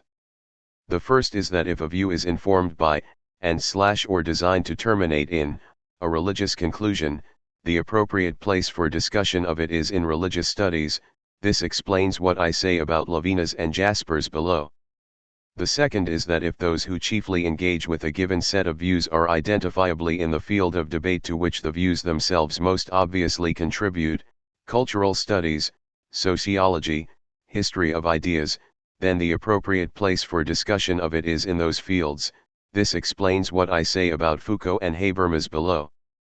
In all these cases there are philosophical sources, dimensions, and significances in these writers, as there are in most thoughtful engagement with matters of intellectual importance, but where a line has to be drawn these considerations are persuasive in showing where it lies. The writers now to be mentioned fall into the following two groups. The first group consists of individuals who were primarily philosophers. The second group consists of individuals who were primarily political, social, and cultural theorists. The first group, ordered by date of birth, consists of Henry Bergson, 1859–1941, Karl Jaspers, 1883–1969, Gaston Bachelard, 1884–1962, Jean Wahl, 1888–1974, Alexander Kojève, 1902–68, Emmanuel Levinas, 1906–95. The following thumbnails do none of them justice, but not, one hopes, too much injustice either. Bergson was an excellent prose stylist, and his arguments in favor of free will, based on the intuited experience of time and duration, made him very famous in his own day, not least because he seemed to many to offer successful resistance to the deterministic implications of science. He received the Nobel Prize in Literature and many other honors. His reputation was damaged by his effort to put Einstein right about time in a head-to-head debate in April 1922. A few months later Einstein was awarded the Nobel Prize in Physics, not for his theory of general relativity, which the Swedish Academy said had been called in question by Bergson, and such was Bergson's reputation that it weighed with the Academy, but for his work on the photoelectric effect. In old age, though wishing to convert to Catholicism, Bergson remained a Jew as a statement of opposition to the Nazis. His lack of philosophical influence is doubtless connected with his valuing of intuition and non-rationalism over science. Like Nicolas Malebranche 2 centuries before him, the enormous celebrity he enjoyed in his own day seems to have drained his reservoir of reputation, leaving none to be enjoyed posthumously. Such things happen. Jaspers began as a medical doctor and psychiatrist, making valuable contributions in the latter role, not least in the conception of biographical approaches to therapy. He formulated a richly worked-out version of an existentialist philosophy, with quasi-religious overtones informed by his views about the need for transcendence as the answer to existential angst. The conclusion of his thought is, in effect, that believing in God is soothing. This latter explains the influence he has among theologians. Alexander Kojève gave a famous set of lectures on Hegel in 1930s Paris, which had great influence on the development of French thought thereafter. The lectures were attended by, among many others, Raymond Queneau, Georges Baudelot, Maurice Merleau-Ponty, Jean-Paul Sartre, Jacques Lacan, and Raymond Aron. In the years following the Second World War, Kojève became a leading statesman in France and was one of the founding fathers of the European Economic Community. Jean Wahl did much to promote interest in the religious existentialism of Søren Kierkegaard, and was an effective ringmaster of the academic and institutional side of philosophical activity, keeping French thought alive in the university in exile in the United States during the Second World War, and serving as the editor of the journal Revue de Métaphysique et de Morale. Gaston Bachelard was an historian of science, and his disagreement with Bergson's philosophy probably played a role in the latter's relative posthumous invisibility. He anticipated Thomas Kuhn's notion of paradigm shifts in science in his rejection of Auguste Comte's view that the history of science consists in a smooth upward approach to its culmination in Comtean positivism. Emmanuel Levinas is an attractive figure whose ethical concerns exerted a life-transforming influence on some. Whether it is more correct to describe him as primarily a religious thinker, and chiefly concerned to expound a normative doctrine, is enough of a question to explain his inclusion among these thumbnails. He has had a great influence on theologians. Jürgen Habermas, b. 1929, is the member of the salon over whose inclusion in it most thought was given. He is a figure of great stature, whose contributions as a public intellectual, and whose defense of Enlightenment values as a scholar, are equaled only by the advances made in his work on communication and the public sphere. If lines of demarcation mean anything at all, and perhaps they should not, then this work belongs to sociology, though of a philosophical kind. Habermas is one of the few thinkers who speaks to both sides of the widening divide between continental and, broadly, Anglophone thought, although in the latter tradition he is almost exclusively read by sociologists and political theorists. The second group, somewhat approximately ordered here by affiliation and area of activity, is even more heterogeneous, but its members might reasonably be described as having primary interests in sociology, politics, social and critical theory, and the history of ideas.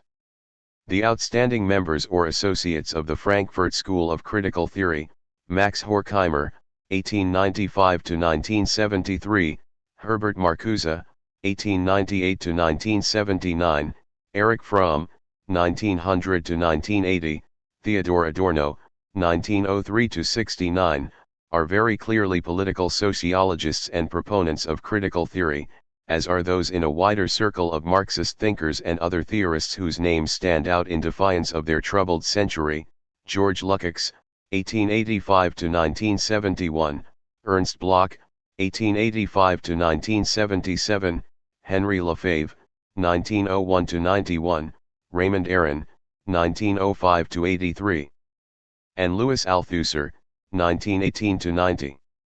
Hannah Arendt, 1906–75, resolutely refused the description of philosopher, though it is highly merited by her insights into human nature and political extremity. She is an exemplar of intellect that is both penetrating and courageous. Her chief concern was to argue for the importance of political engagement as a civic responsibility, in order to defeat totalitarianism and the peculiar horror of banal evil, the evil done by ordinary people in seemingly ordinary, undramatic ways, by keeping alive the resistance of hope against the kind of dark times she had witnessed in the Nazi era and so penetratingly studied afterwards. It is a matter of striking poignancy that she had been Heidegger's lover before he became a Nazi, and after the Second World War forgave him. Michel Foucault, 1926–84, made his sociology and history of ideas indispensable to any understanding of modernity. The point of genuine philosophical importance repeatedly made by his work is that power, whatever form this power takes, institutional, political, personal, in diffuse, covert, unobvious, and non-institutional forms as well as recognizable and structured ones, determines what is to count as knowledge, madness, crime, or acceptable sexual expression, and this alerts us to the perennial need to resist, to be suspicious and alert. The point might not be original to Foucault, but the extent of his generalization of it is. Foucault argued that accepted ideas about human nature and history distort our effort to arrive at good theories in medicine, psychology, and criminology, not least because they turn on a model, that of the natural sciences, which requires them to be rigorous and quantitative. He argued, in opposition to this idea of correct methodology, that a different conception of human nature is required, an alternative to the one created by the pouvoir savoir, power knowledge, of dominant ways of thinking, however mediated. Reflection on the preoccupations of Foucault and other philosophically inspired and philosophically minded sociologists, historians of ideas and critical theorists mentioned here directs our attention to something that a great deal of continental thought is fundamentally about, namely, resisting what it sees, or fears, in science, reductivism, determinism, objectivity, neutrality, rationality, and monopoly of truth and epistemic power. These anti-science, or anti-scientistic, thinkers insist instead on the irreducibility and centrality, however described or theorized, of human being.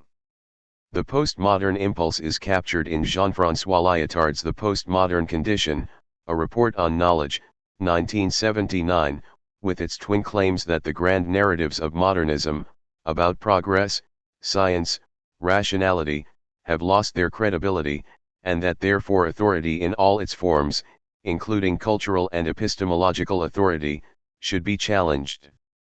Much continental thought of the second half of the 20th century is an answer to that call.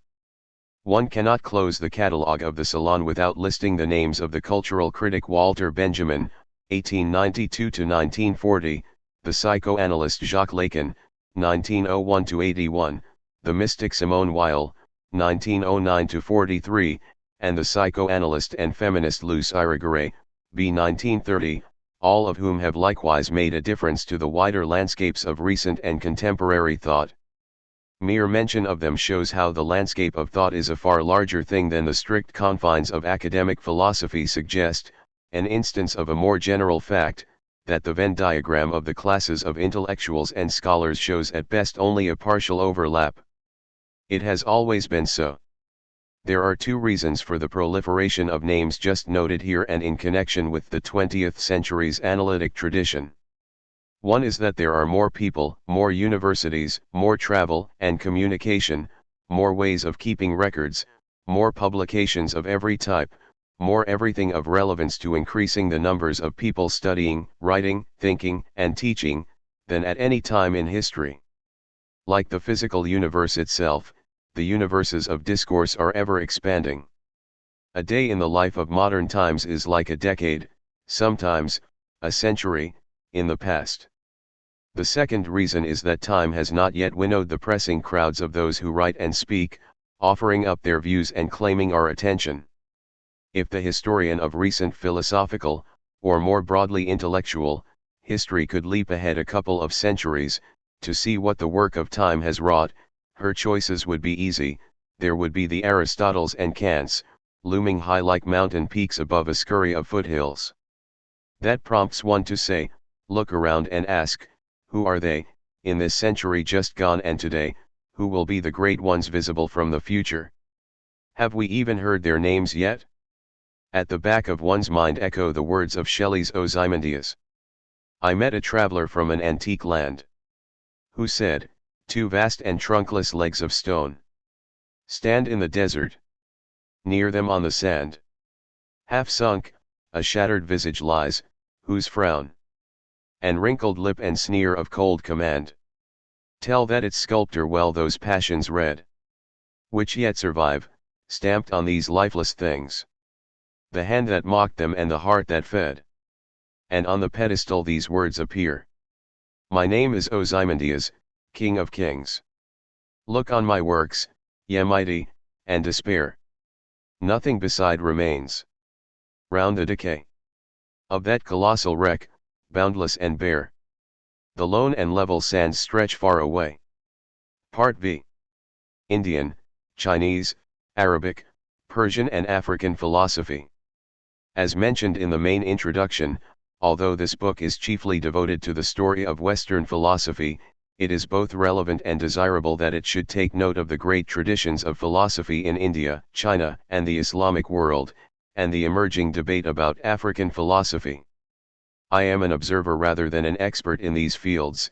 Expertise in at least aspects of them would be the minimum qualification one should have for writing about them, yet I can only claim this for myself, with due modesty, in the case of Western philosophy. However, a lively interest in these traditions, not least from the point of view of being fascinated by the comparisons and differences between them and Western philosophy, is a requisite for the serious student of ideas, even if access to those in other traditions has always to be achieved via translation. A full account of the philosophical traditions of India, China, and the Islamic world would require tracing their developments over time. In the surveys offered here, attention is focused on the originating ideas and subsequent core doctrines. I strongly recommend that the section on Indian philosophy be read only after parts I-IV above have been read, and that the section on Arabic, Persian philosophy be read only after at very least part I has been read. In the interests of dispassion I have to say the following. It would seem that there is a recipe for being a great civilization dominating figure such as the Buddha, Confucius, Socrates, Jesus and Muhammad. It is this: write nothing. Have devoted disciples. Be lucky. Note that this recipe does not include, be original. Be profound. None of these figures were either of these things, though in the be lucky department they had followers who were both, and who made from the remembered fragments of their sayings, and the legends that embroidered memory of their persons, whole systems of thought and practice which they themselves might not have recognized or even perhaps approved. If these seem to be disparaging things to say, as a kind of lèse-majesté against the greatest and most iconic of names, note this. Each of these figures was, in his own time, one among many who were doing what he was doing, teaching or preaching, gathering followers, variously borrowing from and disagreeing with others and with earlier teachings. In the case of some it was decades, in the case of others centuries, before the teachings attributed to them were written down. In each case the followers of their followers soon began to disagree and split from each other, the schisms and quarrels forming different versions of the legacies thus surviving. Take Siddhartha Gautama, he who came to be known as the Buddha, as an example. Legend makes him the son of a king who led a life so sheltered and opulent that when he first encountered a sick man, an old man and a corpse in the world outside the palace walls, he was shocked, and therefore abandoned his station and family and set off as a mendicant wanderer in search of release from the sufferings of life. He tried deep meditation at the feet of the yogis, he tried severe self-mortification after the fashion of the ascetics, seeking by these means to secure release from the endless cycles of pain that constitute existence. Neither worked. But one day, seated in thought under a Bodhi tree, he found enlightenment, he became the Buddha, the enlightened, and was released, and spent the rest of his life teaching disciples. This fabulized and abbreviated account makes Gautama seem as if he were unique, as if he appeared from nowhere with a great and transforming revelation to offer the world. But what of the yogis and ascetics with whom he first studied? In fact, he arose out of a period in the history of India that was tumultuous in the tens of thousands of seekers and mendicants, of yogis and ascetics, of teachers and preachers, who congregated in huge crowds in great public debating halls and in parks in the cities of the Ganges, where they argued among themselves, lectured the public and taught their followers. It was common currency that acts of charity would help towards a more fortunate reincarnation in a next life, and therefore these swarms of mendicants were able to rely on being fed and clothed by the communities through which they passed. Nothing was more helpful to fostering the abundance of philosophy and religion in the India of that time than the coupled ideas of reincarnation and karma. The teachings of the Buddha began to be written down 3 to 4 centuries after his death. The two oldest sources of what he is believed to have taught are the Sutta Pitaka, the basket of discourses, and the Vinaya Pitaka, the basket of the disciplinary code. They were gathered from memorized oral transmission of the teachings, an approximate canon of which had been formed by about a century after his death.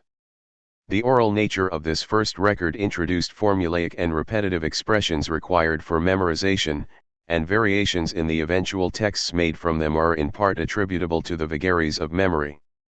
But there were certainly also misunderstandings, interpolations and reinterpretations of the material passed down too, adding to the variability of the written versions. Moreover, whatever language the Buddha spoke in his native land among the Sakya people, who lived in what is now the border area between India and Nepal on the northern slopes of the Ganges basin, It was not Pali, Sanskrit, or one of the Prakritic dialects, and the transmission of Buddhist teachings through these languages, and later through other South Asian languages and Tibetan, Chinese, and Japanese, introduced many differing additions and changes to create what Buddhism is now. Nevertheless, there is a recognizable core to Buddhist doctrine, centering on the Four Noble Truths and the Eightfold Path. A striking fact about Buddhism, as with the rival outlook that arose at the same time in history, namely Jainism, is that it is not a religion but a philosophy. It involves no deity or deities, and relies on no messages from transcendent sources about the purpose of life and how to live it. Later versions of Buddhism in Tibet, China, and Japan gathered a great penumbra of superstitions and beliefs in gods and non-human beings, a typical development for the human imagination, but this constitutes a corrupted version of the original, as the austere scholars of the Theravada school of Sri Lanka will readily tell one, as they look with disdain at the excesses of the Mahayana schools and their incrustations of the true doctrine with what these scholars think is nonsense. Matters are no different as regards Confucius. He too was one of many literati who sought to advise princes and teach a way of life. He had the good fortune to inspire a follower who lived a century after his time, Mencius, whose admiration prompted even later scholars to collect sayings attributed to Confucius and write them down. About 2.5 centuries after Confucius' death, the first emperor of unified China, Qin Shi Huangdi, r. 221 to 210 BCE, made a bonfire of the books of all previous philosophers, and, as it happened, any available living authors of them too, in order to efface the past and to establish the legalist philosophy of his own day, which supported his rule. Fortunately, he was unable to destroy all copies of previous classics such as the Book of Songs, the Spring and Autumn Annals, the Analects of Confucius, the Yu Jing, in an earlier anglicization known as I Ching, and Mencius' book, the Menzi. When the next dynasty came to power, known as the former Han, Confucius' reputation blossomed. Many of the ancient classics were attributed to his authorship or editorship, and preferment in the bureaucracy of the empire turned on success in examinations on the classics attributed to him. The Confucian character of China was shaped by the many and long periods when the teachings attributed to Confucius were the subject of these imperial examinations. They ceased to be so only in the first decade of the 20th century. The pattern of post-mortem collections of sayings and teachings, the earliest written down decades after the event, and a canon being established only centuries after the event, is repeated in the case of Jesus and Muhammad. The standout figure is Socrates, personally known to Plato, Xenophon, and others who wrote about him, but even here too, with the exception of some lampoons by Aristophanes, nothing was written about him or recorded of him until after his death. Subsequent philosophers developed different aspects of Socrates' legacy: Aristotle the trope of the considered life, the Cynics his disdain for convention, the Stoics his fortitude and adherence to principle, but in the case of the Buddha, Jesus and Muhammad, the divergences and schisms among their followers in the centuries after their deaths descended into conflict and violence. This too, alas, is a typical feature of things human. Socrates is, however, like all the others in having been one among a large number of people, in his case the Sophists, who were doing much the same thing as he was, teaching, influencing, attracting pupils. Jesus was likewise one of a large number of enthusiasts and preachers, and his form of execution, reserved by the Roman authorities for political insurrectionaries, suggests that he was not viewed as being much different from the many others who were disturbing the peace at the time. Gautama competed for the attention of his contemporaries with the Jains, with other atheist philosophers and with the theistic devotees of the India of his day. Why did Confucius rather than Mozi come to have followers long after his own time who elaborated teachings in his name, thus making him the venerated sage of China? Why did St. Paul choose to make a religion out of the deceased Jesus rather than some other zealous preacher of the day? You might reply, the intrinsic merits of the teaching. Perhaps so. But undoubtedly there was a large measure of luck in it. And it makes one ask, prompted by Thomas Gray's elegy written in a country churchyard, how many village Hamptons and mute inglorious Miltons in their thousands thought and taught, but have been long forgotten? Refocus the question and ask, why is it that romantic novels sell in far greater numbers than literary ones? Were there teachers and thinkers of profound insight whose teachings were too difficult to understand or to follow, leaving the legacy of the more popular ones to flourish in history? A survey of the history of philosophy suggests an answer. In it are to be seen the thinkers who may well have more to offer the thoughtful than the popularized teachings associated with those big names. One thing we certainly learn from these considerations is that Buddha, Confucius, and the rest are the names of images or icons rather than of people, or better, perhaps, the ideas of notional people to whom can be attributed for convenience the inspiration for a philosophy or, in the case of Jesus and Muhammad, who are therefore not considered in this book, a religion. Picking out a few individuals for elevation to iconic status in this way is a kind of shorthand for the entire period in which they and increasingly many others were raising questions about values, society, ideas of the good, and inquired into fundamental questions about the world and humankind. No doubt others had done the same in the millennia before them, but at this period, between the 8th and 3rd centuries BCE especially, there was a marked efflorescence of debate, both in numbers of people involved and in written records of what emerged from their discussions. For this reason the period has been labeled the Axial Age. Axiology is the study of values, from Greek axia meaning worth, value, a name coined by Karl Jaspers on the basis of views advanced by scholars in the 19th century who were struck by the emergence of philosophy in India and China contemporaneously with its appearance in the Greek world. Jaspers included Zoroastrianism in Persia and Judaism in the Middle East among the movements constituting the age, and might have added many more which have since vanished into historical curiosities, such as the mystery cults, Hermeticism, and then contemporary versions of the mythopoeic religions of Egypt and Mesopotamia.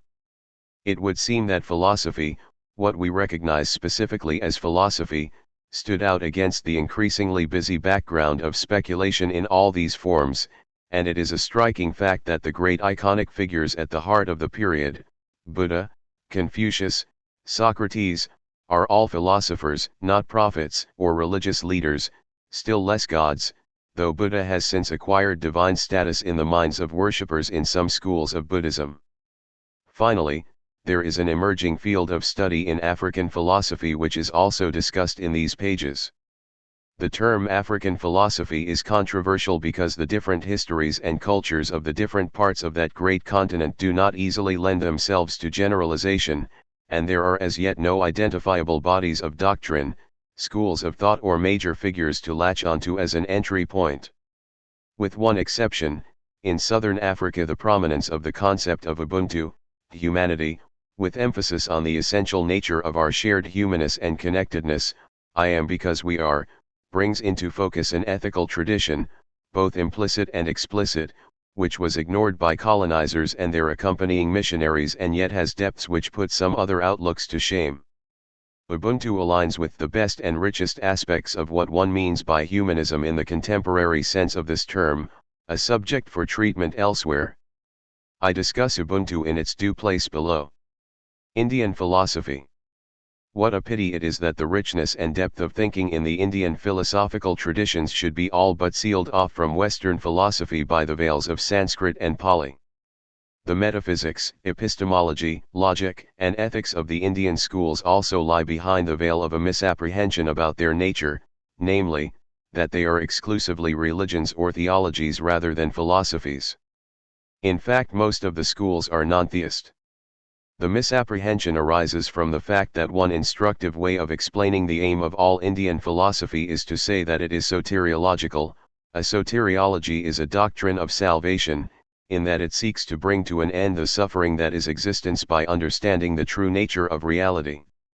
Accordingly, all the schools offer a complete package of metaphysics, epistemology, and ethics as a system, and the fact that their practical aim is escape from suffering offers to many an invitation to apply a lazy extension of the term religion to them. The schools of Indian philosophy are known as Darshanas. Darshana literally means sight and by extension view in the sense of viewpoint or standpoint.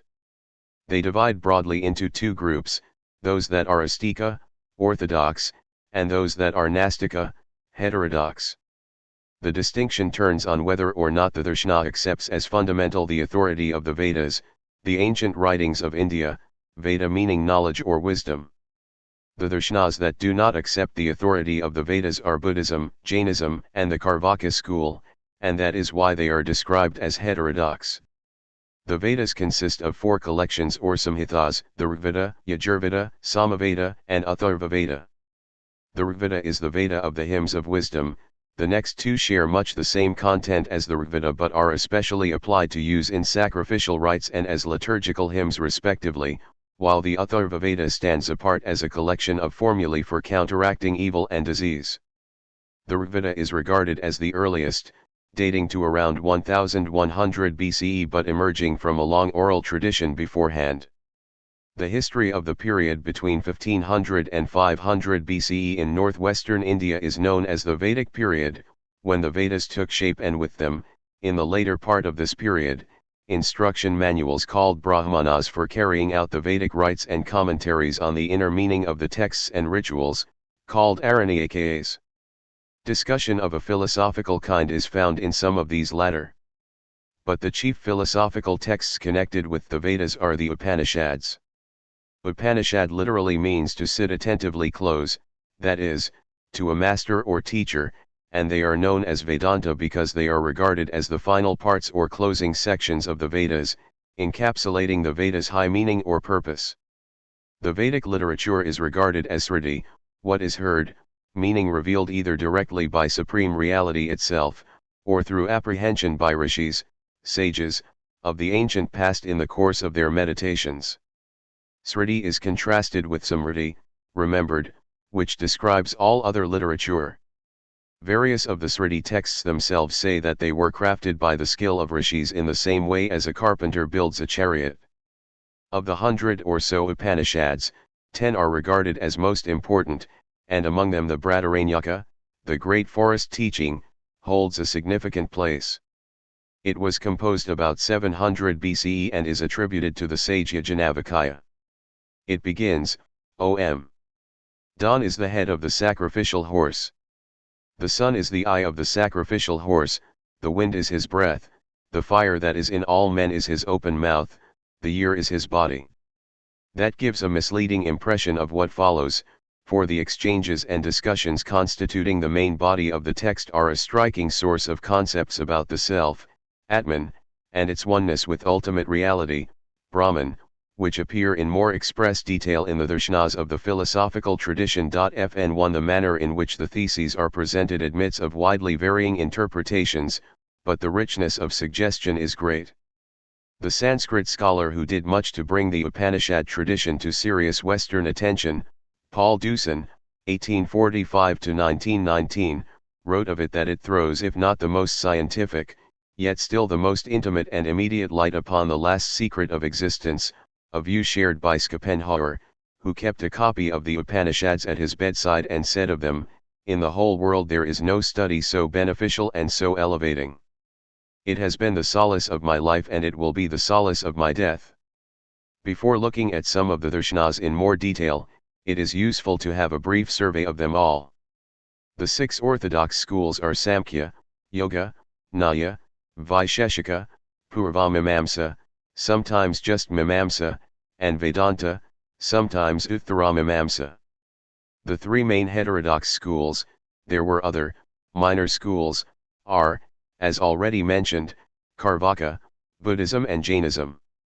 Samkhya is the oldest of the orthodox schools, and was originated by the author of the Samkhya Sutras, the sage Kapila, 7th or 6th century BCE. It asserts a dualism of matter, prakriti, and consciousness, purusha, which also means spirit or self, and it regards both as equally real. It is pluralistic in holding that purusha is many. Yoga is associated with the Samkhya school as the practical application of its teaching.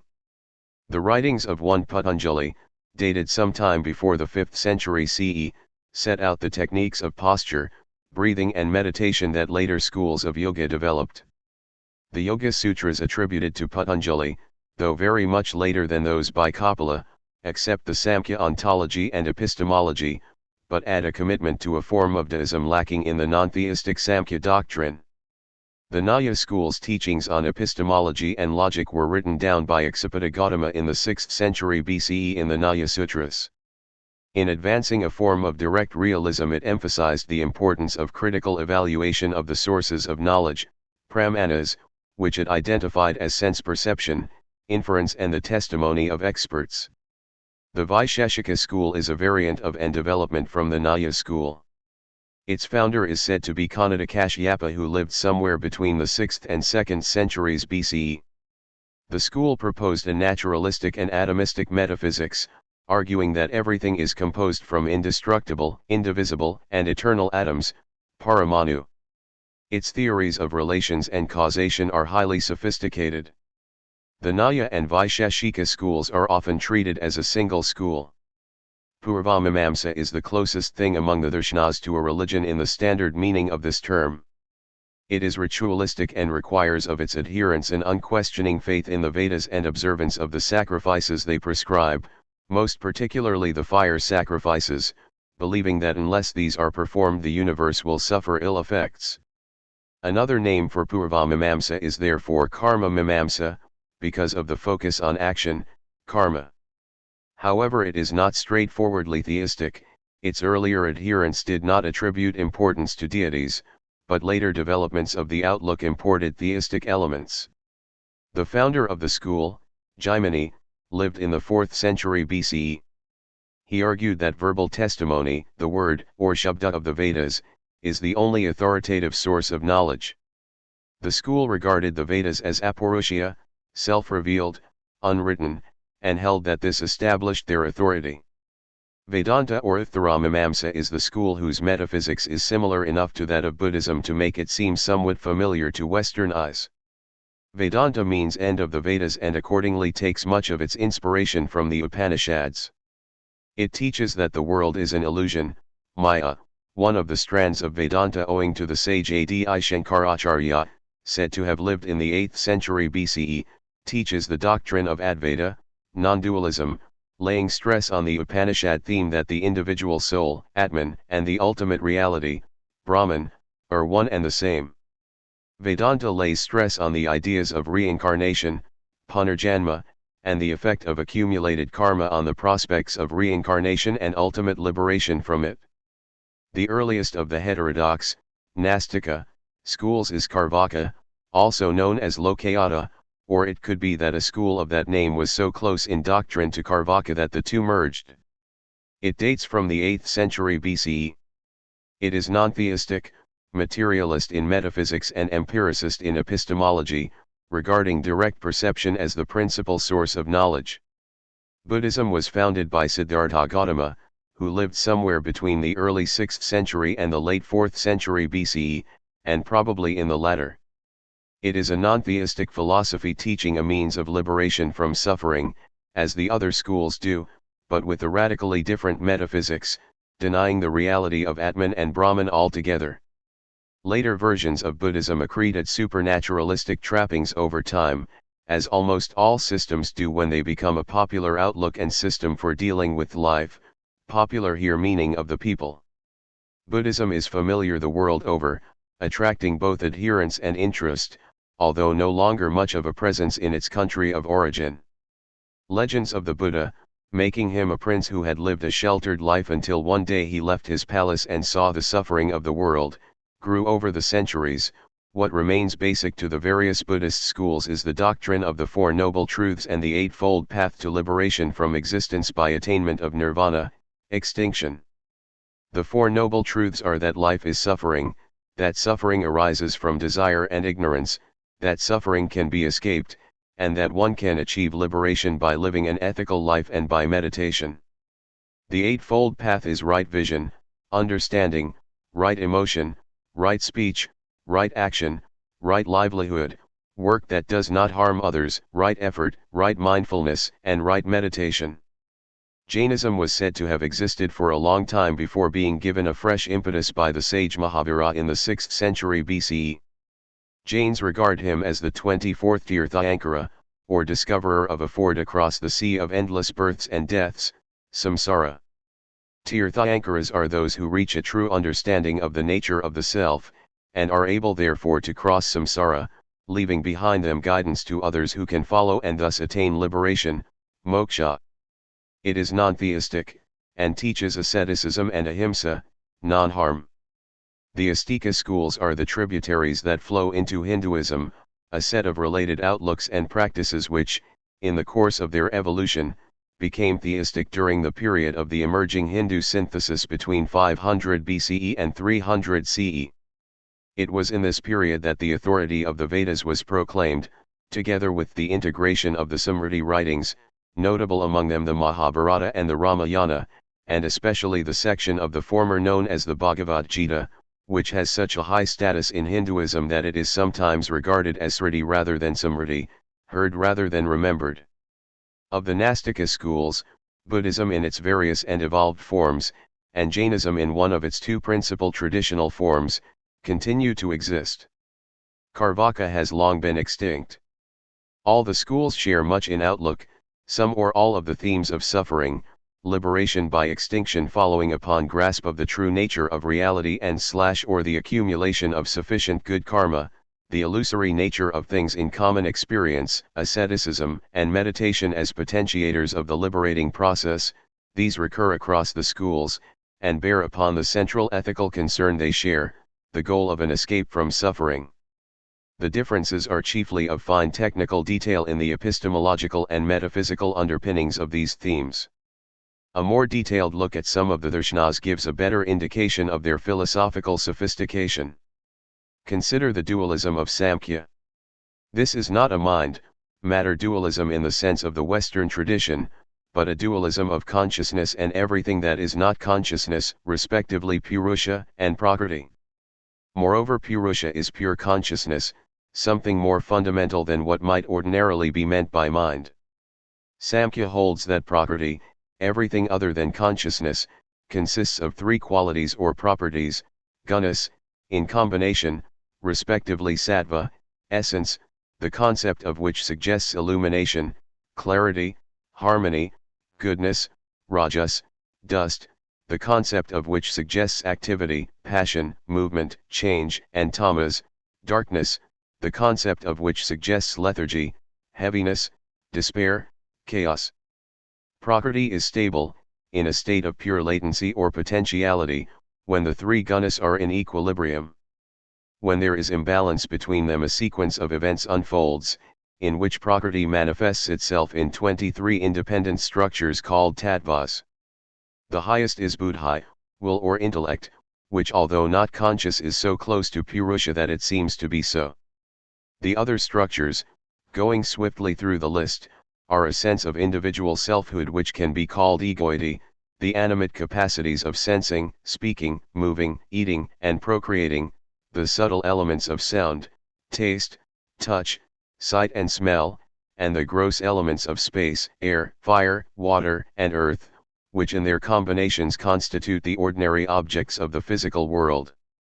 The three reliable sources of information according to Samkhya epistemology are perception, inference, and expert testimony, in that order of importance. We know that there is a fire when we see it. We know, with a degree of defeasibility, that there is a fire when we infer its existence from seeing smoke rising in the distance. We know, with a greater degree of defeasibility, that there is a fire that we can neither see nor infer, but which is reported to us by a reliable informant.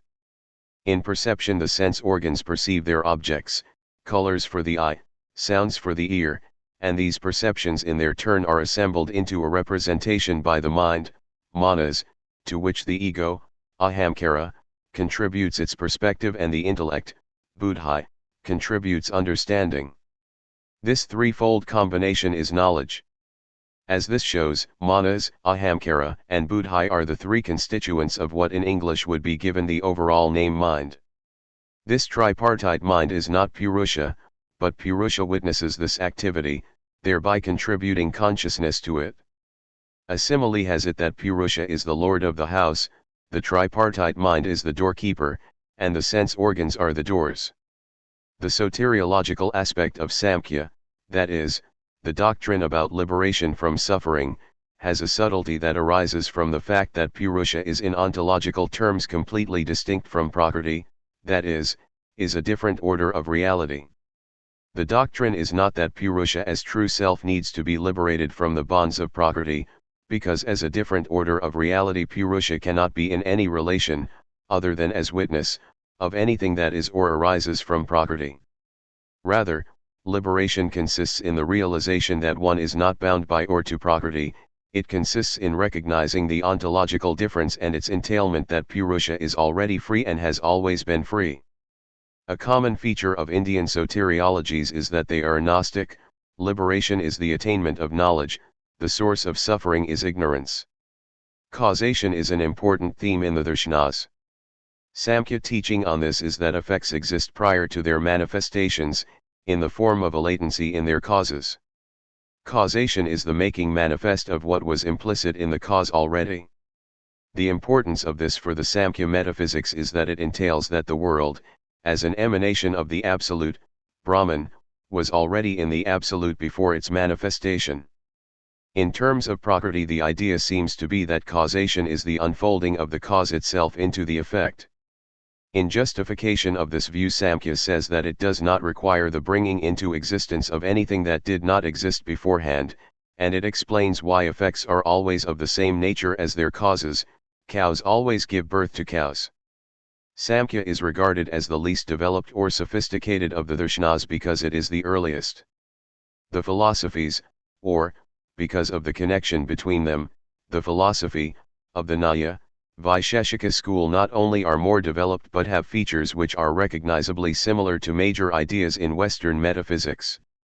Nyaya can be translated as logic, and much of its debate concerned methods of proof. Vaisheshika is a philosophy of nature, which seeks to identify the variety of things that cognition and language apply to, thus providing them with their objective basis. Earlier commentators and developers of these views connected them. Much later commentators and developers, in the later centuries of the first millennium CE, gave them a theistic dimension and associated the combined school with Shiva worship. Fn2. A defining commitment of Nyaya, Vaisheshika is summed up as existence is knowability and nameability. In its classical period, the Vaisheshika developed a sophisticated theory of causation involving a set of rigorously defined primary existence, padarthas, of substance, quality, motion, particular, universal, inherence and non-existence. The Sanskrit term padartha etymologically means referent, artha, of a word, pad, and the first three categories, of substance, quality, and motion, are regarded as primary. But all the categories have ustidv, which means isness, that is, being, required for their knowability and nameability. They are accordingly real and objective. Non-existence or absence, added to the list of categories later, has independent existence likewise, for the absence of something can be known about and talked about. There are 9 substances in the category of substance: earth, water, air, fire, ether, time, space, self, and mind. There are 24 qualities in the category of quality, a very disparate list including sensory qualities of color, sound, and smell, and abstractions like hatred, merit, and nearness. In the category of motion there are 5 types: throwing upwards, throwing downwards, expanding, contracting and going. Across the categories there are particular associations between qualities and substances. Earth is related to smell, water to taste, fire to color, and so on. The self is associated with knowledge, pleasure, desire, frustration, and hatred, among other qualities. Substances, dravya, are either permanent or impermanent. The permanent, because indestructible, substances are the atoms and what they constitute. The atoms are not only ultimate in the ontological sense, there is nothing into which, as the name implies, they can be divided, but they are also ultimately individual or distinct from each other. The expression Antya Vishesha to indicate this is a source of the school's name, Vaisheshika. By their nature atoms combine and separate to form the substances of intermediate size which are therefore impermanent. Space, time, and selves are, however, both completely individual and infinite in size, although each self is constricted when linked to a physical body. The school distinguished between being white as a quality and whiteness as a universal. This relates to the fundamental substratum, property model of its ontology. The substance, dharman, has the property, dharma, inhering in it, inherence, samavaya, being a special concept in the doctrine. A technical reformulation of ordinary language statements into Dermot-Harmon form provides an ontologically perspicuous account of what is being said. Thus, to talk or think of a cow is to talk or think of a universal cowness being instantiated at a location X, the substratum, by the relation of inherence, yielding something like cowness is inhering here.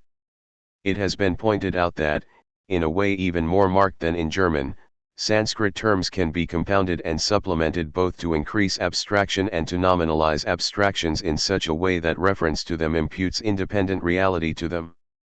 One result is that the relation of inherence is treated as independently real. This was thought to be required because the unity of inseparable things, for example, a surface and its color, compounded from a substance and a quality, requires that what links them should be as real as they are. The Vaisheshika doctrine of samavaya, inherence, is fundamental to its realist cosmology. Inherence holds between part and whole, quality and substance, action and substance, generic characters and their individual manifestations, the eternal substance and the ultimate individuality of atoms. From the smallest to the largest scale, everything hangs together because of samavaya. Inherence is one of the three types of cause recognized by the school: inherent, non-inherent, and efficient.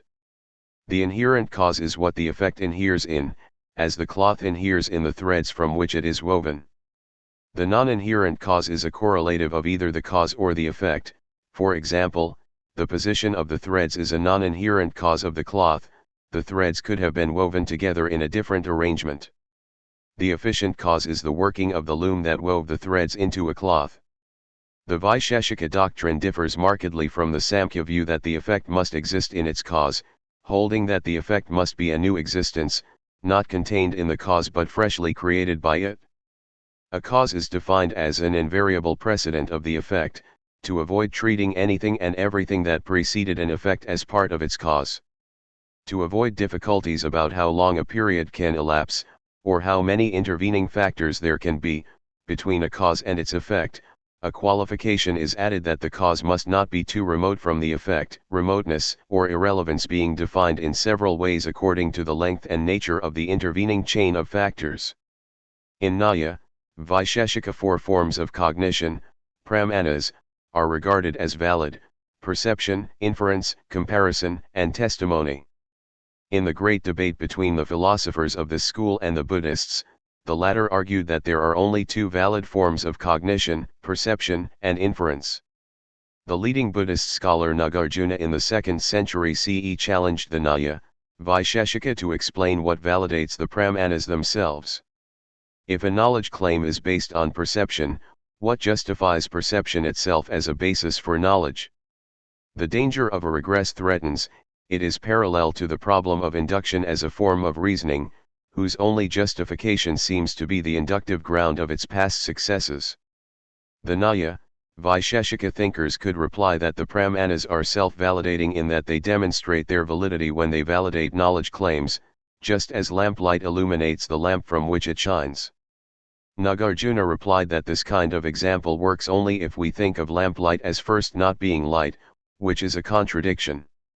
The Nyaya Sutras define perception, pratyaksa, as a nonverbal, non-deviant connection between sense and object. Over time an evolution in the concept occurred, shifting its focus from the act of perceiving as classical Nyaya, Vaisheshika had it, to the percept itself, a change that was pounced on by Buddhist critics, forcing a late, 6th century CE, return to insistence on the act instead of its content. Error and illusion are explained as having three sources. One is to believe that a non-existing thing exists. The second is to think that something that exists only in consciousness exists outside consciousness. The third is the case where what is perceived cannot be regarded as unreal, because it is perceived, and yet what one thought was being perceived is not real but is something else, as in illusion or misperception, for example, seeing a bush in the dark and thinking it is a dog. Nya's particular province is, as mentioned, logic. Its classical inferential schema has this form: first there is the statement of a position, followed by the evidence in its favor, then a statement of the general principle involved, then a demonstration that the instant case falls under the principle, and then the conclusion that the statement of position is correct. A classic Nyaya example is as follows. Proposition: there is fire on the hill. Evidence: smoke is rising above the hill. Principle: where there is smoke, there is fire. Subsumption: this particular event of smoke rising above the hill accords with the principle that connects smoke and fire. Conclusion: this proves the proposition, that there is fire on the hill. The meta-theory of such inferences employs an interesting anticipation of the use of Venn-like or set-theoretical-like techniques of inclusion and exclusion from classes or kinds. Thus, what is proposed must refer to something that falls within the class of things covered by the principle, or if a negative instance is cited, must fall outside it. Vary the example to "there is no fire on the hill" inferred from an absence of smoke, and the concept of what is referred to by the subject term of. The proposition to be proved must likewise fall within the concept of the ground of evidence offered. And so on. The Nyaya, Vaisheshika, is a living philosophical tradition. Navyanaya is a highly developed technical form of it, which from the late 13th century CE to the present occupies something like the same relation to its classical antecedents as modern Western philosophy bears to ancient philosophy. Its theories of universals, truth, and knowledge, as the rudimentary sketch of them just given only hints, are of the first interest and refinement, and make an illuminating and enriching comparison with the same themes in Western philosophy. The Astika schools of philosophy share a common point of departure, whether in dualist or monist forms, from the Upanishad conception of the relation between Atman, self, soul, and Brahman, the absolute, reality as a whole, the universal self. In the classical Upanishad view, Atman and Brahman are two sides, subjective and objective, of the same reality. They are, as the Advaitin non-dualist form of Vedanta teaches, one and the same.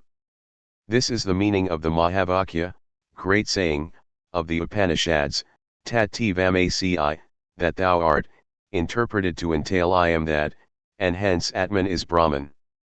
The articulation of this conception of the ultimate nature of reality, together with the working out in detail of the metaphysical and epistemological aspects of a view that would identify the correct route to the soteriological outcome, namely, how to achieve liberation from suffering by overcoming the ignorance that is its fundamental cause, is what the Astika schools aim to achieve. Buddhism's claim is that this is a mistake. In sharp contrast to the Astika programs, Buddhism asserts that there is no Atman, no Brahman, no absolute reality. There is not only no self, but no permanence of any kind.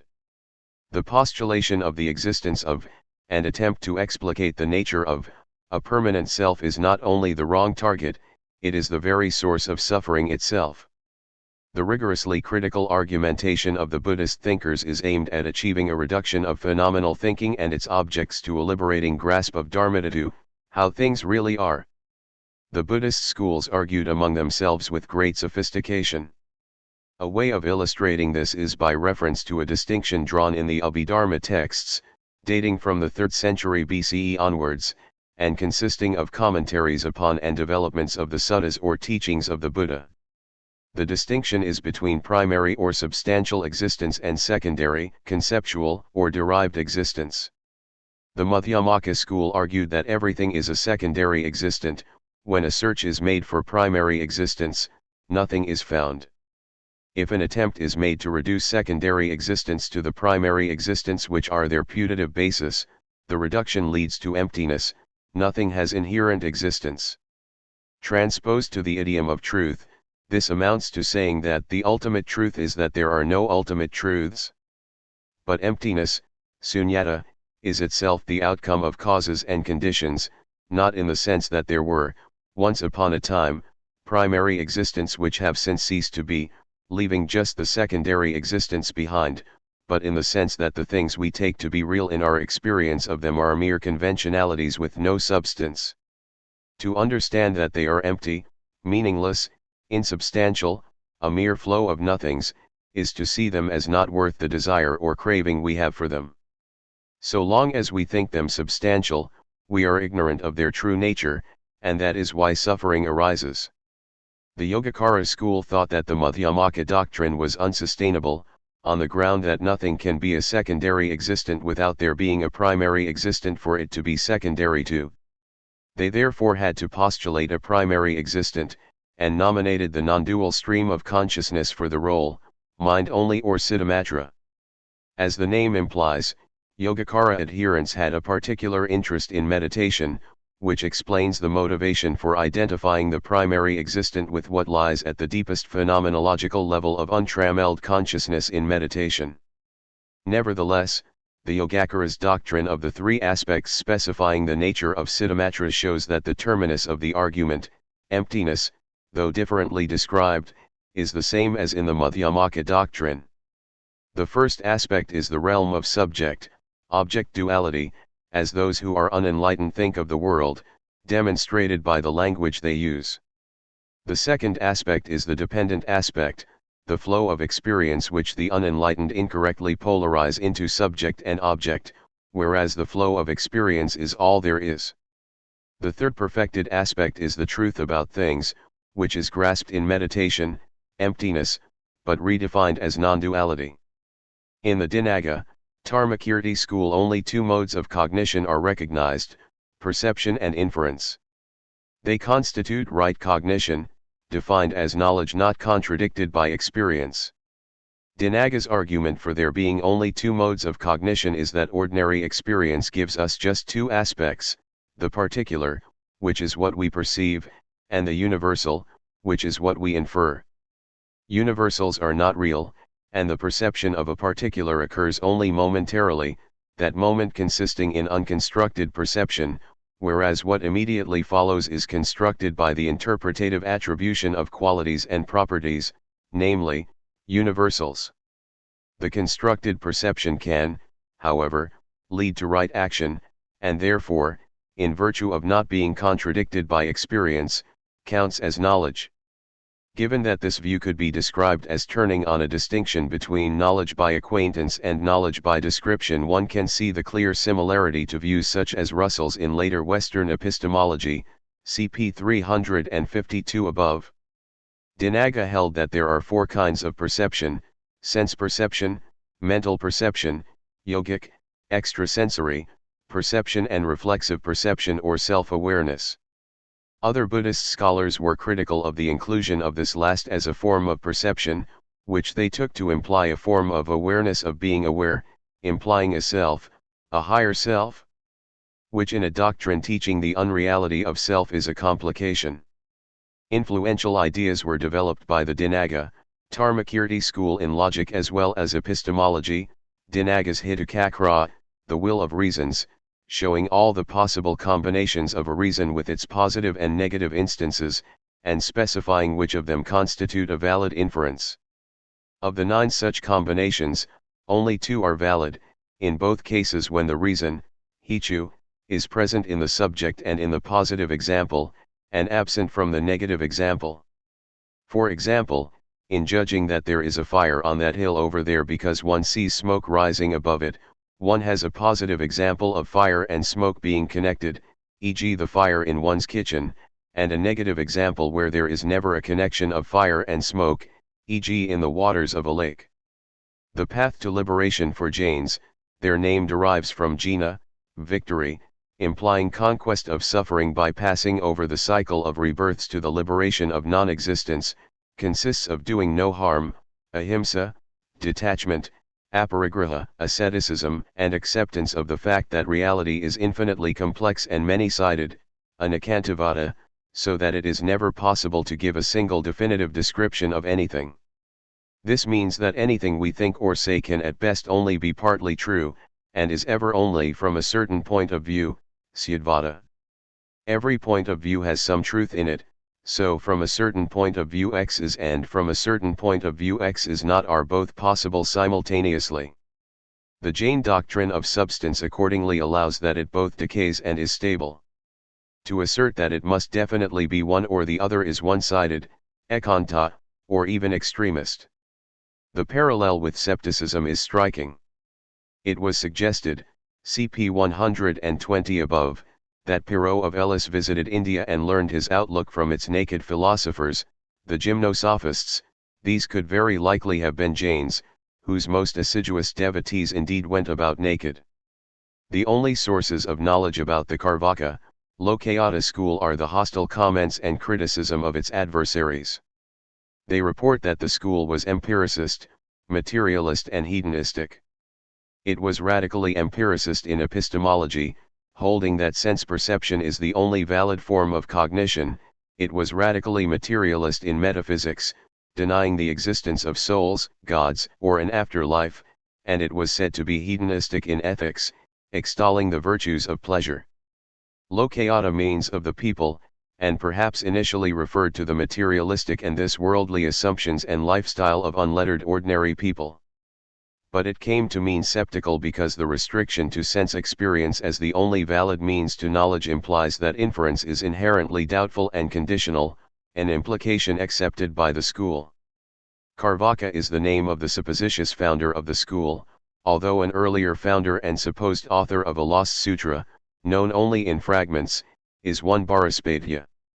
The Bharaspadya Sutra is quoted as saying that perception tells us nothing about reincarnation, or whether or not rituals and sacrifices do any good, or whether other worlds such as hells and heavens exist, or whether actions produce good or ill consequences in this or supposed other lives.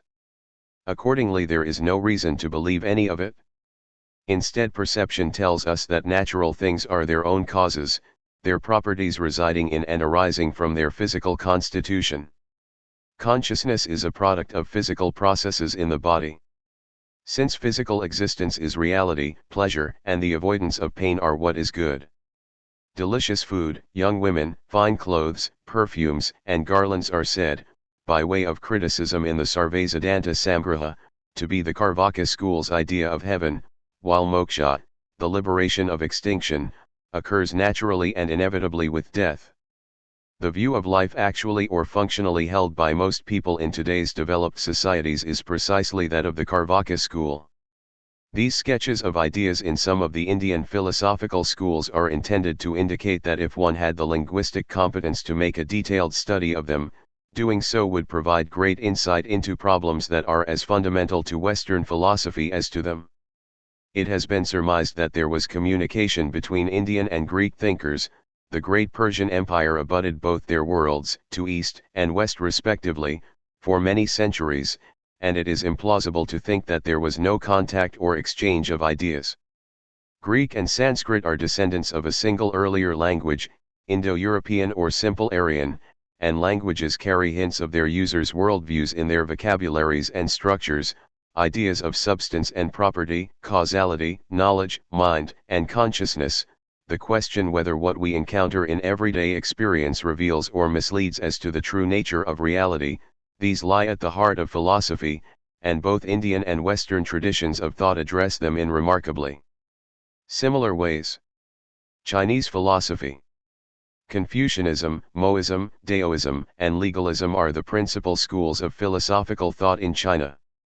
From the 1st century CE, Buddhism became an influence also, being dominant during the Sui, 581 to 618, and Tang, 618 to 960, dynasties. But apart from this and certain other, briefer periods, Confucianism was the leading outlook. In the Han Dynasty, 206 BCE, 220 CE, examinations for imperial civil service entry were based on the Confucian texts.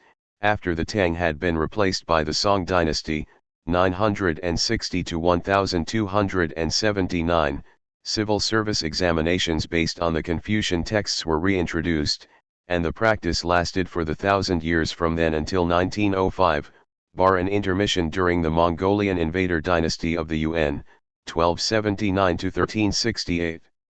Classification of the philosophical schools in the pre-Han period owes itself to Sima Qian, 145 to 86 BCE, in his records of the Grand Historian, known in Chinese as the Shiji.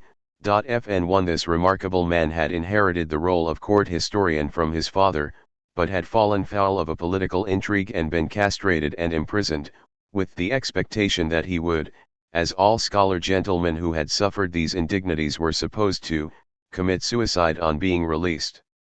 But he refused to do this so that he could continue with his great work of history. His book is the first major work of Chinese historiography, and, discounting for its Confucian moral slant, a valuable resource. Subsequent scholarship, not least on the texts of the schools themselves, has introduced many correctives to Sima Qian's picture, but that picture did much to establish the traditional classification of Chinese thought, and in particular the status of Confucius, for the rest of China's history.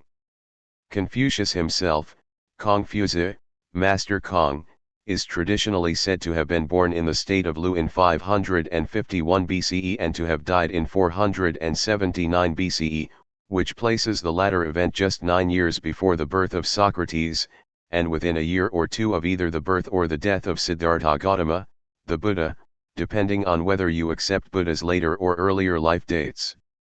Lu was a vassal state of the Zhou kingdom, c. 1046, 256 BCE, roughly in the area of today's Shandong province in eastern China. Lu figures significantly in China's history as the home state not only of Confucius but also of Mozi, 470 to 391 BCE, the founder of Moism, and as the subject of the Spring and Autumn Annals, a chronicle of the state's history covering the period 722 to 481 BCE.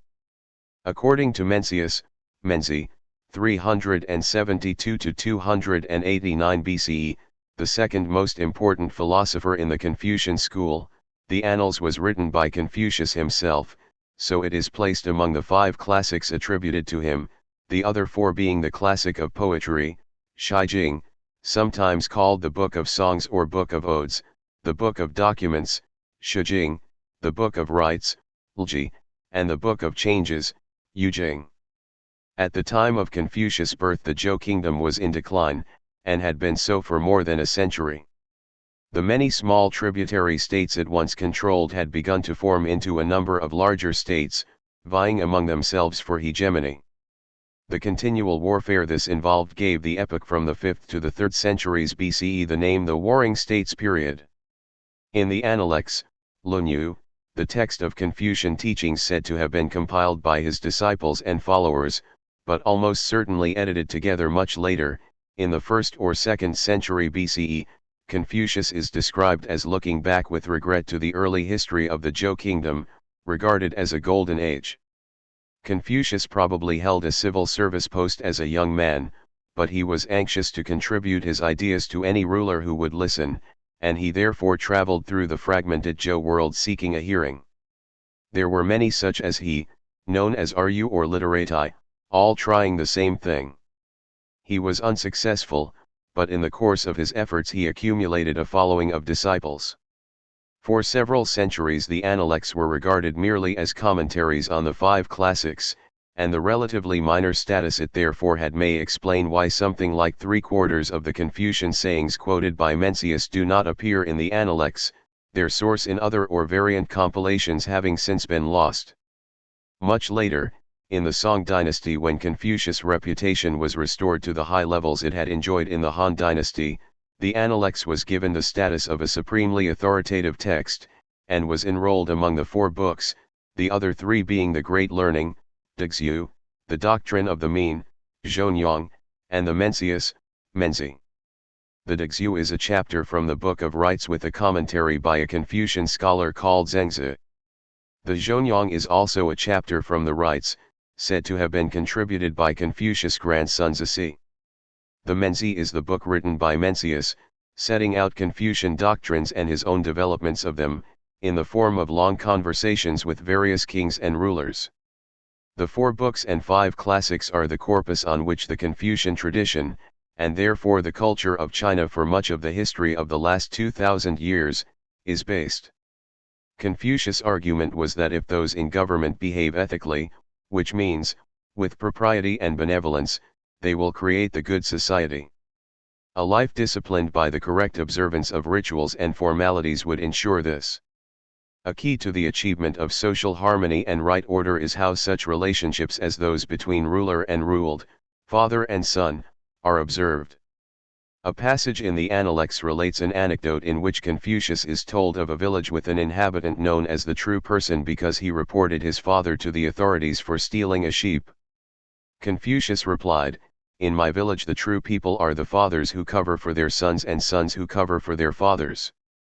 This might strike modern Western sensibility as questionable, loyalty trumping honesty, but on a generous interpretation, and, as it happens, one that is conformable with everything else Confucius says, the point he is making is that if all relationships were correctly conducted, there would be no wrongdoing to lie about. The theory is top-down. If rulers rule well, fathers will be good parents, sons will be well brought up and dutiful, and therefore society will be harmonious and flourishing. The direction of ethical flow is from those in positions of authority, who set the standards and examples of good behavior, to those who depend on them. Accordingly, the people who are to set the standards have to observe the very highest standards themselves. The two fundamental concepts in Confucian ethics are those of Ren, benevolence or humanity, and Li, which literally means rights but denotes proper behavior generally. In origin Ren means manly, rather like the root meaning of the Sanskrit word vir, hero, and the Latin word vir to mean man in the masculine sense, manly. From the latter comes virtue, once accordingly restricted to the male of the species. Ren has a variety of senses. Its principal sense is humaneness or benevolence, and therefore includes kindness, consideration, compassion, and a concern for humanity in general. But its proper exercise requires a knowledge of human character, an ability to distinguish good people from bad. Zhiren is knowledge of men. Accordingly the Analects reports Confucius' reply to a disciple who asked, "To repay ill will with goodwill, what do you think of that?" Confucius asked, "Then what will you repay goodwill with?" "Repay ill will with uprightness, and goodwill with goodwill." The idea of reciprocity, shu, at work here underlies the Confucian golden rule: do not do to others what you would not wish them to do to you. It is a familiar point that this is the negative version of the rule that says, do to others as you would have them do to you. George Bernard Shaw's comment regarding this latter, "Don't do to others what you would like them to do to you, because they may not like it," shows why the negative formulation is better. It requires the exercise of moral imagination, putting oneself in another's place and seeing things from that perspective. Zheng said, "The way of the master is to do one's utmost and to put oneself in the other's place." Other terms also apply to those who are Ren. There is the Sheng or Sheng Ren, sage or wise man. This term occurs even more frequently in Mencius. There is the Junzi or superior man, exemplary man. There is Xian, admirable man, man of excellence, and these are contrasted with the Xiao Ren, literally small man, the opposite of the Junzi. A generic term denotes virtue but not in the sense of the virtues as commonly understood, perhaps something more like virtue in Machiavelli's sense, cp 189 above. The virtues have their own names. Loyalty is zhong, filial piety, proper respect for and deference to one's ancestors and parents. A very important Confucian virtue is xiao, good faith is xian, courage is yang, politeness, courtesy, respectfulness is rang. A term that occurs frequently in Chinese philosophy, as in the Analects, is tian, heaven, literally the sky. It is a mistake to interpret this in a religious sense. Rather like logos in the philosophy of the Stoics, it captures a very complex concept combining all, most or some of the following ideas: an overarching independent order of the way things properly are, what should be complied with in order to do things properly or rightly, natural law, fate, destiny, what is not within personal control, necessity. Perhaps the most direct way for a Western sensibility to grasp Tian would be to describe it as the universe behaving as if it were a purposive entity. But Tian is not a deity nor any kind of conscious agency. As the sky it figures as a place, at the beginning of the classic novel by Cao Suekin, The Dream of Red Mansions, or Dream of the Red Chamber. In the definitive English translation by David Hawkes it is entitled The Story of the Stone. A goddess called Nu-Wa is repairing the sky with melted rocks, one of which is left at the foot of the Great Fable Mountains. Two monks find it and it asks them to take it to see the world. It turns into a boy, this being Jiao Beiyu, the novel's central character, and the novel tells the story of his family, friendships, and loves. In this 18th century Qing dynasty work the sky and the immortals are as fairyland and wizards would be in Western stories, or as Middle-earth and hobbits. They are not part of the ontology of the Analects or other schools of Chinese philosophy. Much is said in the Analects about study or learning, shui, to achieve the status of Ren and to acquire understanding of people and society, zhi. A learned man of understanding will know how to follow the way, dao. Dao, often written Tao, is a key term in Chinese thought in general, with its own nuances and rich sets of associations for different schools. In Confucian thought it is often expressed in terms of the way of the gentleman, the way of one's father, the way of Wen and Wu, these being two legendary founding kings of the Zhou period, father and son, who respectively chose civil and military means of rule. But the general idea of the Confucian way is that of correct, appropriate, humane, benevolent, mutually courteous, loyal conduct of government in general and relationships in particular. To become a superior person who follows the way of Ren, one needs to learn the four subjects taught by Confucius: culture, good conduct, loyalty, and honesty. The word for culture, Wen, literally means ornament or decoration, but as applied to people it denotes the intellectual and personal graces that make for a junzi, a superior man. King Wen of Wen and Wu was known as the cultured king.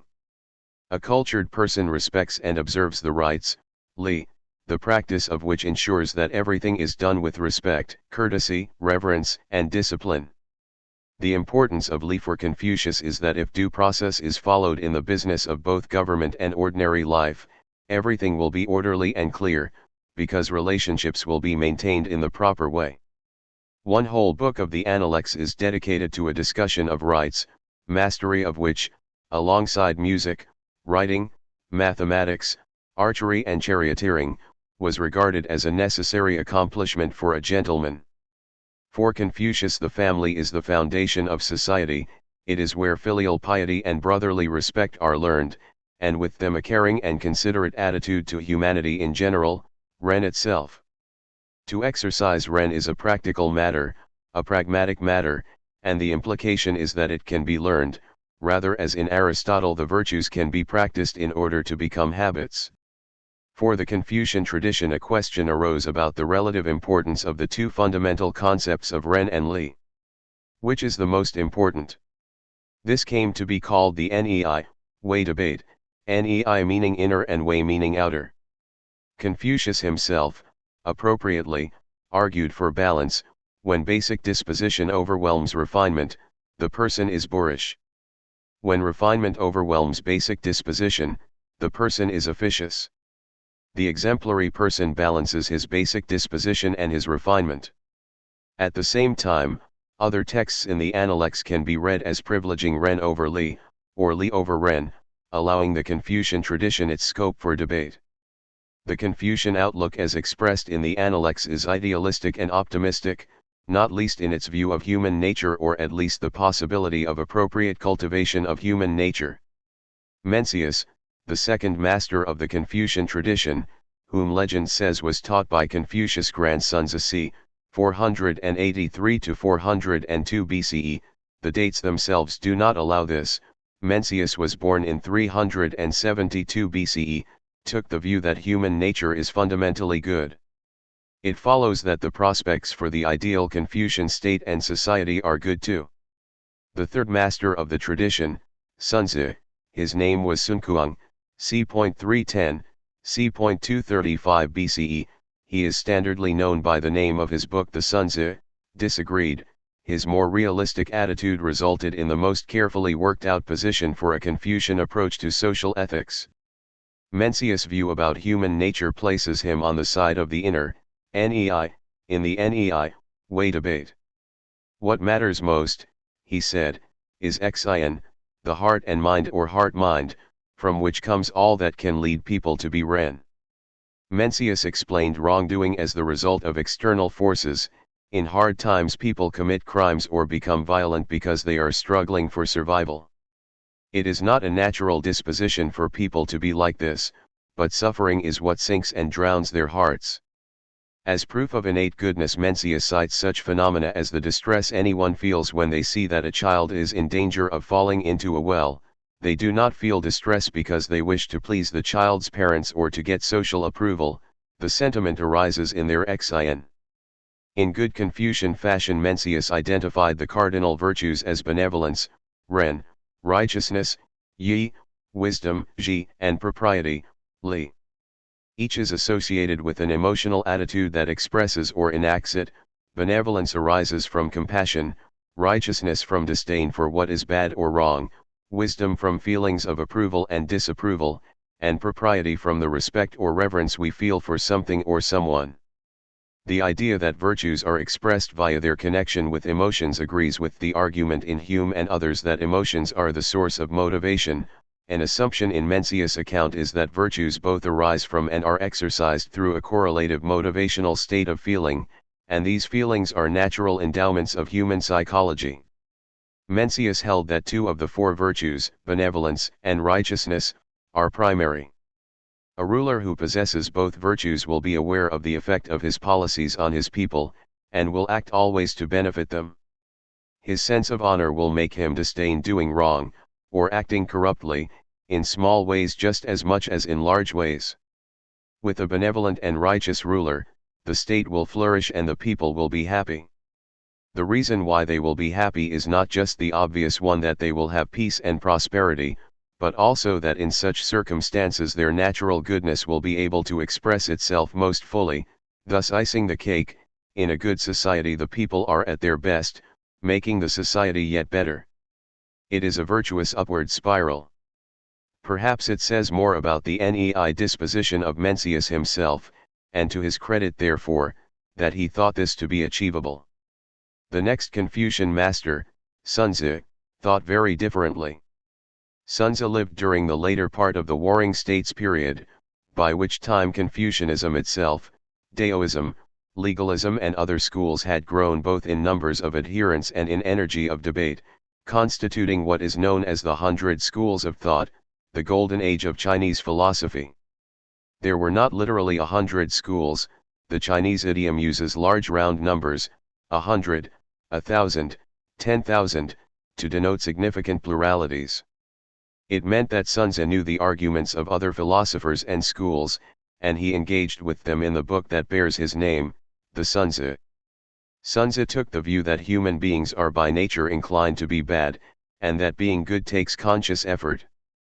People are, he said, basically greedy, they seek personal profit, they see others as rivals, and therefore envy and hostility arise, and this causes crime, violence, and betrayal. People are born with sense organs, which makes them seek dissolute pleasures. Therefore education is required, and models of upright behavior. Only then do courtesy, refinement, and loyalty develop.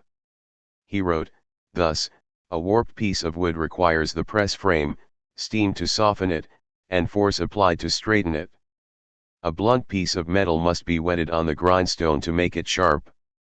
An interesting idea in Confucianism, and one stressed by Sun Tzu, is the rectification of names, zhengming. The idea is that because the names of things are conventional and depend for their usefulness on agreement about their application, problems arise when agreement is lost. Therefore, said Sun Tzu, the ruler should establish the meanings of names by decree, so that they are standard for everyone everywhere, and orders will be obeyed appropriately. Names share no intrinsic reality, he wrote. One agrees to use a certain name and issues an order that it shall be applied to a certain reality, and if the agreement is abided by and becomes a matter of custom, then it may be said to be a real name. This looks like a simplistic idea, but it is not. In circumstances of large distances and slow travel, and given that pronunciation and terminology can differ from one valley to the next in any pre-broadcast part of the world, difficulties of communication present problems for government.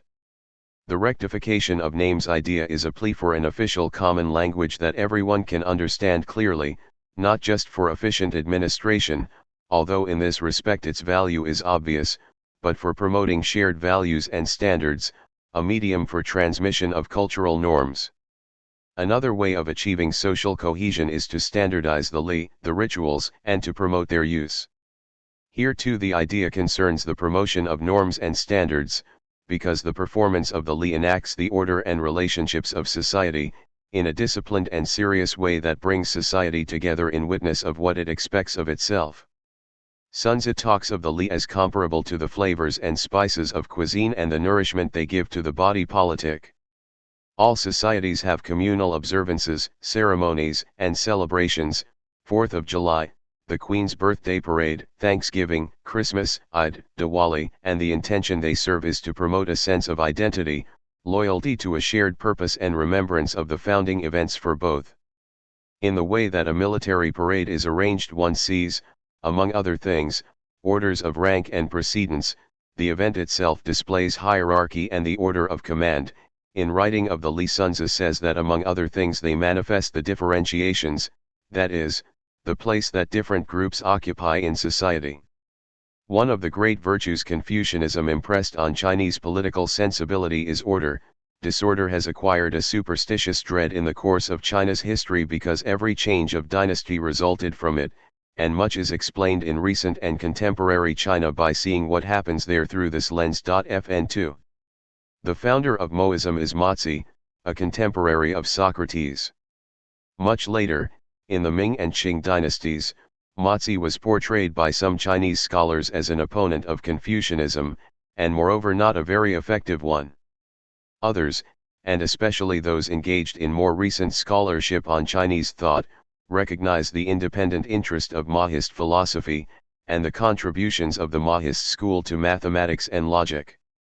The text setting out Mozi's thought, the Mozi, sets out its principal doctrines in 3 versions, which some scholars see as representing the approach of 3 different factions within the school, while other scholars, more plausibly, see the versions as the result of editing the text from variant traditions descending from Mozi and the debates of his followers. How the variant readings are understood, not least as regards which are earlier and which later, influences detailed understanding of the principles themselves.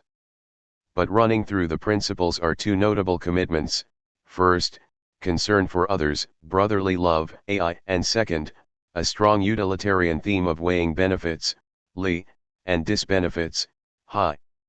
The first principle is elevate the worthy individual and follow the standard he sets. A society can be seen to be flourishing when it is populous, wealthy, and orderly. To achieve this it must be governed by men who are committed to yi. A clear chain of command structure in government helps to ensure that such men will be in government. Fn 3. Impartial concern, jnana, or equal treatment and consideration for all by the government, protects social safety and harmony. The term jnana means to value others as you value yourself.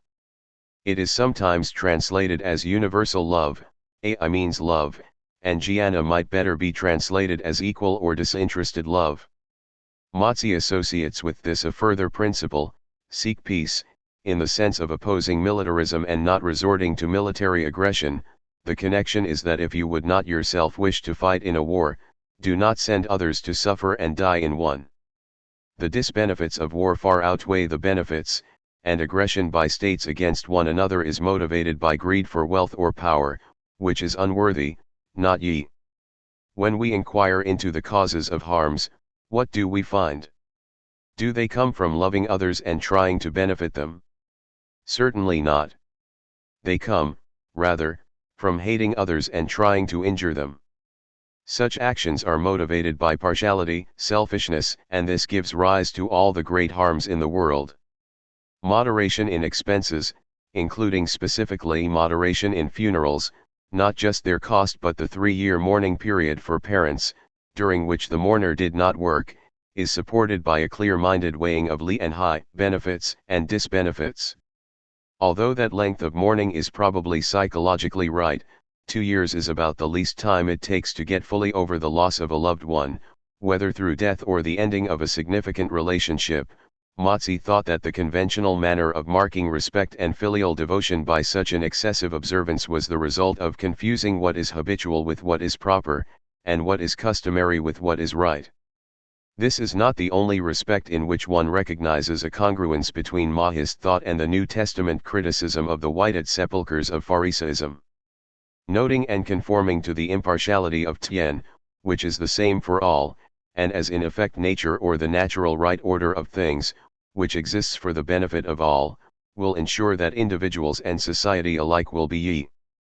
Mozi's concern for the welfare of all, loving others and trying to benefit them, is the chief motive of his outlook. Although the word ai means love, it might in this context be better translated as benevolent concern, remembering the etymology of benevolent as well-wishing, desiring the good of others. When this is mutual among individuals, and the principle on which government operates, the result will be a good, flourishing society. When it is absent, it is the source of harm. All the disorder in the world, Mozi says, arises from a lack of benevolent concern between members of a family, between rulers and the ruled, between one state and another. There is a tension implicit in these thoughts, however, one that is familiar in all ethical reflection, the tendency of people to care more for kin than for strangers, which works against the idea of universality of concern. In Christian moral theology, just the same problem arose about friendship in light of the injunction for agape, impartial love of mankind. Augustine, who had greatly loved a friend of his young adulthood, wrestled with the dilemma that doing so is inconsistent with agape. Mozi addresses the problem by asking whether, if you had to entrust the care of your children to someone else, you would choose an impartial person or a partial one. On a question like this, he says, there are no fools in the world. Though one may not be impartial oneself, one would assuredly entrust one's family to an impartial man.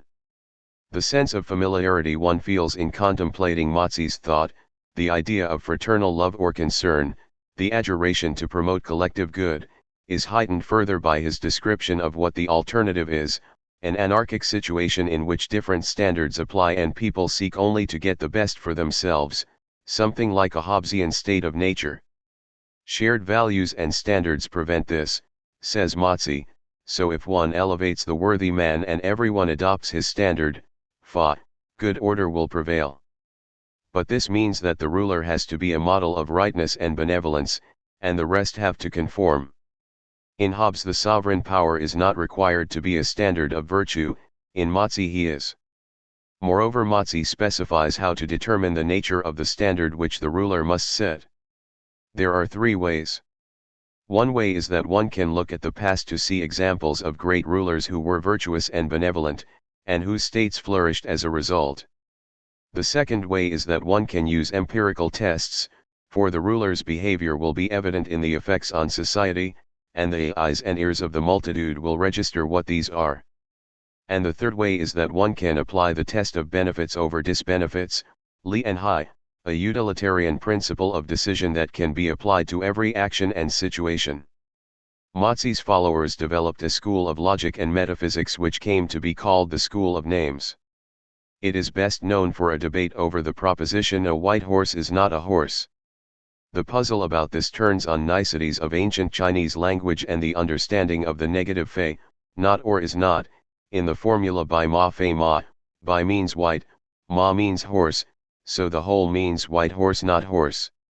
The argument in the White Horse dialogue of a book by the Mahist logician Gongsun Long is that horse describes a shape and white a color, and a color name cannot be used to describe a shape, and therefore, claims the argument's proponent, one can assert by ma fei ma.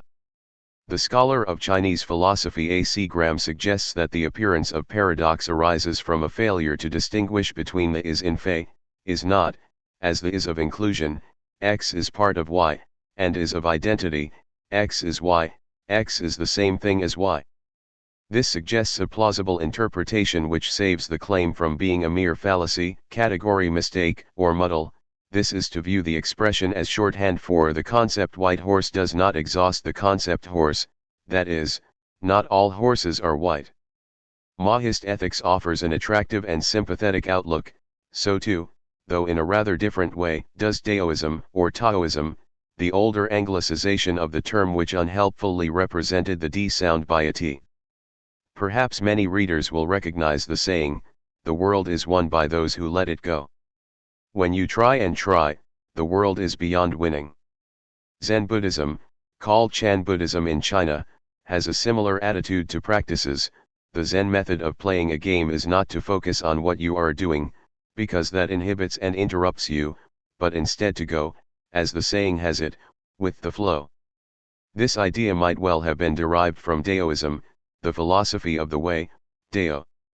In fact, there are several movements, groups, and doctrines that can loosely be gathered under the label Daoism, the one thing they have in common being the concept that there is a way or path that will lead to some desired destination, whether it is becoming Ren, achieving tranquility, escaping the pointless demands of society, or whatever is identified as the right goal.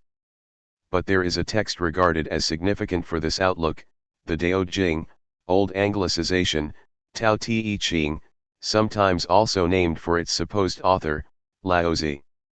Either Laozi is a legendary figure, as indeed the name suggests, it just means old master, or he was a person who lived in the 6th century BCE, possibly by name Lao Dan, in some traditions a teacher of Confucius. Promoters of Daoism held that their doctrines had been handed down from the remotest antiquity, even perhaps by the fabulous Yellow Emperor, Huangdi, whom legend places in the 3rd millennium BCE and who is regarded as the founder of Chinese civilization. In the records of the grand historian Sima Qian says that Confucius was overawed by Laozi and called him a dragon, thus likening him to the grandest and most lauded of China's mythological creatures.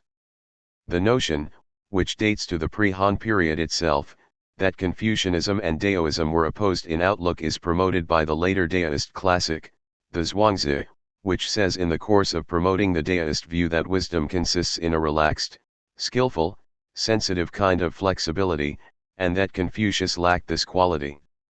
Scholarship shows that the Dao Jing was not written by a single person.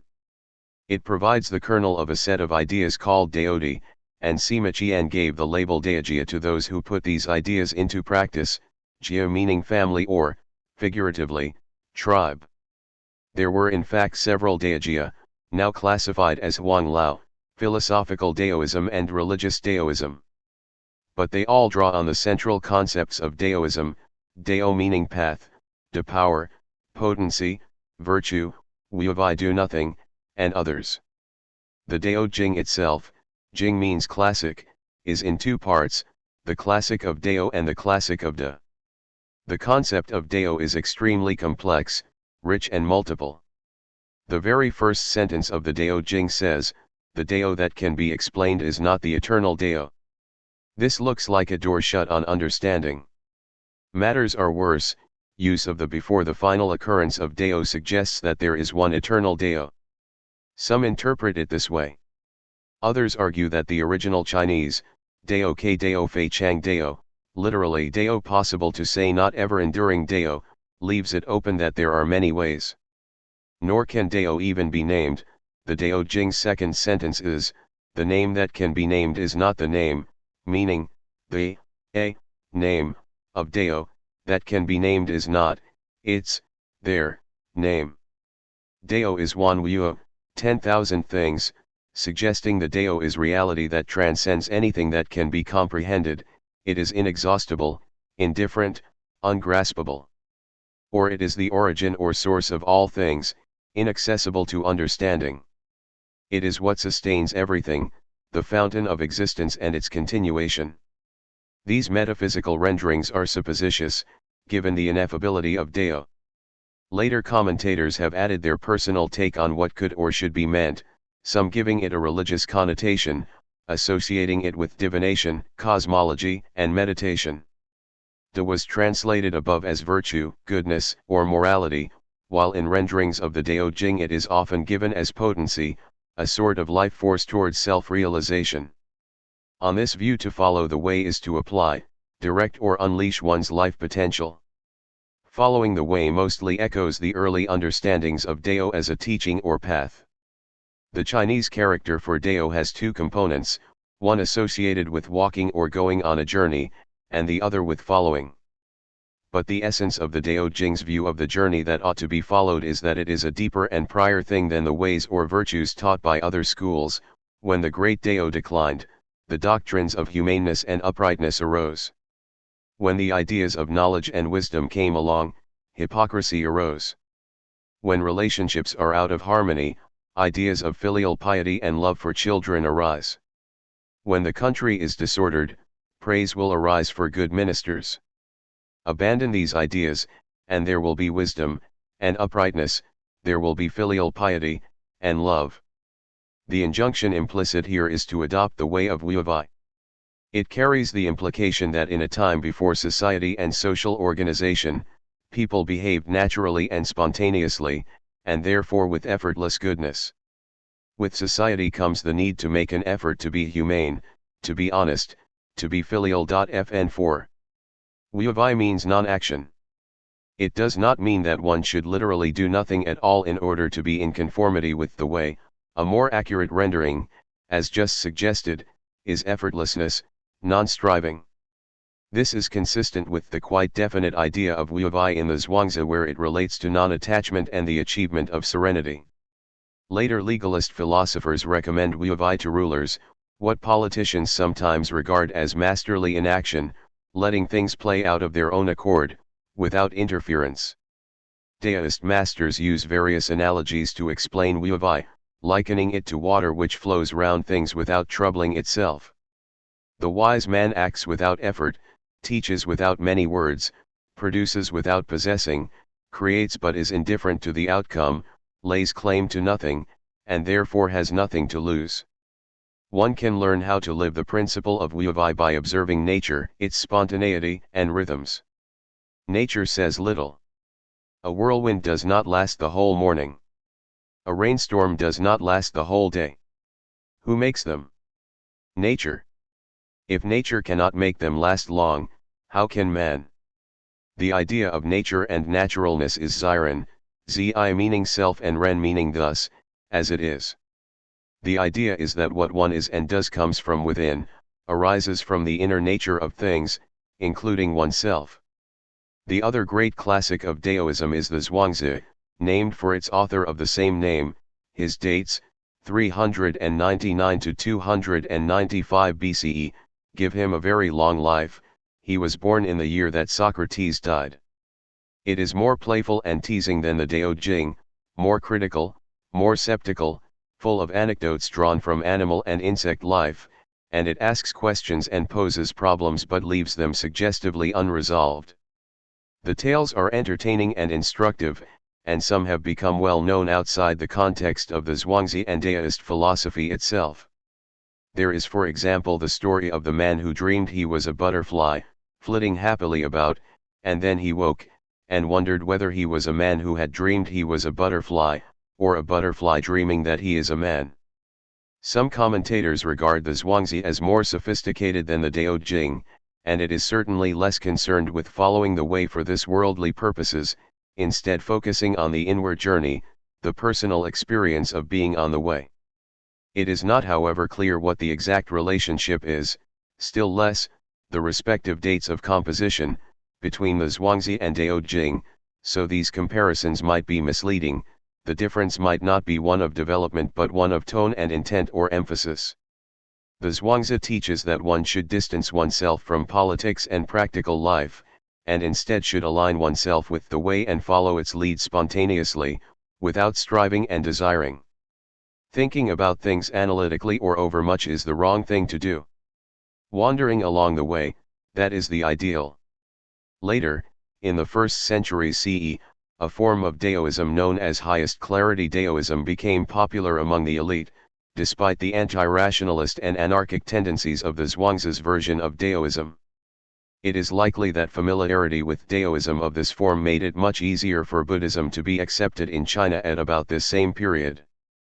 The warring states of the Warring States period were forcibly unified by a determined and ferocious individual who, on becoming ruler of a unified China, called himself Qin Shi Huangdi, 259 to 210 BCE, thus coining the term Huangdi to denote emperor. He is accordingly known as the first emperor of China. His dynasty was very short, it lasted from 221 to 206 BCE merely, but it changed the course of China's history. He had begun his career as ruler of the state of Qin, and from there conquered his neighbors. The famous terracotta army guards his tomb outside Xi'an. In addition to unifying China and having his amazing tomb constructed, Qin Shi has another claim to fame, or in this case infamy. In 212 BCE he burned thousands of books and buried alive 460 Confucian scholars. So says Sima Qian, at any rate, and whether or not Qin Shi's behavior was quite so murderous, the loss of many of the texts of pre-Qin China is confirmed by such evidence as the absence of any other sources for quotations in surviving texts, for example, Mencius quotations of Confucius, and the fact that the imperial library of the Qin was burned down in the violence that attended the Han takeover of the dynasty in 206 BCE. This library was said to contain 2 copies, for palace use only, of every book otherwise burned by Qin Shi. If so, the combination of the 2 book burnings, one intentional and one accidental, must be accounted a great tragedy. In light of the teachings of Confucianism and Moism, Qin Shi must appear as a complete contradiction to the tenor of Chinese political and ethical thought. And so he is, but he did not appear from an intellectual vacuum. Instead, the theoretical background to his draconian approach to government was provided by legalist philosophy, summarized by Han Fei, c. 280, 233 BCE, in the book known by his name, the Han Feizi. This outlook rejected the idea that a ruler's priorities should be shaped by principles of benevolence, and in doing so rejected the idea that the aim of effective government is the welfare of the people. Instead it argued that a ruler's priorities are his own tenure of power, and keeping order in the country. The similarity of this claim to Machiavelli's views, see pages 189 to 90 above, is striking. The word for law, as for standard as noted earlier, is fa, and the idea is that order is kept by imposing punishment through the operation of laws. Han Fei himself imported the idea from Daoism that the ruler should, seem to, do nothing from behind the wall of the law, hidden and remote. A number of the legalist thinkers were in government. Li Si, c. 280, 208 BCE, was Qin Shi Huangdi's prime minister. Their writings were pragmatic and focused wholly on the business of government. 3 concepts were fundamental to their outlook: law and punishment, the technique of statecraft, and the nature of power and its retention.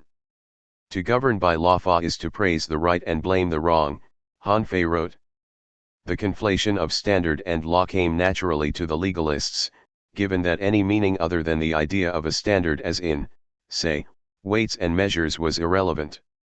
The legalist philosopher Shang Yang, 390 to 338 BCE, the minister of the state of Qin who helped Qin Shi achieve his conquest of the rest of China, believed that severe punishments, far more severe than would be merited by crimes on a doctrine of proportionality, was a way to ensure order, for people would be too frightened by the prospect of them ever to step out of line.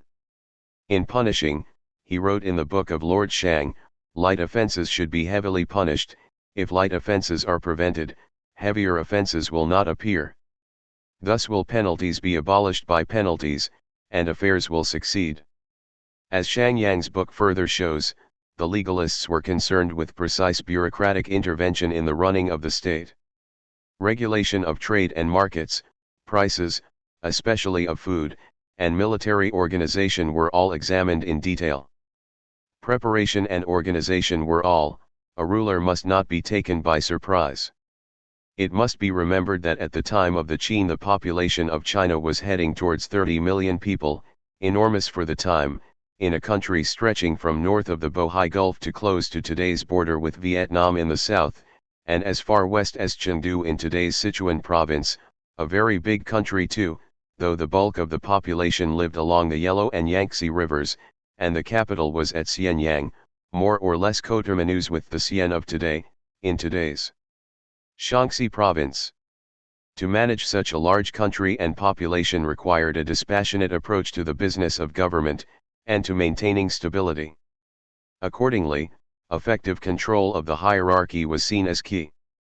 The ruler must have a tight grip on his ministers, who in their turn must have a tight grip on officials throughout the country, and the officials, in their own turn, must have a tight grip on the people.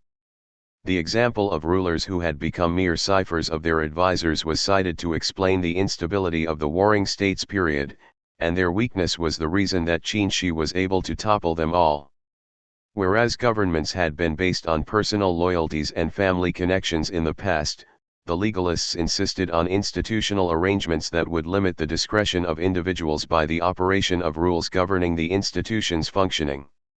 Ministers and officials themselves were to have precise job descriptions, and close monitoring to ensure that they did exactly what was required of them, and no more than was required of them. What if a ruler is unintelligent and not very capable? It has been suggested that legalist insistence on institutions, rules, and the operation of law was intended to safeguard the state against incompetent rulers. Han Fei believed that the age of sage kings was long over, and that it was pointless hoping that another would come along. He tells the story of a farmer who was plowing a field in which there stood a tree. A hare racing through the field collided with the tree, broke its neck and died. The farmer so enjoyed eating the hare that he thereafter set aside his plow and sat and waited for another hare to come along and break its neck. The folly of doing the same in hopes of another sage king to appear, said Han Fei, speaks for itself. This connects with legalist thinking about power or authority, in general. An early legalist cum deist philosopher known as Shen Dao, 350 to 275 BCE, is quoted and discussed in both the Hanfizi and the Zhuangzi on the question of power. He believed that it has sources either in the love of the masses or in the subduing of the masses. He also argued that position carries power just by virtue of being position, so, the ruler's power belongs to him just in virtue of his role. Han Fei made use of this point. I discuss the power of position because of mediocre rulers. If they hold to the law and rest on the power of their position, there will be order, otherwise there will be disorder. Because naturally good rulers will be rare, the institutional arrangements of power and law need to be maintained so that states can function even under mediocre rulers. Forget trying to rule by virtue, especially if the ruler's level of virtue is modest. Only the exercise of power can ensure that the people will remain orderly. And this degree of realism runs all through the theory. Legalists agreed with Sun Tzu that ordinary people are basically inclined to selfishness and wickedness, although their focus was not on discussing the question of human nature but on the practical means of managing its worst aspects. Legalism was indeed downright cynical about Xiao Ren, the common people. The words literally mean small man. Han Fei described them as having children's minds, and said that a sensible ruler does not rely on hoping that his people will seek to do him good, but instead should rely on ensuring that they cannot do him harm. Other legalists advised taking measures to weaken the people's ability to rise against their ruler. Shang Yang said that the people should be kept fully occupied in either agriculture or war, which apart from giving them no time to be a nuisance would ensure that the state is strong in other respects. Han Fei also advised that whereas the laws, should be publicized as widely as possible, the government's strategy, should be kept a close secret. Strategy and plans work effectively only if opposition to them can be avoided or minimized, and the people are politically weak if they do not know what the government has in mind. The people are instruments of the ruler's power, they serve to increase his wealth and influence, and care must be taken to ensure that they do not gain an advantage that lessens their serviceability. This extends to ensuring that not too much wealth is accumulated in private hands, because wealth is power too. The one place where legalism was put fully into effect was the state of Qin. Advocates of its draconian outlook might say that this is why a ruler of Qin eventually came to be the emperor of the whole of China. When Sun Tzu visited Qin in the early 3rd century BCE, he found the people uneducated and fearful, the officials wooden and impersonal, the society backward-seeming, brutal, and dull. And as tends to happen when such views are put into effect, those who advocate them themselves become prey to them when they fall out with the rulers they served. Shang Yang was tied to 4 chariots and torn in pieces, Li Si was cut in 2 in public, Han Fei committed suicide in prison to avoid being subjected to a similar horrific execution. Perhaps these unfortunate philosopher-politicians should have prepared themselves for their fate, or avoided it, by consulting the Yu Jing, the Book of Changes, the famous divinatory text thought to date to 1000 BCE or near it.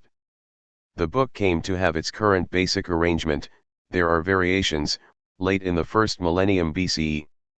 It contains arrangements of lines in hexagrams, with statements attached to each hexagram and each line, not unlike fortune cookie statements.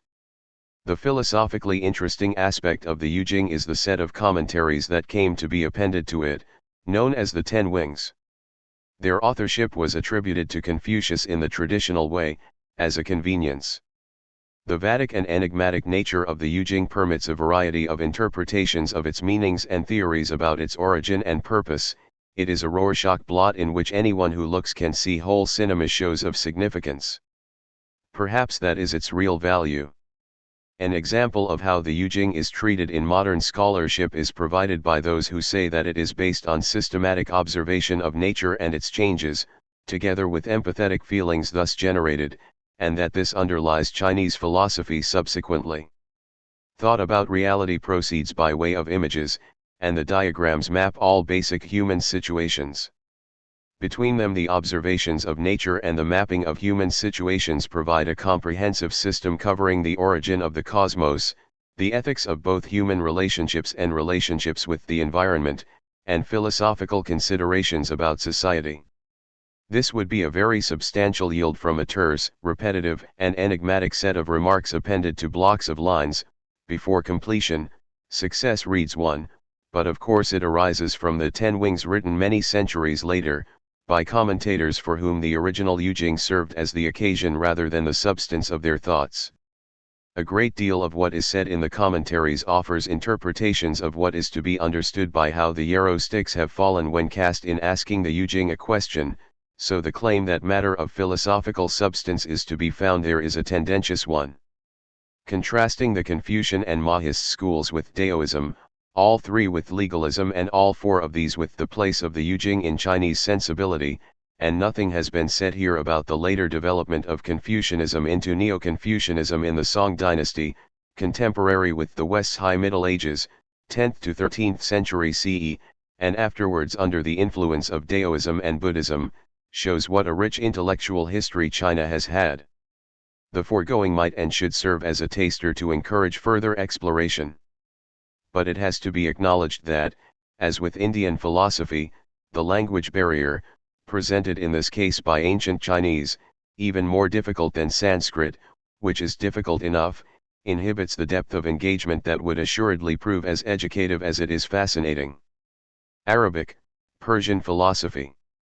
It cannot fail to be noticed that discussions of philosophical traditions, Western philosophy, Indian philosophy, Chinese philosophy, refer to them geographically or ethnically, and subdivisions within them, ancient Greek philosophy, medieval philosophy, analytic philosophy, continental philosophy, do so by historical period or genre.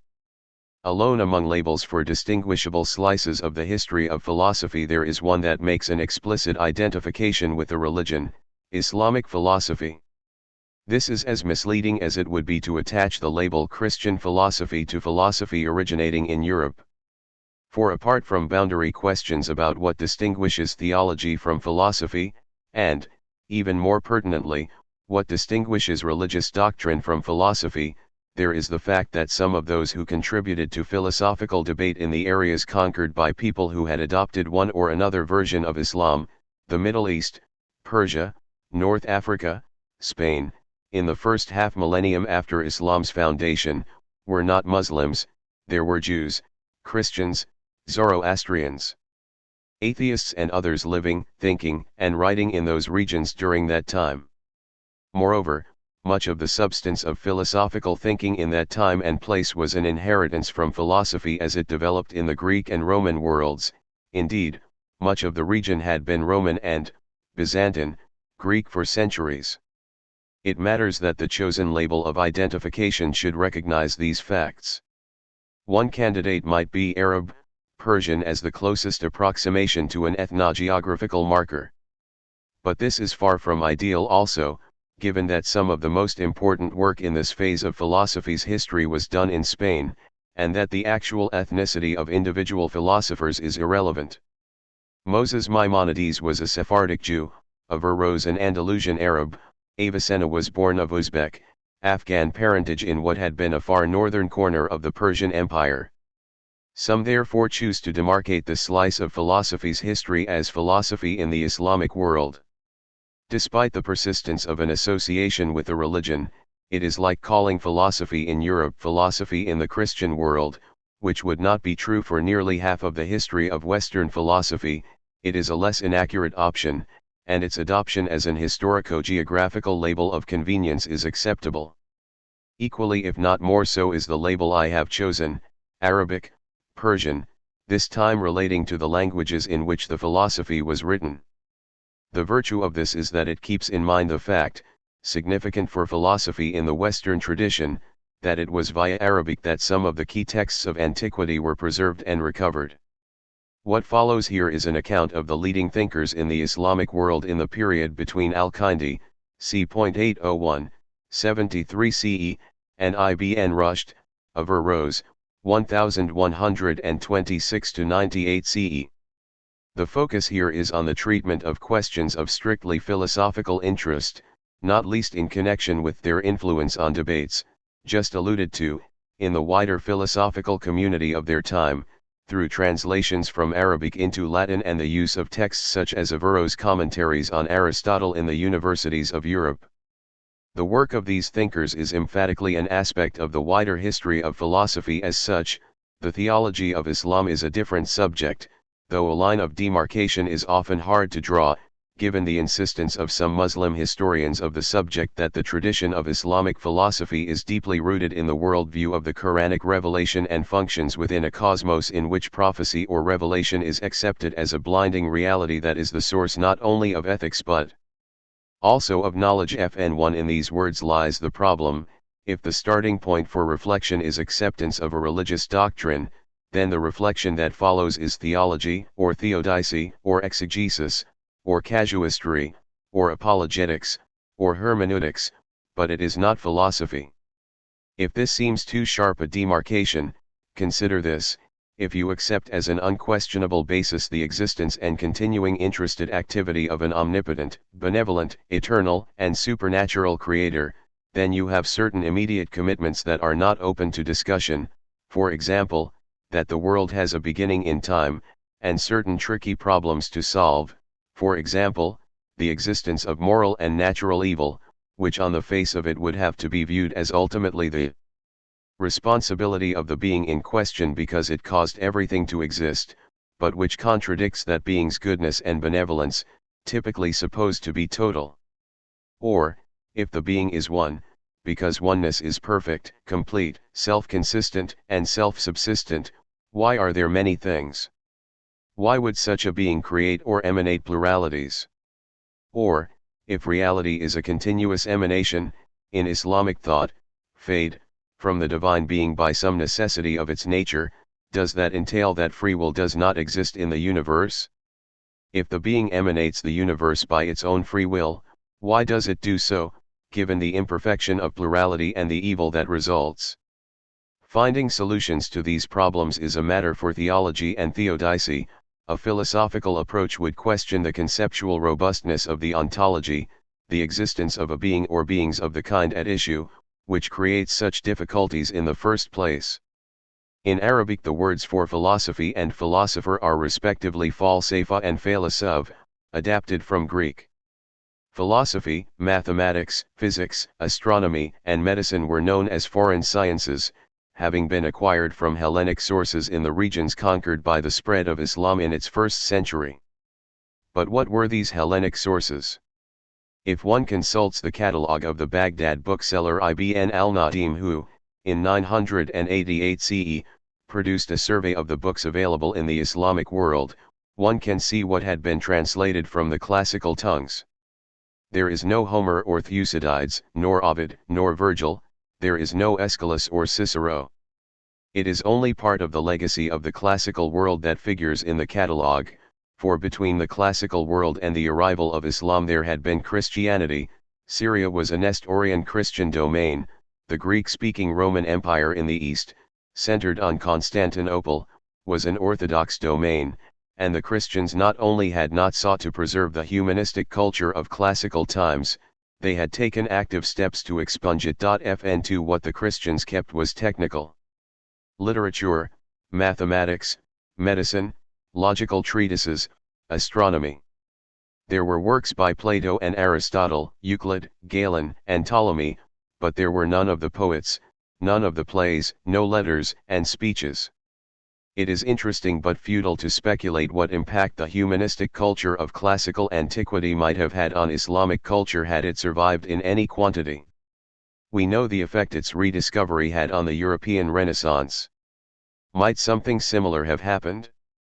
Nevertheless, what chiefly stood out, as Ibn al-Nadim's catalogue shows, was Aristotle. Aristotle was philosophy to almost all the Muslim scholars. Al-Farabi, a Platonist, was the exception, and even parts of the Neoplatonist corpus were credited to him.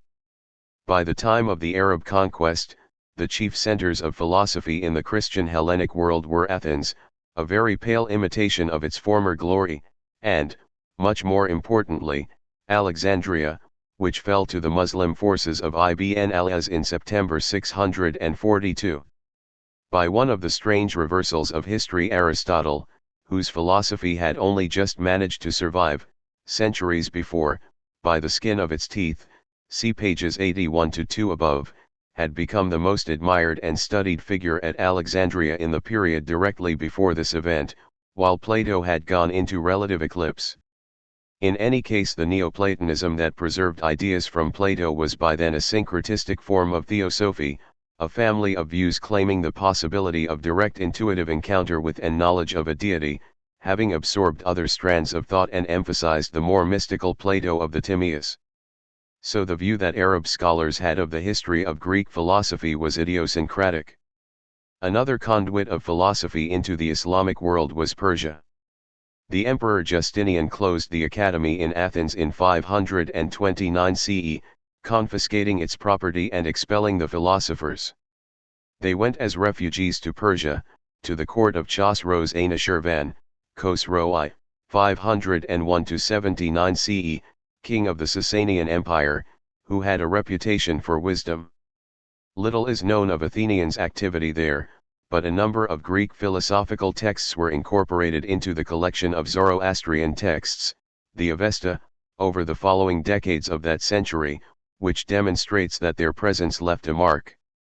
They would not have been introducing anything unfamiliar to Persian scholars, though, because intercourse between the Greek and Persian worlds had persisted for more than 1,000 years by that point, so perhaps what they achieved was an increase in interest in the philosophical tradition they represented, enough to recommend some of the texts they brought with them to the Avesta's editors. Some final preparatory remarks are required, concerning the theological background to the rise of philosophy proper in the Islamic world. A brief timeline prepares this preparation. The Prophet Muhammad died in 632 CE, succeeded by his father-in-law Abu Bakr. The latter's appointment by the elders at Medina angered those who expected to see Muhammad's cousin and son-in-law, Ali, become caliph. Ali eventually became the fourth caliph, but the damage had been done. The rift that was to split Sunni from Shia was permanently opened by this disagreement over the succession. Ali's appointment was opposed by the Umayyad clan, and he was murdered in 661, to be succeeded by his son Hassan, who abdicated that same year, at which point the Umayyads took control. Under them the empire expanded hugely and rapidly, until it touched the Atlantic shores in the west and the borders of China in the east. The Umayyads ruled from Damascus for a century before being overthrown by the Abbasids, who established themselves at Baghdad and ruled most of the Islamic world for the next 500 years, from 750 to 1258. This was the golden age of Islam, promoted by the Abbasids' desire to foster culture and learning. They built a great library in the capital, the Bait al-Hikmah, the House of Wisdom. Hikmah means wisdom, as a center for study and for translation of Greek and Syriac manuscripts into Arabic. The early Abbasid caliphs, Harun al-Rashid, r. 786 to 809, Abu al-Abbas al-Ma'mun, r. 813 to 33, who famously had a dream that translations must be made, and al-Mutasim, Abu Ishaq Muhammad ibn Harun al-Rashid, r. 833 to 42, all sponsored scholars and translators, and included them among their courtiers. In this environment of learning the theology, Kalam, encouraged by the ruling house, was Mutazilite, which promoted reason and evidence as adjuncts to faith. Mutazili means withdrawer, one who withdraws, that is, one who withholds judgment, who sees two sides of the question, who uses rational and evidential tests in evaluating arguments. While the Mutazila theology was ascendant, the Sunni, Shia split was not especially serious, and it was possible for thinkers to question orthodoxy, disagree with one another without fear, and freely debate difficult points in Kalam. A significant aspect of the rationalist and evidentialist approach of the Mutazilites was that it provided a means of distinguishing between genuine and fake teachings and teachers, and between true and false beliefs, which of course mattered because true beliefs are what get the believer to heaven. From the early 9th century the Mutazilites began to be opposed by three other groups: the fundamentalist Hanbalites, followers of Ahmad ibn Hanbal, 780 to 855, who demanded an unquestioningly literalist reading of the Quran; the Zahiris, followers of Daud al-Zahiri, 815 to 84, and most importantly the Ash'arites, named after Abu al-Hasan al-Ash'ari, 874 to 936. All these groups were more literalist and dogmatic than the Mutazilites. The Ash'ari school became, and is still, the most important of the Sunni theological schools. It is sometimes described as the Sunni orthodoxy. The Mutazila remained influential among Shia, and is today regarded as authoritative by the Zaydi Shia school of law. Islamic philosophy has mainly been associated with Shia Islam as a result.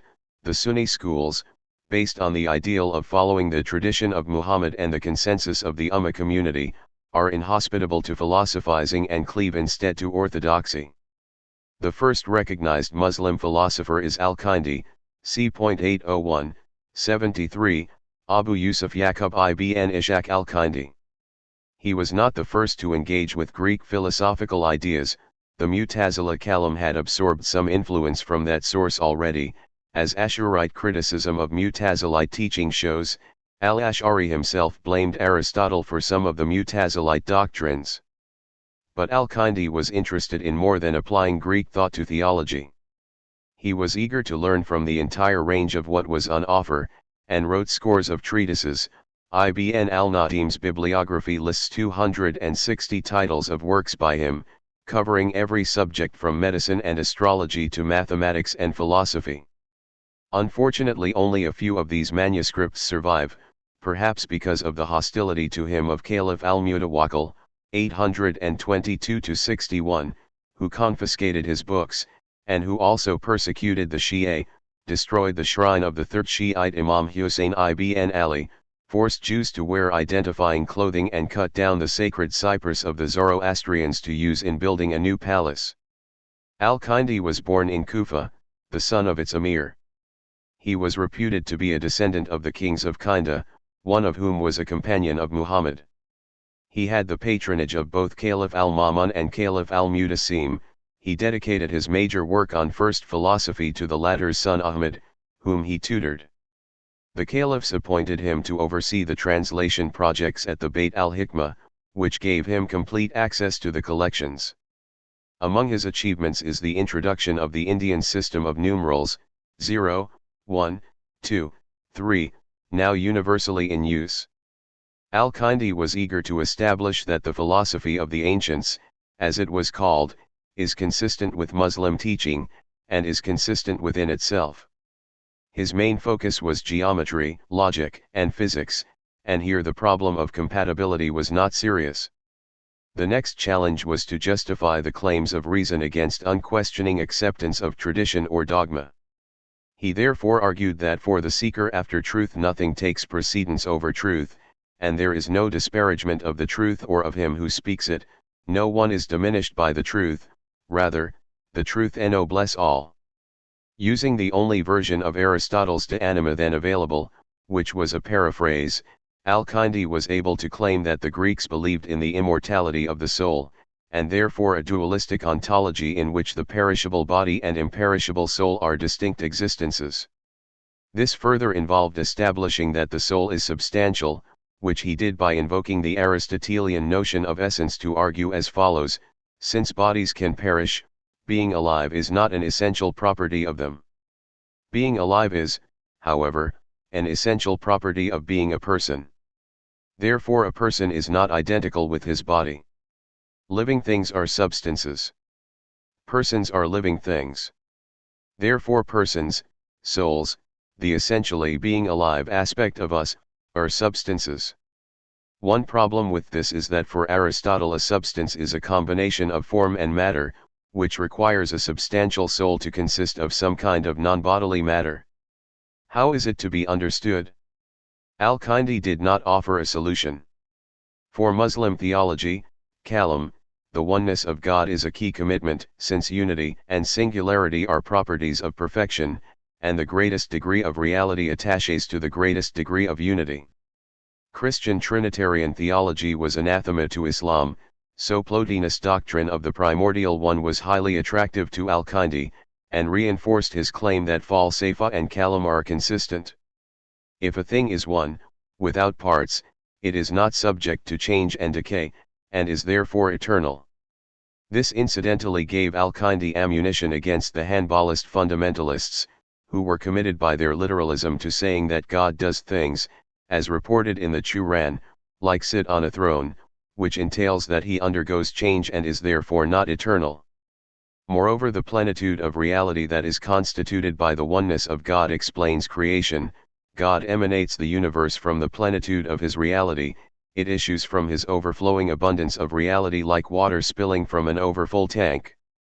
An emanationist view of reality was also accepted by Al-Farabi, c. 872, 950, Abu Nasr Muhammad ibn Muhammad Al-Farabi, who was known as the second teacher, not after Al-Kindi, but instead, in such esteem was Al-Farabi held, after Aristotle. Little is known about his biography, but a tradition saying that he was born in Central Asia has led to the National University of Kazakhstan being named after him, while another tradition assigns him to Persia.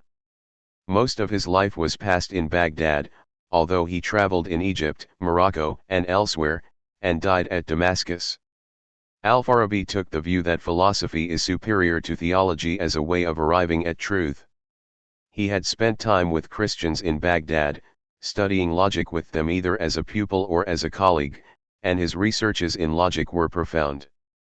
He made epitomes of the Aristotelian organon and wrote commentaries on it and on the rhetoric and de interpretatione, and also on Porphyry's isagogy. Investigation of the forms of valid inference carried a significant implication for Al-Farabi. It convinced him that logic is universal, and as such underlies all languages and thought. This contradicts the view that, as the Quran had been dictated by God in Arabic, the grammar of Arabic encapsulates the fundamental structure of language and thought. In Al-Farabi's view, logic is superior to grammar, which seemed to imply that, because of the close association of grammar with theology, this further entailed the superiority of logic, of philosophy in general, over theology. The task of translating Greek philosophical texts and creating a vocabulary for falsafa in Arabic had made the opponents of philosophy suspicious that the philosophers were attempting to substitute Greek grammar for Arabic grammar. Al-Farabi made the ironic move of pointing out that the art of grammar was indispensable for helping logicians to describe the principles of logic. But in the Book of Letters Al-Farabi iterates the inadequacy of Arab grammar to reveal logical structure, and describes ordinary language as merely a popularizing method of expressing philosophical truths in ways that people can understand. Al-Farabi follows Aristotle in his account of the soul, identifying its chief faculties, in descending hierarchical order, as rational, imaginative, sensitive, and nutritive. Like Aristotle, he describes the common sense as the sensorium combining and integrating everything apprehended by the five senses into a unified cognition, and locates it in the heart. Imagination is given a special place by Al-Farabi because of its association with divination and prophecy. Aristotle had thought of imagining as having images of things when the things themselves are absent, and of the faculty of imagination as the power to rearrange images, as when one takes the head and wings of an eagle and the hind quarters of a horse, and combines them into the mythological creature known as the hippogriff. To these two functions Al-Farabi added a third, the power of imitation, allowing the recreation not just of pictures but of emotions and desires also. This fitted with his view that poetry exists to prompt feelings as well as images, and offered an account of prophecy as the reception in imagination of sensory images and associated feelings in a form communicable to a non-philosophical wider public, images and feelings that encapsulate ideas that would normally be available only to the highest form of intellect, the kind alone capable of being in tune with truth and reality. Al-Farabi also wrote about politics, and here he was a Platonist rather than an Aristotelian. He followed Plato in thinking that the best ruler would be a philosopher king, but was realistic enough to consider it unlikely that such would be available on a regular basis, so he addressed instead the question of why and how societies decline from the ideal. He said this happens for one of three reasons: because of ignorance, or because of wickedness, or because of error. Ignorant cities fail to grasp the true nature of humanity and the reason for its existence. Wicked and errant cities once knew, or perhaps still know, what the reason is for humanity's existence, but they fail to act on that knowledge. The wicked ones fail to act on the knowledge because they are wicked, the errant ones because they misapply the knowledge or because their rulers mislead them. Later philosophers in the Islamic world were unanimous in their admiration of Al-Farabi's logical works, and some of them, such as Avicenna, acknowledged his influence on their philosophical outlook more broadly. Maimonides described him as a great man and said that all his writings are faultlessly excellent. Although Avicenna and Averroes were more influential on European thought when their writings became known, it was certain of Al-Farabi's works that alerted Europe's philosophers to the treasures that were to be found in Aristotle. Avicenna, 980 to 1037, Abu Ali al-Hussein ibn Abd Allah ibn al-Hasan ibn Ali ibn Sina, was born in Afshana near Bokhara in what is now Uzbekistan, in a region once part of the Persian Empire. His father was a respected Ismaili scholar from Afghanistan, who worked as a government official. Avicenna relates in his autobiography, he is one of very few Muslim philosophers to have written one, that he had read the Quran by the age of 10, that he learned mathematics from an Indian shopkeeper, and that he learned the rudiments of medical science from an itinerant healer. Later he studied Islamic jurisprudence, fiqh. He began his studies of falsafa as a teenager, and said that he read Aristotle's Metaphysics 40 times before understanding it, and that understanding came only when he read Al-Farabi's short treatise on it, which he bought at a market stall for a tiny sum because he was importuned to do so by the bookseller. He was so delighted to have the key, thus serendipitously, to understanding Aristotle that he hastened out the next morning to give alms to the poor, in gratitude. Avicenna began his career as a physician, having given free medical help to the sick of his hometown in order to practice the craft. His first appointment was as a medical attendant to the local emir. Here he had access to a copious library, and made good use of it. After his father's death he moved from place to place in the region of the Caspian Sea, seeking employment, and sometimes, for they were troubled times in the region, having to hide to escape arrest and imprisonment. He was at last able to settle in Hebel as physician to Ala al-Dawla, R 1008-41, Muhammad ibn Rustam Dushmanziyar, who had carved out an independent and, as it proved, short-lived dynasty in western Iran. One of the most influential of Avicenna's books was written in Persian for al-Dawla to explain the doctrines of philosophy, simply entitled Philosophy for Allah al-Dawla. Avicenna passed the last decade of his life in Hebel, dying at the age of 57 while on the march with al-Dawla's army during one of its many campaigns. When he fell ill, his companions advised him to stay home and rest. He replied, "I prefer a short life with width to a narrow life with length."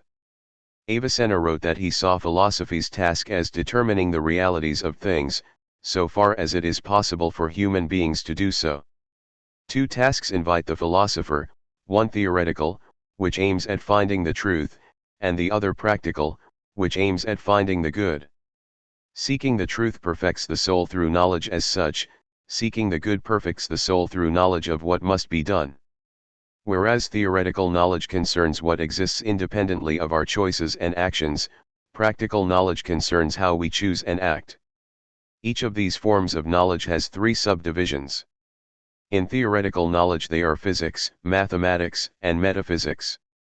In practical knowledge they are managing the city, managing the household, and managing oneself. The first two subdivisions of practical knowledge concern the principles by which things are to be shared.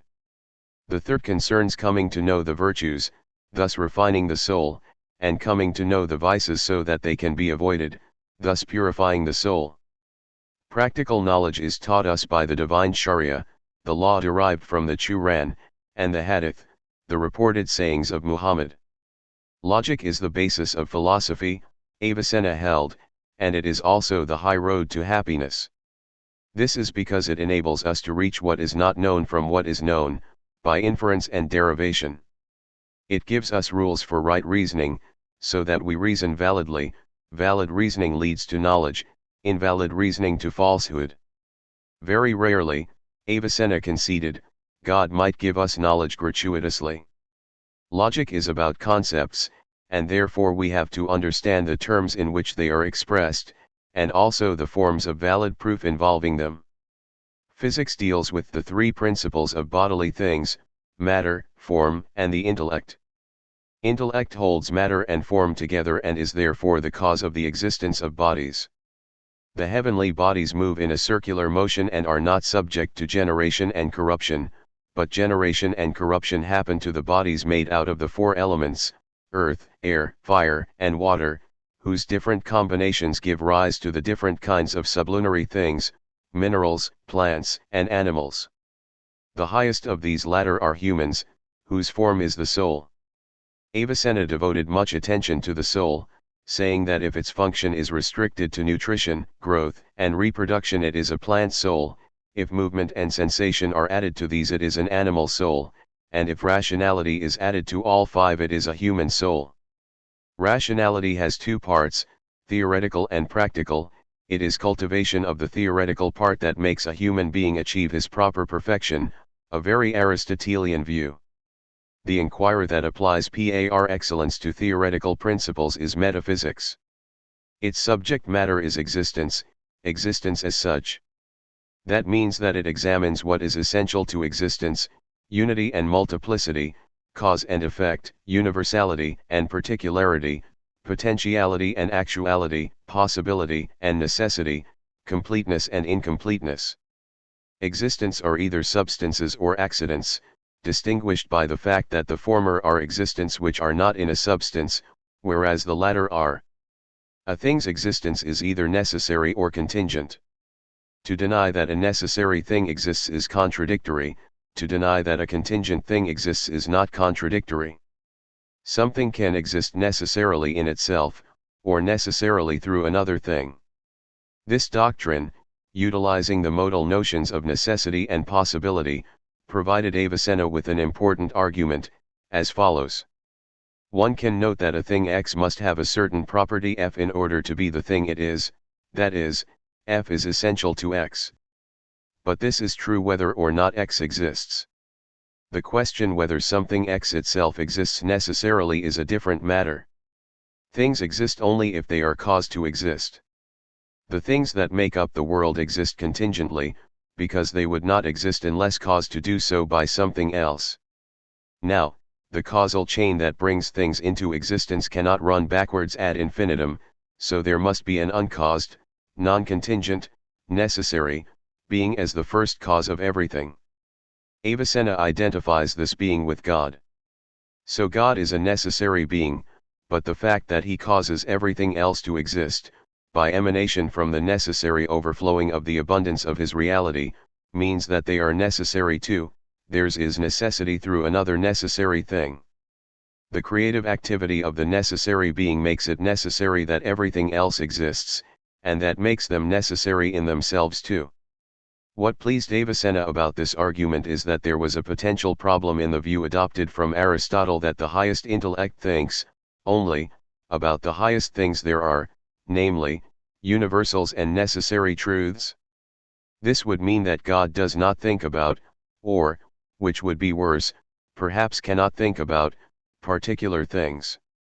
However, if everything is necessary as a result of receiving transmitted necessity from God, then God can think about them. A theological difficulty is solved by this. It also solves an allied theological difficulty, or the same difficulty in different guise. Particular things and events undergo change, so if God knows about them, then God's knowledge, and therefore God himself, undergoes change. But God, being one and perfect, does not undergo change. To protect the eternal unchangeability of God, God's knowledge has to be restricted to what does not change, universals and essences. But then this makes God not the God of revealed religion, who is interested in individual sin and virtue.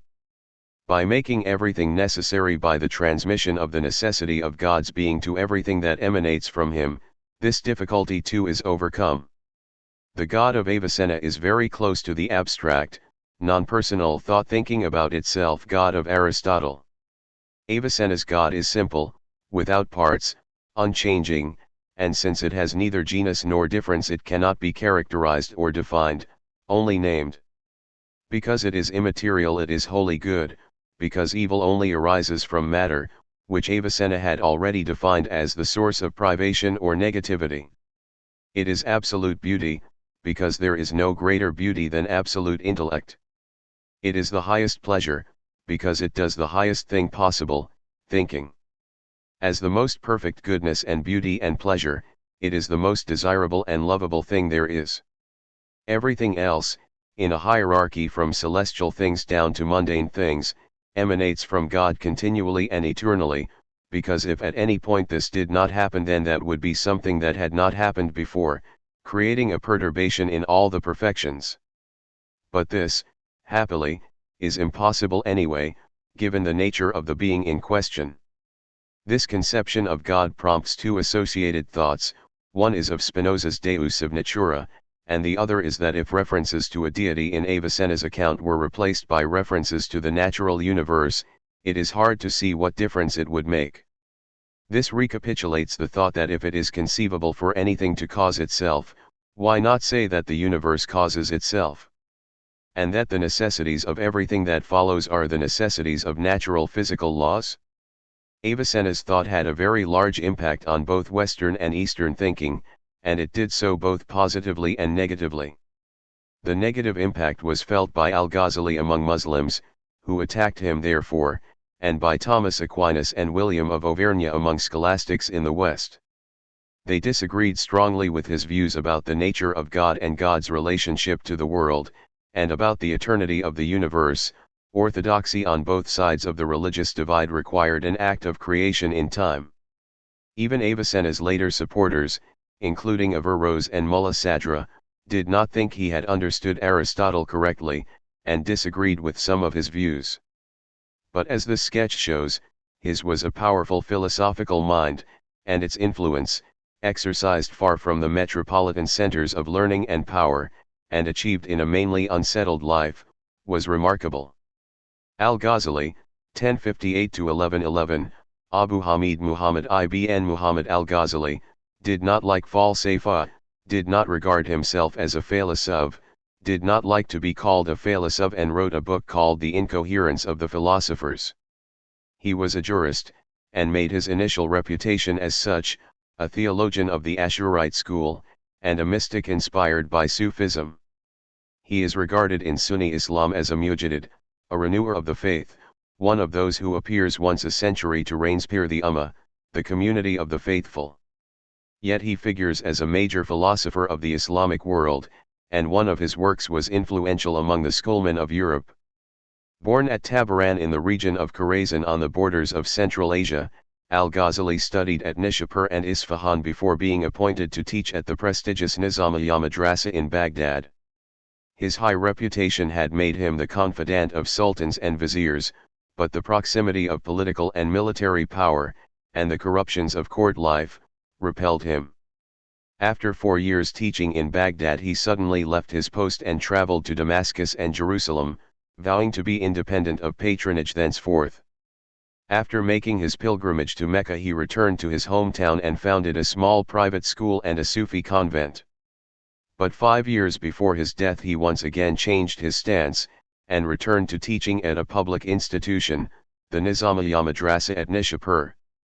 He told his followers that he did so because people were theologically confused, and because the authorities had begged him to teach the people once again. Al-Ghazali wrote an autobiography, and in it claims that while teaching in Baghdad he undertook a 2-year study of philosophy in order to refute it, spending a 3rd year writing his Incoherence of the Philosophers to complete the project. Some commentators suggest that this was to avoid the imputation that he had studied philosophy extensively while younger, because the Incoherence is a work of both literary and philosophical stature, and reads as a long meditated and mature production. Among his other works are an untitled manuscript in which he had copied out many passages of other philosophers, and a book called The Doctrines of the Philosophers, which is an Arabic version, loosely translated and adapted, of Avicenna's Persian language book Philosophy for Allah al-Dawla.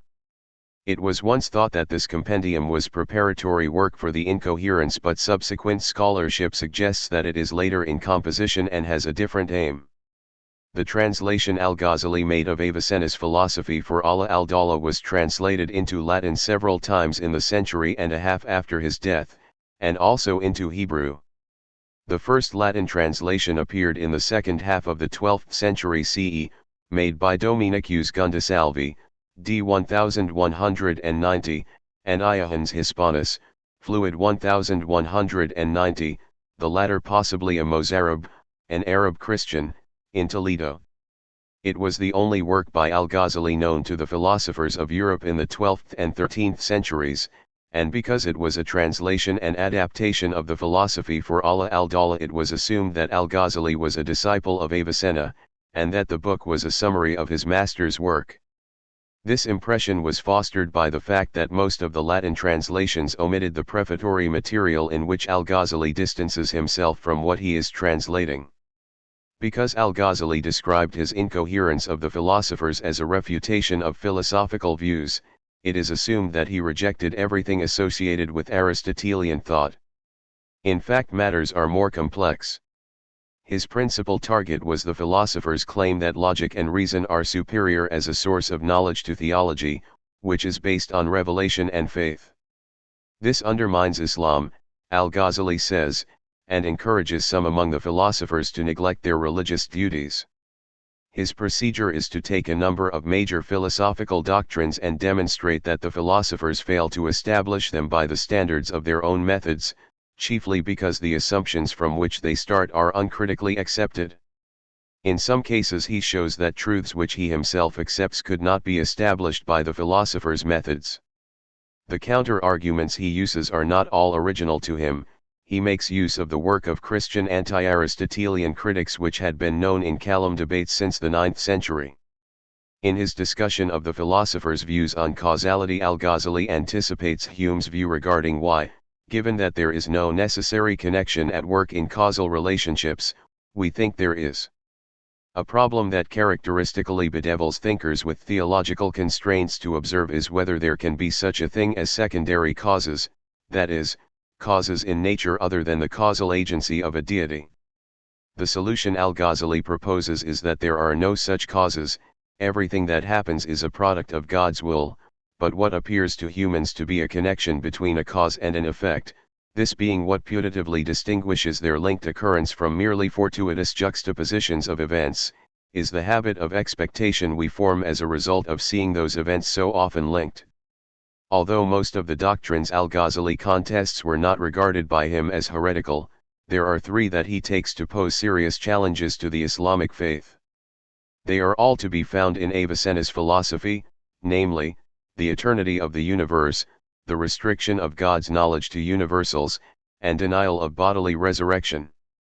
Islam teaches the opposite, that the universe was created by God at a point in time, that God knows particulars as well as universals, and that the souls of the dead will one day be reunited with their bodies. Because Avicenna's doctrines are dangerous to the faith, and would lead astray anyone who accepted them, Al-Ghazali issues a fatwa at the end of the Incoherence saying that anyone who teaches these doctrines is a kafir, an unbeliever, and an apostate, and should therefore be killed. It was not only philosophers of Avicenna's stamp but Ismailis whom Al-Ghazali attacked as heretics and apostates. In the case of the latter he seems to have misunderstood their views, attributing to them belief in two gods. His writings laid down the limits of tolerance from the perspective of Sharia, stipulating a test for whether a doctrine constitutes apostasy and disbelief. This was that there are three fundamental teachings that cannot be challenged: monotheism, the prophecies of Muhammad, and the teaching of the Quran on life after death. Anything that impugns these principles is forbidden and must be punished by death. Everything else must be evaluated on its merits, but even if it is erroneous it should be tolerated. He also proposed a means of reconciling conflicts between the results of valid demonstrative reasoning and revelation, which can, because they are both true, only be apparent conflicts. This was to treat Quranic utterances as symbolic if they seem to be challenged by sound argument. For example, such argument demonstrates that the nature of God is such that he does not have hands nor does he sit on a throne. Passages in the Quran that make reference to hands or sitting on a throne are therefore symbolic. But it is forbidden to give a symbolic interpretation to anything in the Quran that is not inconsistent with the results of valid demonstration. Most Muslim theologians and jurists after Al-Ghazali accepted these views, though some said that in cases of conflicts between reason and revelation, revelation should always be regarded as superior. In the Islamic world, Al-Ghazali's chief work is his revival of the religious sciences, treating of the ethics of daily life for the faithful, covering rituals and customs, the things that lead to perdition and those that lead to paradise.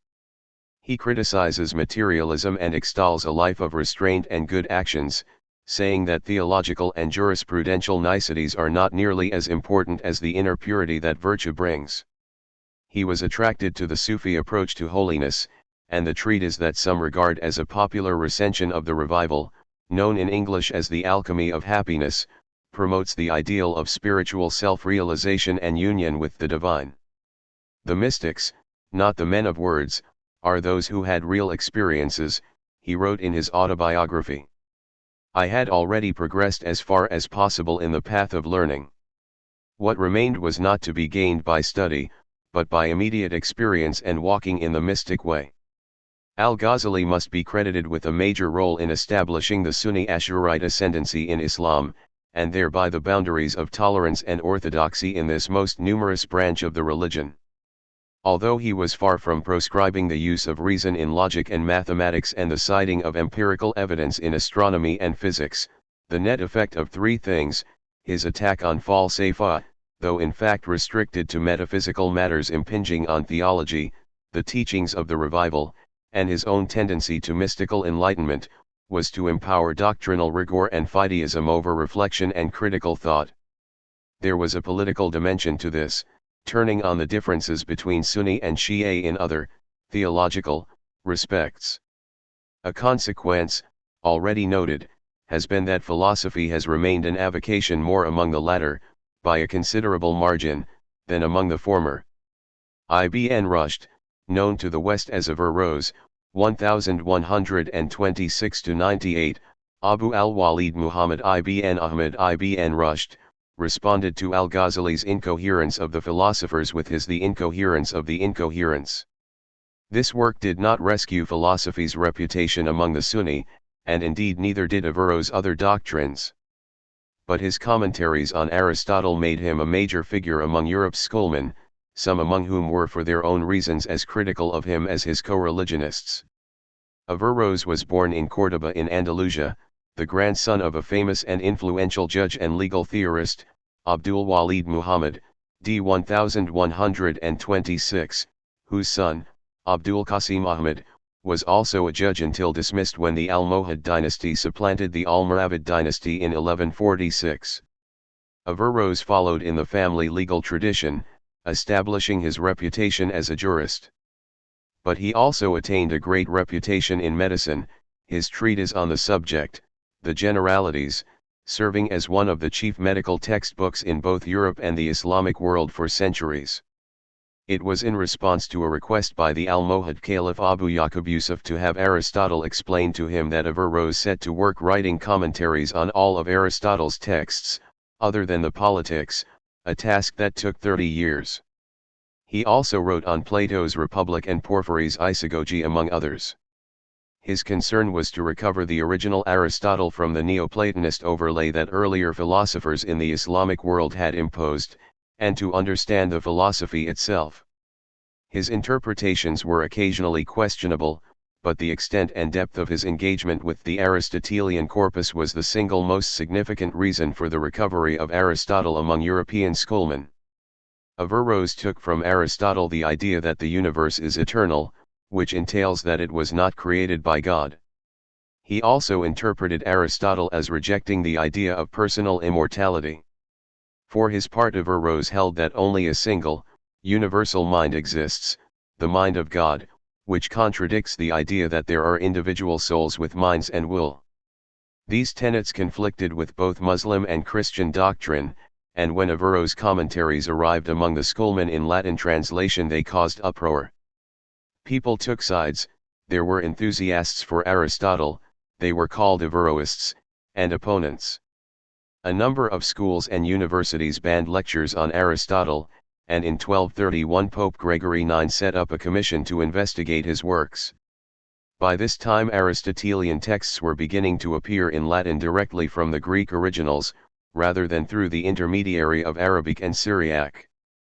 Thomas Aquinas' contributions did not stop at the mere reconciliation of Aristotle with Christian doctrine, in large part by detaching Aristotle from Averroes' interpretations of him, but made Aristotelian thought, as interpreted by him, in the doctrine known as Thomism, the official philosophy of the Church.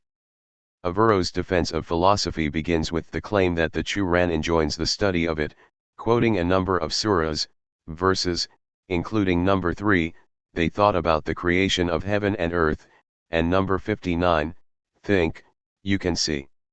It is done best by following the practice of lawyers, he said, which is to draw inferences carefully from facts and accepted premises. Anyone with the capacity for such thinking should do it, and should draw on the work of predecessors, whether or not they share the same religion, not uncritically, but accepting whatever is found to be true. Those who wish to study philosophy should be allowed to, because any harm that comes to them from it is merely accidental, like spilling water on yourself when drinking from a cup. Not everyone will have the capacity for philosophy, however, which is why the Quran speaks of 3 paths for people to reach the truth: the demonstrative, logic and proof, the dialectical, debate and interpretation, and the rhetorical, ordinary speech. Averroes characterized these as, respectively, the ways of philosophy, theology, and the masses. Because the Quran contains the ultimate truth, knowledge arrived at by demonstrative reasoning cannot be in conflict with it. Apparent conflicts must be just that, apparent only, so if philosophy and scripture disagree, scripture must be interpreted symbolically. This has anyway always been done, said Averroes, because God has mixed hidden with open meanings to encourage study of the scriptures and attentiveness when doing so. This might be taken as another reason for his view that philosophical knowledge is superior.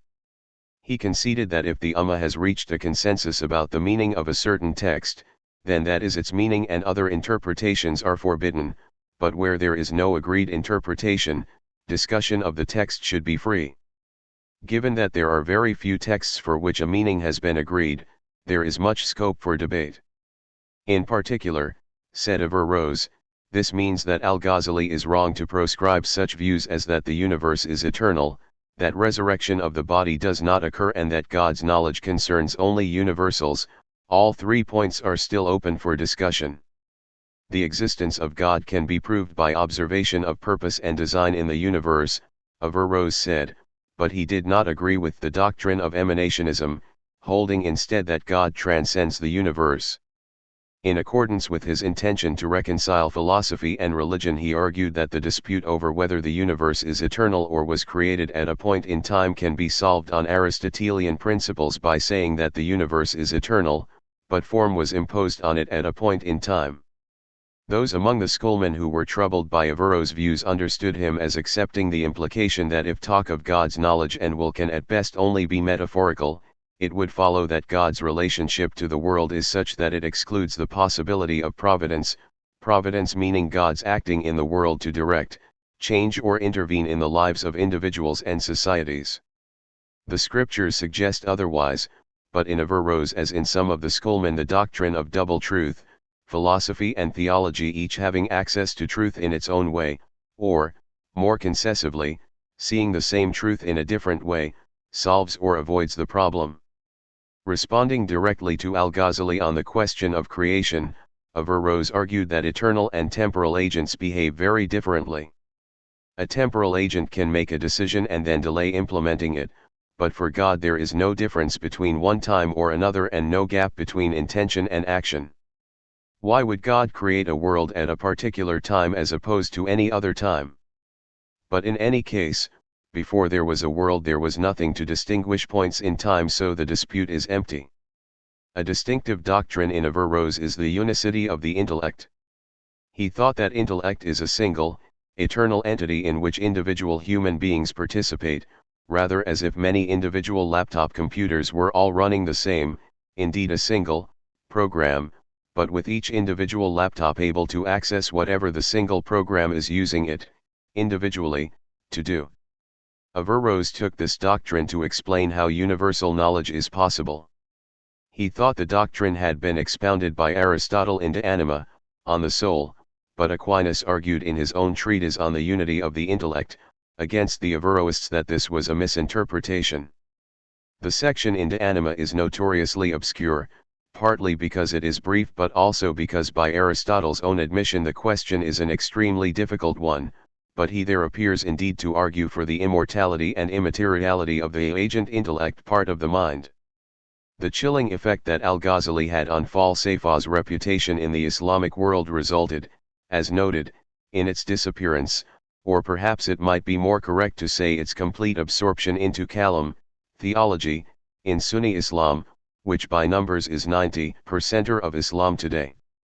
But after the time of Averroes, philosophy did not flourish, even among Shia, as it had done in the Golden Age between the 9th and 13th centuries, in the sense of producing great thinkers whose contributions were fully and importantly a part of the general history of philosophy. The reason is a simple one: religious doctrine is not hospitable to philosophical reflection. Philosophical reflection has too ready a propensity to challenge, upset, or undermine dogmatic certainties. The degree of latitude that Al-Ghazali was prepared to extend to Falsafa looks very generous by subsequent standards, but it was still not enough. African philosophy.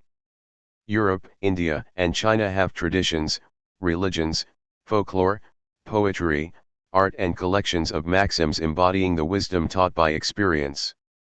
They also have developed bodies of thought which are distinctively philosophical, in the form of detailed and in almost all cases written debates about metaphysical, epistemological, ethical, and political theories and ideas. Europe, India, and China are large geographical areas, and contain numerous different strands of folklore and tradition in their various internal regions. When the labels Indian philosophy and Chinese philosophy are used, they are intended to embrace not all the folklore, tradition, and religion in the geographical area connoted, but the developed schools of thought to be found in their history, for example Advaita, Confucianism, and Buddhism.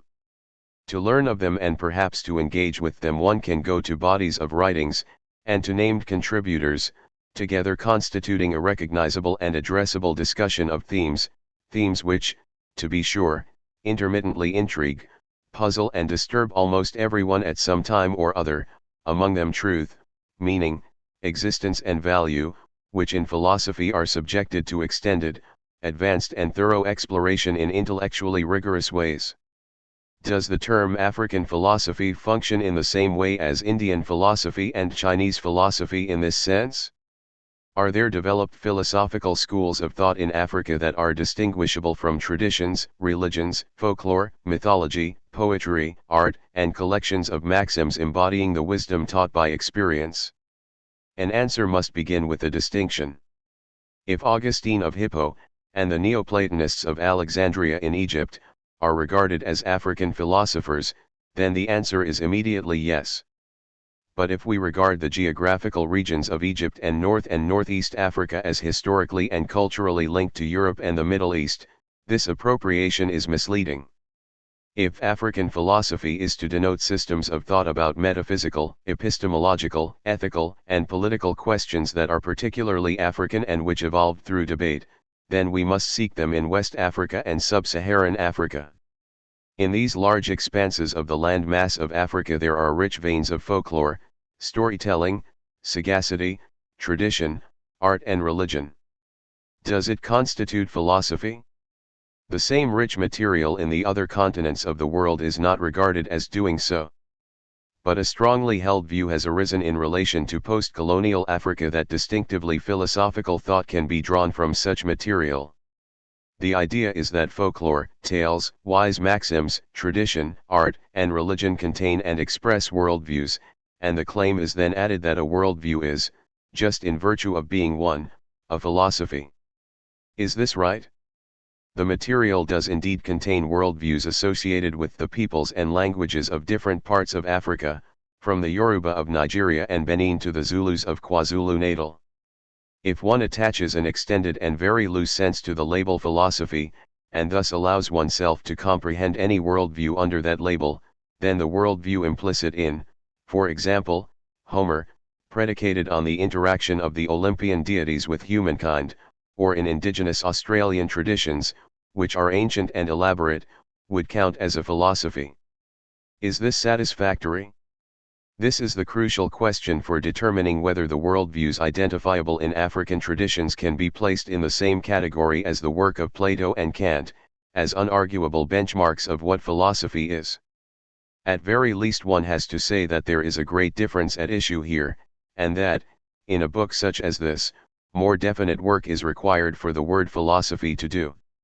If a much looser sense of the word were accepted, this book would need to be an encyclopedic account of anthropology and ethnography, of folklore, legends, traditions, aphorisms and comparative linguistics, as well as philosophy in the sense associated with Plato and Kant. It is important that thus insisting on an unequivocal use of terms should not be taken to imply a continuation of the discreditable view, near universally held by white colonizers of the past, that African cultures are inferior. The invaluable work of Edward Wilmot Blitten in initiating the decolonization of the African mind, the political activity of James Bale Horton, a military doctor and later a businessman, the codification of Akan law and constitutional principles by barristers John Sarba and Joseph Hayford, the King of West Africa, would by themselves give the lie to such a view. All three of the latter were educated in Britain, but as with many others whose inspiration was drawn from their sense of belonging to their adopted or native lands, and their sense of what Blitten was proud to call negritude, the readiness with which their political and cultural sophistication took the opportunity to express itself is proof against that falsehood. These thinkers are just four examples of many whose contribution to the political self-awareness of colonized Africa is significant. FN1 In that respect they are comparable to Gandhi in India. To say that their thinking constitutes a distinctive African political philosophy, rather than political thinking applied to an African context, is to misdescribe their contribution. It might seem more plausible to claim identifiable African tradition as the sources of the concepts of consciencism advanced by Kwame Nkrumah of Ghana and Ujamaa or familyhood proposed by Julius Nyerere of Tanzania, both drawing on the way traditional African tribal societies organize themselves. But insofar as they are close cousins of the underlying assumptions about human social interconnectedness in communalism and socialism generally, they are not uniquely African ideas, but in fact universal. A similar thought applies to Africana philosophy, that is, philosophical work done by Africans or people of African descent, whether in Africa or abroad. To describe as African philosophy the work done by the 18th century Anton Amo, born in Ghana but taken to the Netherlands when aged 3, would be a misdescription, though the laudatory remarks made about him and his continent of origin by academic colleagues at Wittenberg University in Prussia reflect much glory on both. To describe as African philosophy the work done by a distinguished philosopher of African descent such as Kwame Anthony Appiah, British-born but teaching in the United States, would likewise be a misdescription. And it would be the same so to describe the present born-in-Africa author. In contesting the view that Africa has no written systematic philosophy, the example of the 17th century Ethiopian thinker Zara Yacob and his book Hadida is cited. There is reason to question the authenticity of this book. Its discoverer, the 19th century missionary Padre Justo di Urbino, has been suspected of forging it. Fn2 but for present purposes let us suppose it authentic. Yacob argues for a rationalistic approach to discovery of the universal nature of truth and morality, saying that observation of the world and people will reveal God's purpose, which was deliberately to make humans imperfect so that to be worthy of reward they must strive for perfection. Yacob was raised and trained as a Coptic Christian, refused to convert to Catholicism when King Sisinius of Ethiopia, under the influence of Portuguese Jesuits, required that all his people should do so, and instead developed his own version of a theistic morality under the influence of the Psalms of David, which he much admired. He was followed by a disciple, Walda Hewa, who supplemented the Hadida with his own writings. It will be noted that Yacob and Hewa were products of a literate culture which had long been in contact with Christian, Jewish and Muslim belief and thought. In the Hadida Yacob cites discussions he had with representatives of all three faiths, and therefore they merit classification with Augustine and the thinkers of Alexandria, and thus as inheritors of the traditions of theology and philosophy developed in the Middle East and Europe. Yacob had been trained in schools whose curriculum included suasua, scriptural interpretation, which can be a lively prompt to the view that differences in interpretation, and by extension, differences between religions generally, obscure whatever truths underlie them all. That there are such universal truths was, in essence, Yacob's view. He is an African philosopher in the sense that he was born and lived in Africa, but his philosophy arises from the same general context as that of Augustine. The view that much of what is claimed as African philosophy does not fall under the second term in this phrase is controversial precisely because it withholds one significant kind of status from the intellectual and cultural traditions at issue. Someone of acidulous temperament who takes this view might say, in an age when status-conferring terms have become vastly capacious in order to accommodate the self-affirming ambitions of as many people and things as possible, we succumb to the danger of their losing any real usefulness. If philosophy means anything anyone thinks or says, rather than something that clears a high bar as to what it addresses and how it does so, then we have lost a useful term, and will have to retreat to describing philosophy differently, perhaps with the cumbersome title metaphysical, epistemological, ethical, and logical studies or meals for short, so that we can leave all other opinions, and any traditional views of any kind, to be celebrated under the dignifying but, in that event, newly uninformative label philosophy. Fn 3. This kind of view prompts proponents of the concept of African philosophy to say that denials of its existence represent an implicit dismissal of Africa, even an implied insult.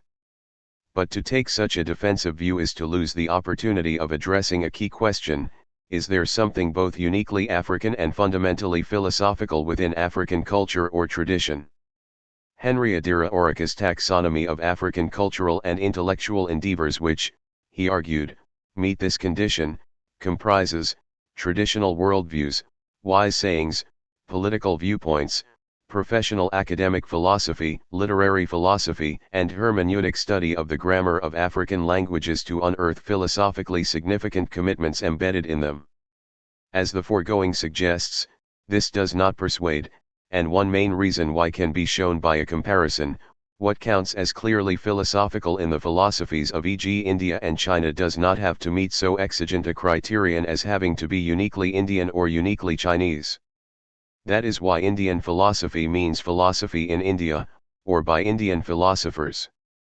The term African philosophy strives for a different meaning, and wants that meaning for purposes of post-colonial identity rather than for truth or understanding per se. The controversy about this is not a matter of philosophers in other parts of the world refusing admittance to their club for reasons that are not intrinsic to the question of the matter and manner of philosophy. Leading African philosophers Pauline Hautanji, Kwasi Wiredu, and Kwame Anthony Apai all oppose the ethno-philosophical approach, and the two latter take the same view of sage philosophy.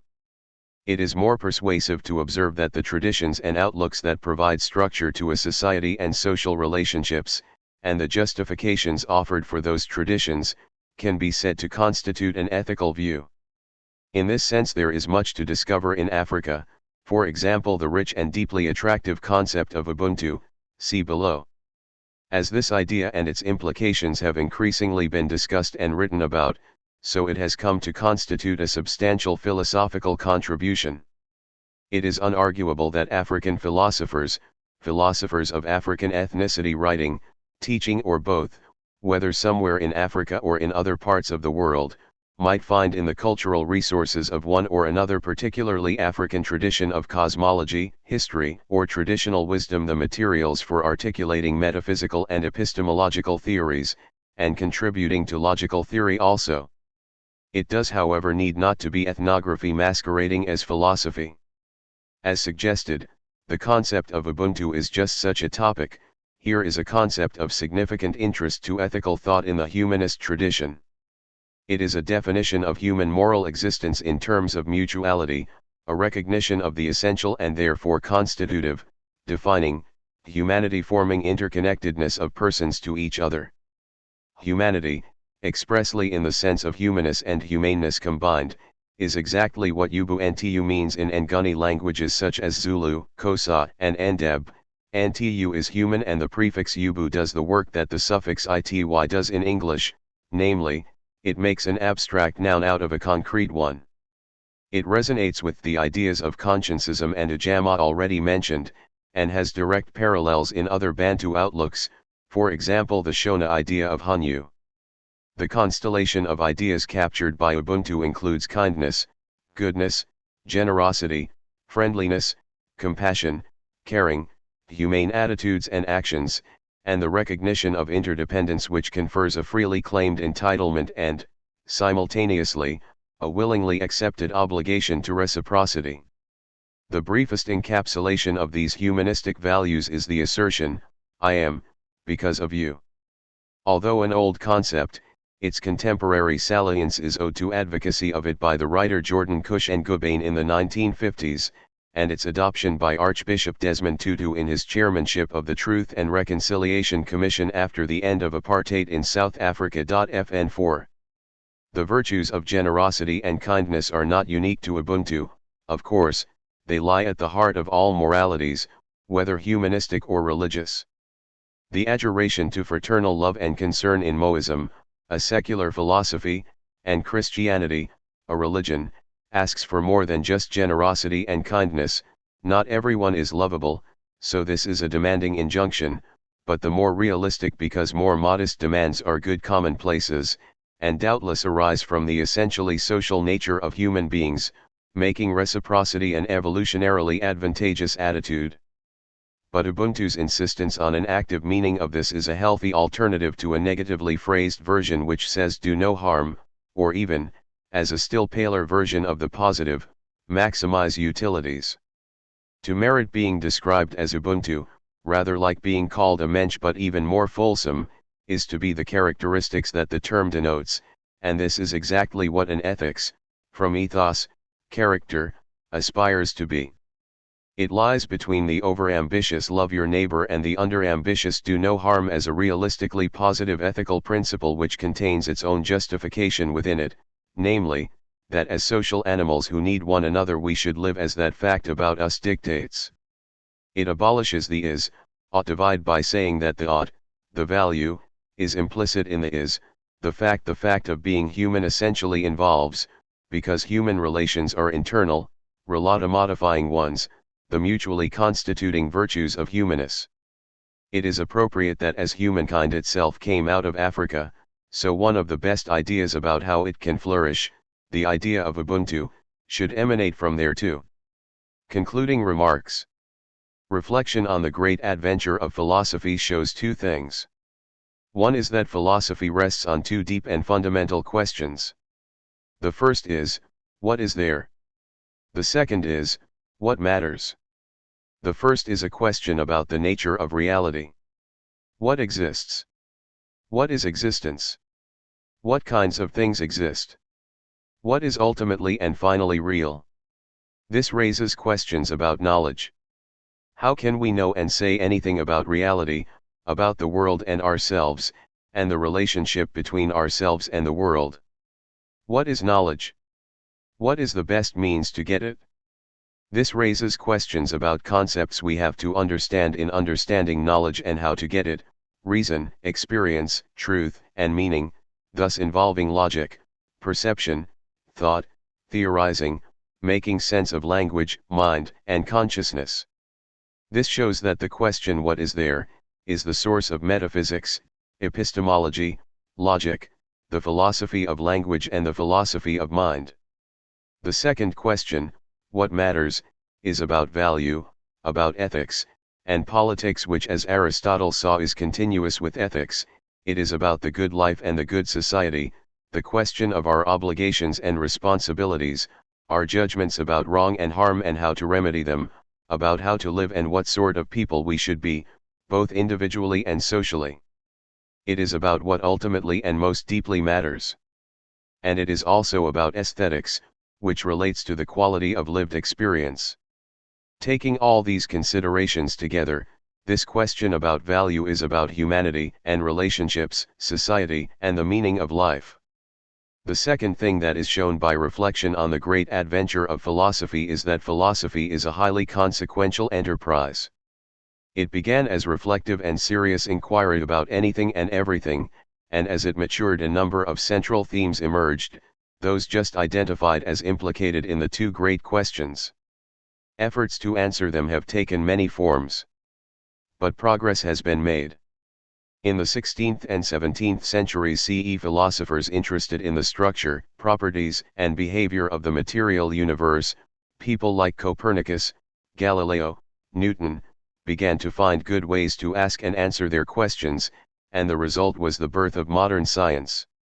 In the 18th and 19th centuries philosophers interested in what we now call psychology, sociology, linguistics, philology and historical research gave birth to the social sciences. In the 20th century philosophy and logic played a major part in the rise of computing and cognitive science. We still do not know what ultimately exists. We still wrestle with problems about what is good and right, about how society should be organized, about meaning and value, and especially about the quest for the good and worthwhile life. Many people do not think about these things, preferring instead to take a prep-act set of views from some tradition, typically a religion, from which most of them cherry-pick what is convenient, and ignore what is inconvenient. But philosophy is the refusal to be lazy about the great questions. It patrols the circumference of the little patch of light that is knowledge, looking out into the dark of ignorance to seek the shapes there. Even though most people shy away from accepting the challenge to think, Russell said, most people would rather die than think, and most people do, they still find themselves often enough confronted by a philosophical question, about right and wrong, about what choice to make in some fundamental respect, about what it all really means. Thus everyone is a philosopher at times, everyone takes part. And that makes us all players in the history of philosophy. Appendix, a sketch of logic. Just as mathematics is the tool of science, so logic is the tool of philosophy. It is useful to have a glimpse of what goes on in logic, and an acquaintance with some of the terms and concepts of logic, in appreciating many of the debates in philosophy. What follows is just such a sketch. Logic is the study of reasoning and argument. It has three distinct branches. There is formal deductive logic, concerned with the study of valid forms of deductive reasoning. There is inductive logic, concerned with the kind of inquiry and reasoning typical in ordinary life and some of the sciences. And there is informal logic, which is about the many kinds of reasoning employed in debate, in law and politics, indeed in the setting out and defending of theses in any branch of discursive inquiry, and in the fallacies and rhetorical devices typical of such debate. In informal logic both deductive and inductive logical considerations apply, but an important feature is the identification and avoidance of informal fallacies of reasoning, that is, those that do not arise because of the form or structure of the argument itself, independently of its content. In formal deductive logic the concept of form, as the very name implies, is central. Formal deductive logic studies not individual arguments, but types of arguments, to see which type is so structured or formed that, if the premises are true, the conclusion is guaranteed to be true also, independently of subject matter. This is what valid means. It is a concept that applies only to the structure of arguments, not to their content. An argument is sound if in addition to having a valid form it also has true premises, that is, if both its content and its form stand up. Thus it is that the soundness of arguments is in part a matter of the facts, namely, those asserted in the premises, and partly a matter of how the argument is structured. But to repeat, formal deductive logic is interested only in this latter matter, the form or structure, and its aim is to identify which types of argument are valid in virtue of their form so that if true premises are supplied, that form will guarantee a true conclusion. Inductive arguments, by contrast, if they are good ones, only make their conclusions probable to some degree. That the degree of probability can be very low despite the argument appearing plausible can be shown by an example of the simplest form of induction, induction by simple enumeration, in which a wholly general conclusion is inferred from a limited number of particular premises. This swan is white, that swan is white, the next swan is white, so all swans are white. Some swans, in fact, are black, some are even black and white. Inductive inference always goes beyond what the premises say, whereas deductive inferences contain no new information in the conclusion, which is simply a rearrangement of the information in the premises. Consider, all men are mortal, Socrates is a man, therefore Socrates is mortal. All that has happened is that the terms occurring in the argument have been redistributed to yield the conclusion. But although there might be no new information in the conclusion of a deductive argument, it can nevertheless be psychologically informative. This is shown by the story of the Duke and the Bishop. A famous bishop was the guest of honor at a country party hosted by a duke. At one point the Duke left his guests to order something from his servants, and the bishop entertained the company by telling them that when, long ago, he was a newly ordained priest the first person whose confession he heard was a multiple murderer of an especially vile kind. The Duke thereupon returned, clapped the bishop on the shoulder and said, "The bishop and I are very old acquaintances. In fact, I was the first person whose confession he heard." The rest of the guests, evidently logicians to a man and woman, hastily left. The first systematic study of logic was made by Aristotle. With additions and extensions, especially by logicians of the medieval schools, his logic remained an apparently completed science until the 19th century. But then, in the hands of the mathematicians Augustus de Morgan, George Boole, and especially Gottlob Frege, it was transformed into mathematical or symbolic logic, an instrument of far greater range and power than Aristotelian logic. One of the innovations that made this possible was the development of a notation for expressing more and more complex notions.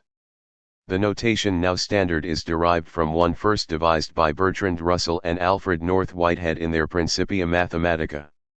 Aristotelian logic rests on three so-called laws of thought: the law of identity which states A is A, the law of non-contradiction which states not both A and not A, and the law of excluded middle which states either A or not A. Augustus de Morgan showed that the latter two are merely different ways of saying the same thing.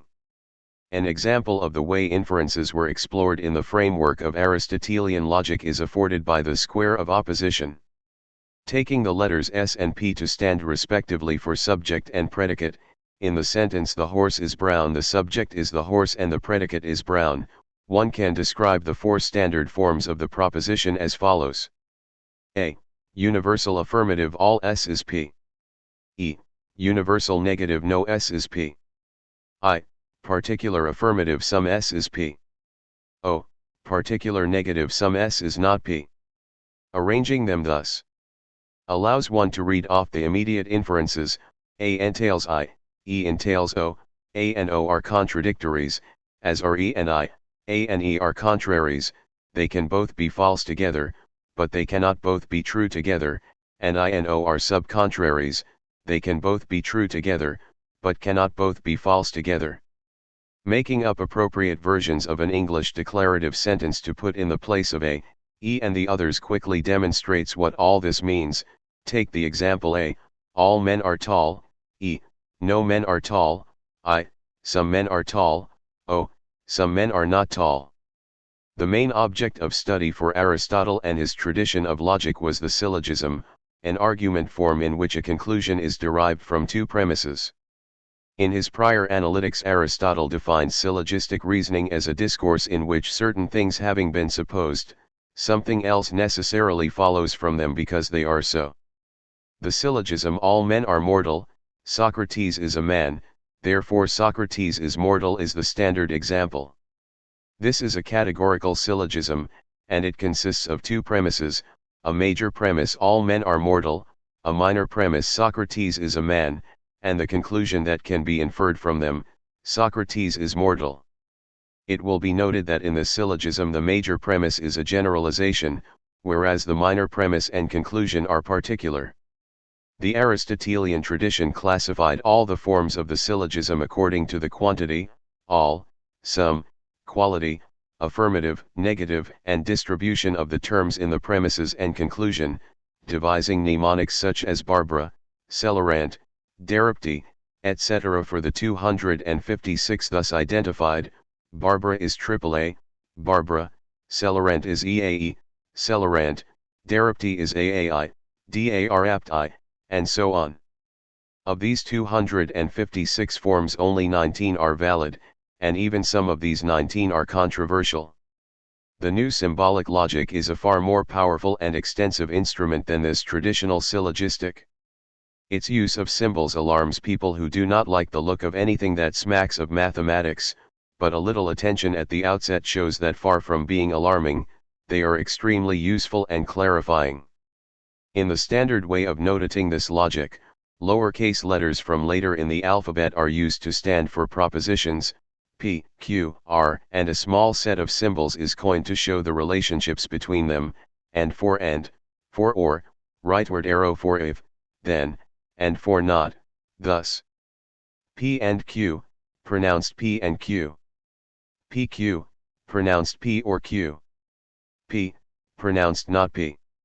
The operators and the rest can be very simply and informatively defined by truth tables, thus, where T stands for true and F for false. In cases where an F appears in every row under the final operator, one has not merely a fallacy but a logical fallacy. The second example is, however, a logically valid form of inference, as its truth table will show. It is known as modus tollens. These are the rudiments of the propositional calculus, which deals with arguments involving whole propositions. But the real work begins when one adds a few powerful devices to this calculus, transforming it into the predicate calculus by getting inside propositions. This is important, given that propositions assert that all or many or a few or some or at least one of a certain thing has a certain property, and we wish to understand validity in terms of this finer degree of structure using quantifier, how many, expressions. To this end lowercase letters from the end of the alphabet X, Y, Z are used to stand for individual things, and the quantifier symbols, X, and X, are used to denote respectively all things X and at least one thing X, this latter doing logical duty for all other quantifier expressions short of all, for example some, many, the majority, a few, 3, 4, a million, and so forth. Uppercase letters from earlier in the alphabet F, G, H stand for predicate expressions such as, is brown and, belongs to the Queen. So the sentence the table is brown would be symbolized as, X, Fx and Gx, pronounced there is an X such that X is F and X is G, here standing for there is an X such that X is a horse and X is brown. Equipped with supplementary rules allowing general expressions of the form, X, Fx to be instantiated to give individual expressions of the form Fa, using lowercase letters from the beginning of the alphabet to stand for particular individuals, arguments can be tested for validity as before. Thus modus ponens, represented above by P rightward arrow Q, and P rightward arrow Q, might look like this in quantified guise. X, Fx rightward arrow Gx, and Fx rightward arrow Gx. The instantiation rules allow us to rewrite this as Fa rightward arrow Ga, and Fa rightward arrow Ga. Which one can plainly see is an instance of modus ponens. Discussion of inductive logic often occurs in connection with discussions of scientific methodology, for the obvious reason that scientific inquiry concerns contingent matters of fact, and the process of formulating a hypothesis or prediction and then testing it empirically can never have the conclusiveness expected in deductive logic, except perhaps when an hypothesis had been shown definitely to be mistaken. The interesting thing about inductive reasoning is that it is always invalid from the point of view of deductive logic. Its conclusions, as mentioned above, always go beyond what is licensed by the premises. Accordingly, much of the debate about induction concerns the sense in which it can be regarded as justified. A sticking point seems to be that the only available justification for induction is itself inductive, namely, that it has worked well in the past.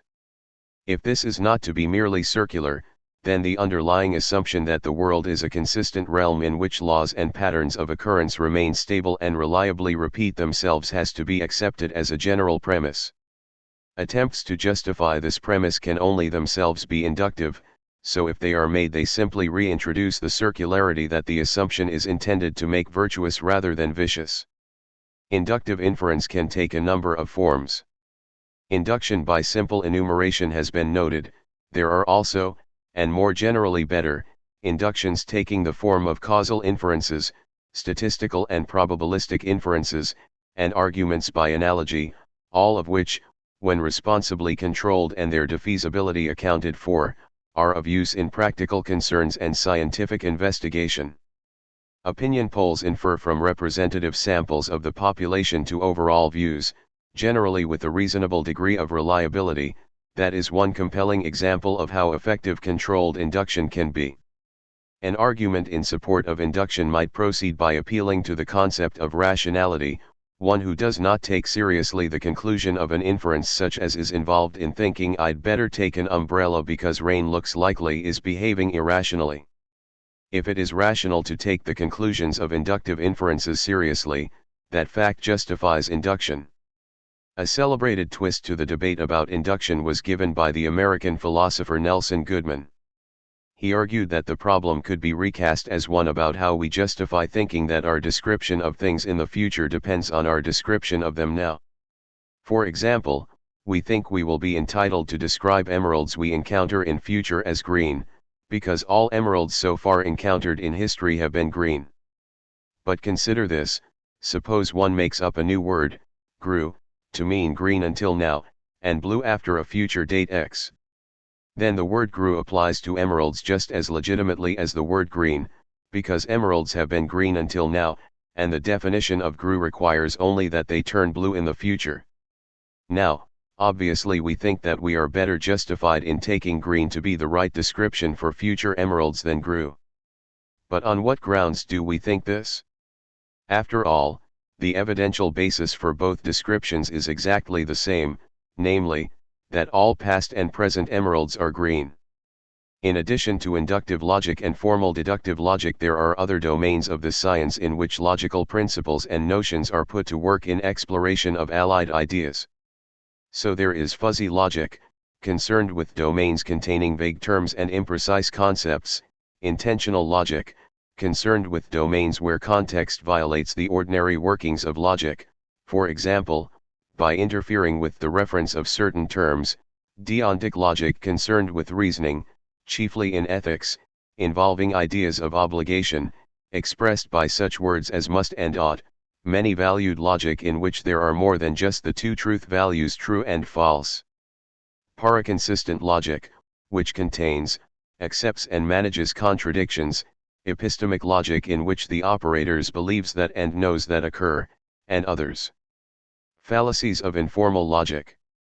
Informal logic, as the name suggests, concerns not the technical matter of forms of reasoning alone, as discussed above, but everything involved in real-life discussion and argument, rhetoric, persuasion, exhortation, disagreement, inquiry, thinking things through, working things out, making decisions, putting forward a case in court or in parliament or in the classroom or in the marketing meeting. An important, and interesting, consideration in informal reasoning is the detection and avoidance of fallacies. For everyday use, the identification of fallacies is of great value. There are many of these, and many are standard rhetorical devices that politicians, advertisers, even friends and lovers, use to try to persuade other people and to get their way. First, it is useful to be reminded that an argument can be valid in form but unsound, either because one or more premises are false or because a fallacy has been committed. Consider the syllogism, for example: nothing is brighter than the sun, a candle is brighter than nothing, therefore a candle is brighter than the sun. This is valid but unsound, because a fallacy, the fallacy of equivocation, is committed by it. This fallacy involves using a word in two different senses, as happens with nothing in the first and second premises, thus unsoundly allowing the nonsense conclusion to be drawn. Some of the commonest fallacies, not a few of them employed on purpose to mislead, are as follows. The fallacy of false dilemma works by offering an alternative: either we have nuclear weapons or the country will be in danger of attack, which pretends to be exclusive in the sense that no other options are possible, whereas in fact several other options exist. The slippery slope fallacy involves saying that if X happens or is allowed, Y and Z and so on will inevitably follow. If you give your son a mobile phone, he will next want a television in his bedroom and then a car. The straw man fallacy occurs when someone attacks an opponent or a point of view by representing either in his or its weakest, worst, or most negative version so that he or it is easy to knock down. The fallacy of begging the question, more illuminatingly known as circular reasoning, involves assuming in the premises what the argument claims to prove as a conclusion. For example, God exists because it says so in the Bible, which was inspired by God. People nowadays typically misuse the expression begging the question to mean prompts or invites or urges us to ask the question. These latter formulations should be used if that is what one means to say. Begging the question should be reserved to its proper meaning of arguing circularly. A number of fallacies turn on the illegitimate use of emotion to get someone to accept a conclusion which does not follow from the offered premises.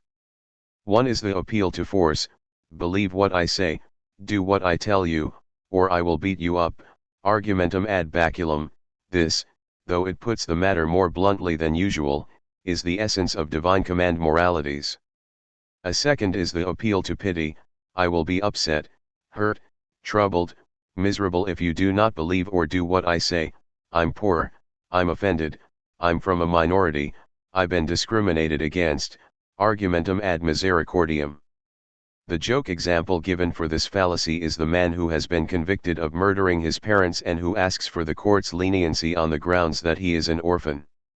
Associated with this is the idea that people who have been victimized or who have suffered are therefore good, or right, or can be excused for bad things they do.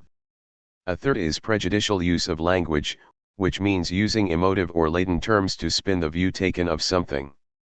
Racist and sexist language provide one kind of example, another is the use of euphemism to hide the real purpose of something, so Idi Amin's death squads were called public safety units and the CIA calls assassination of unfriendly foreign leaders extreme prejudice. There are also the fallacies of appealing to what everyone thinks, argumentum ad populum, to what people in an authoritative position think, argumentum ad verecundium, or the claim that no one knows the answer so you can believe more or less what you like, the argument from ignorance or argumentum ad ignorantium. None of these are good grounds for accepting a view or believing anything. A very common form of fallacy is the ad hominem argument, which is an attack on a person rather than on his or her argument. It takes different forms. There can be direct abuse of an individual, insinuations and hints that associate the individual with bad people or happenings, ridicule of the individual and redounding a charge on the individual, you too, tu quoque. Equally common is the use of biased statistics, introducing red herrings to distract people from the true thrust of an argument, reasoning that if Y happened after X then it happened because of X, post hoc ergo propter hoc, and generalizing from just one or a very small sample of something. These are all fallacies. And so finally is attributing a property of part of a whole to the whole itself, which we know to be wrong because we know that a school of whales is not itself a whale. This fallacy, called the fallacy of composition, is one applied to groups and nations all the time. I met a Frenchman who was impolite, so the French are an impolite nation. Although fallacies of informal reasoning are often deliberately employed to win arguments by trickery, thus persuading and coercing people into a way of thinking or a belief, it is also very frequently the case that we each reason badly because we commit one or more such fallacies without realizing it. A course in straight and crooked thinking, to borrow the title of a celebrated book on informal reasoning by Robert Dowless, would be to everyone's benefit, and it does not commit the fallacy of composition to say, to the world's benefit as a whole therefore,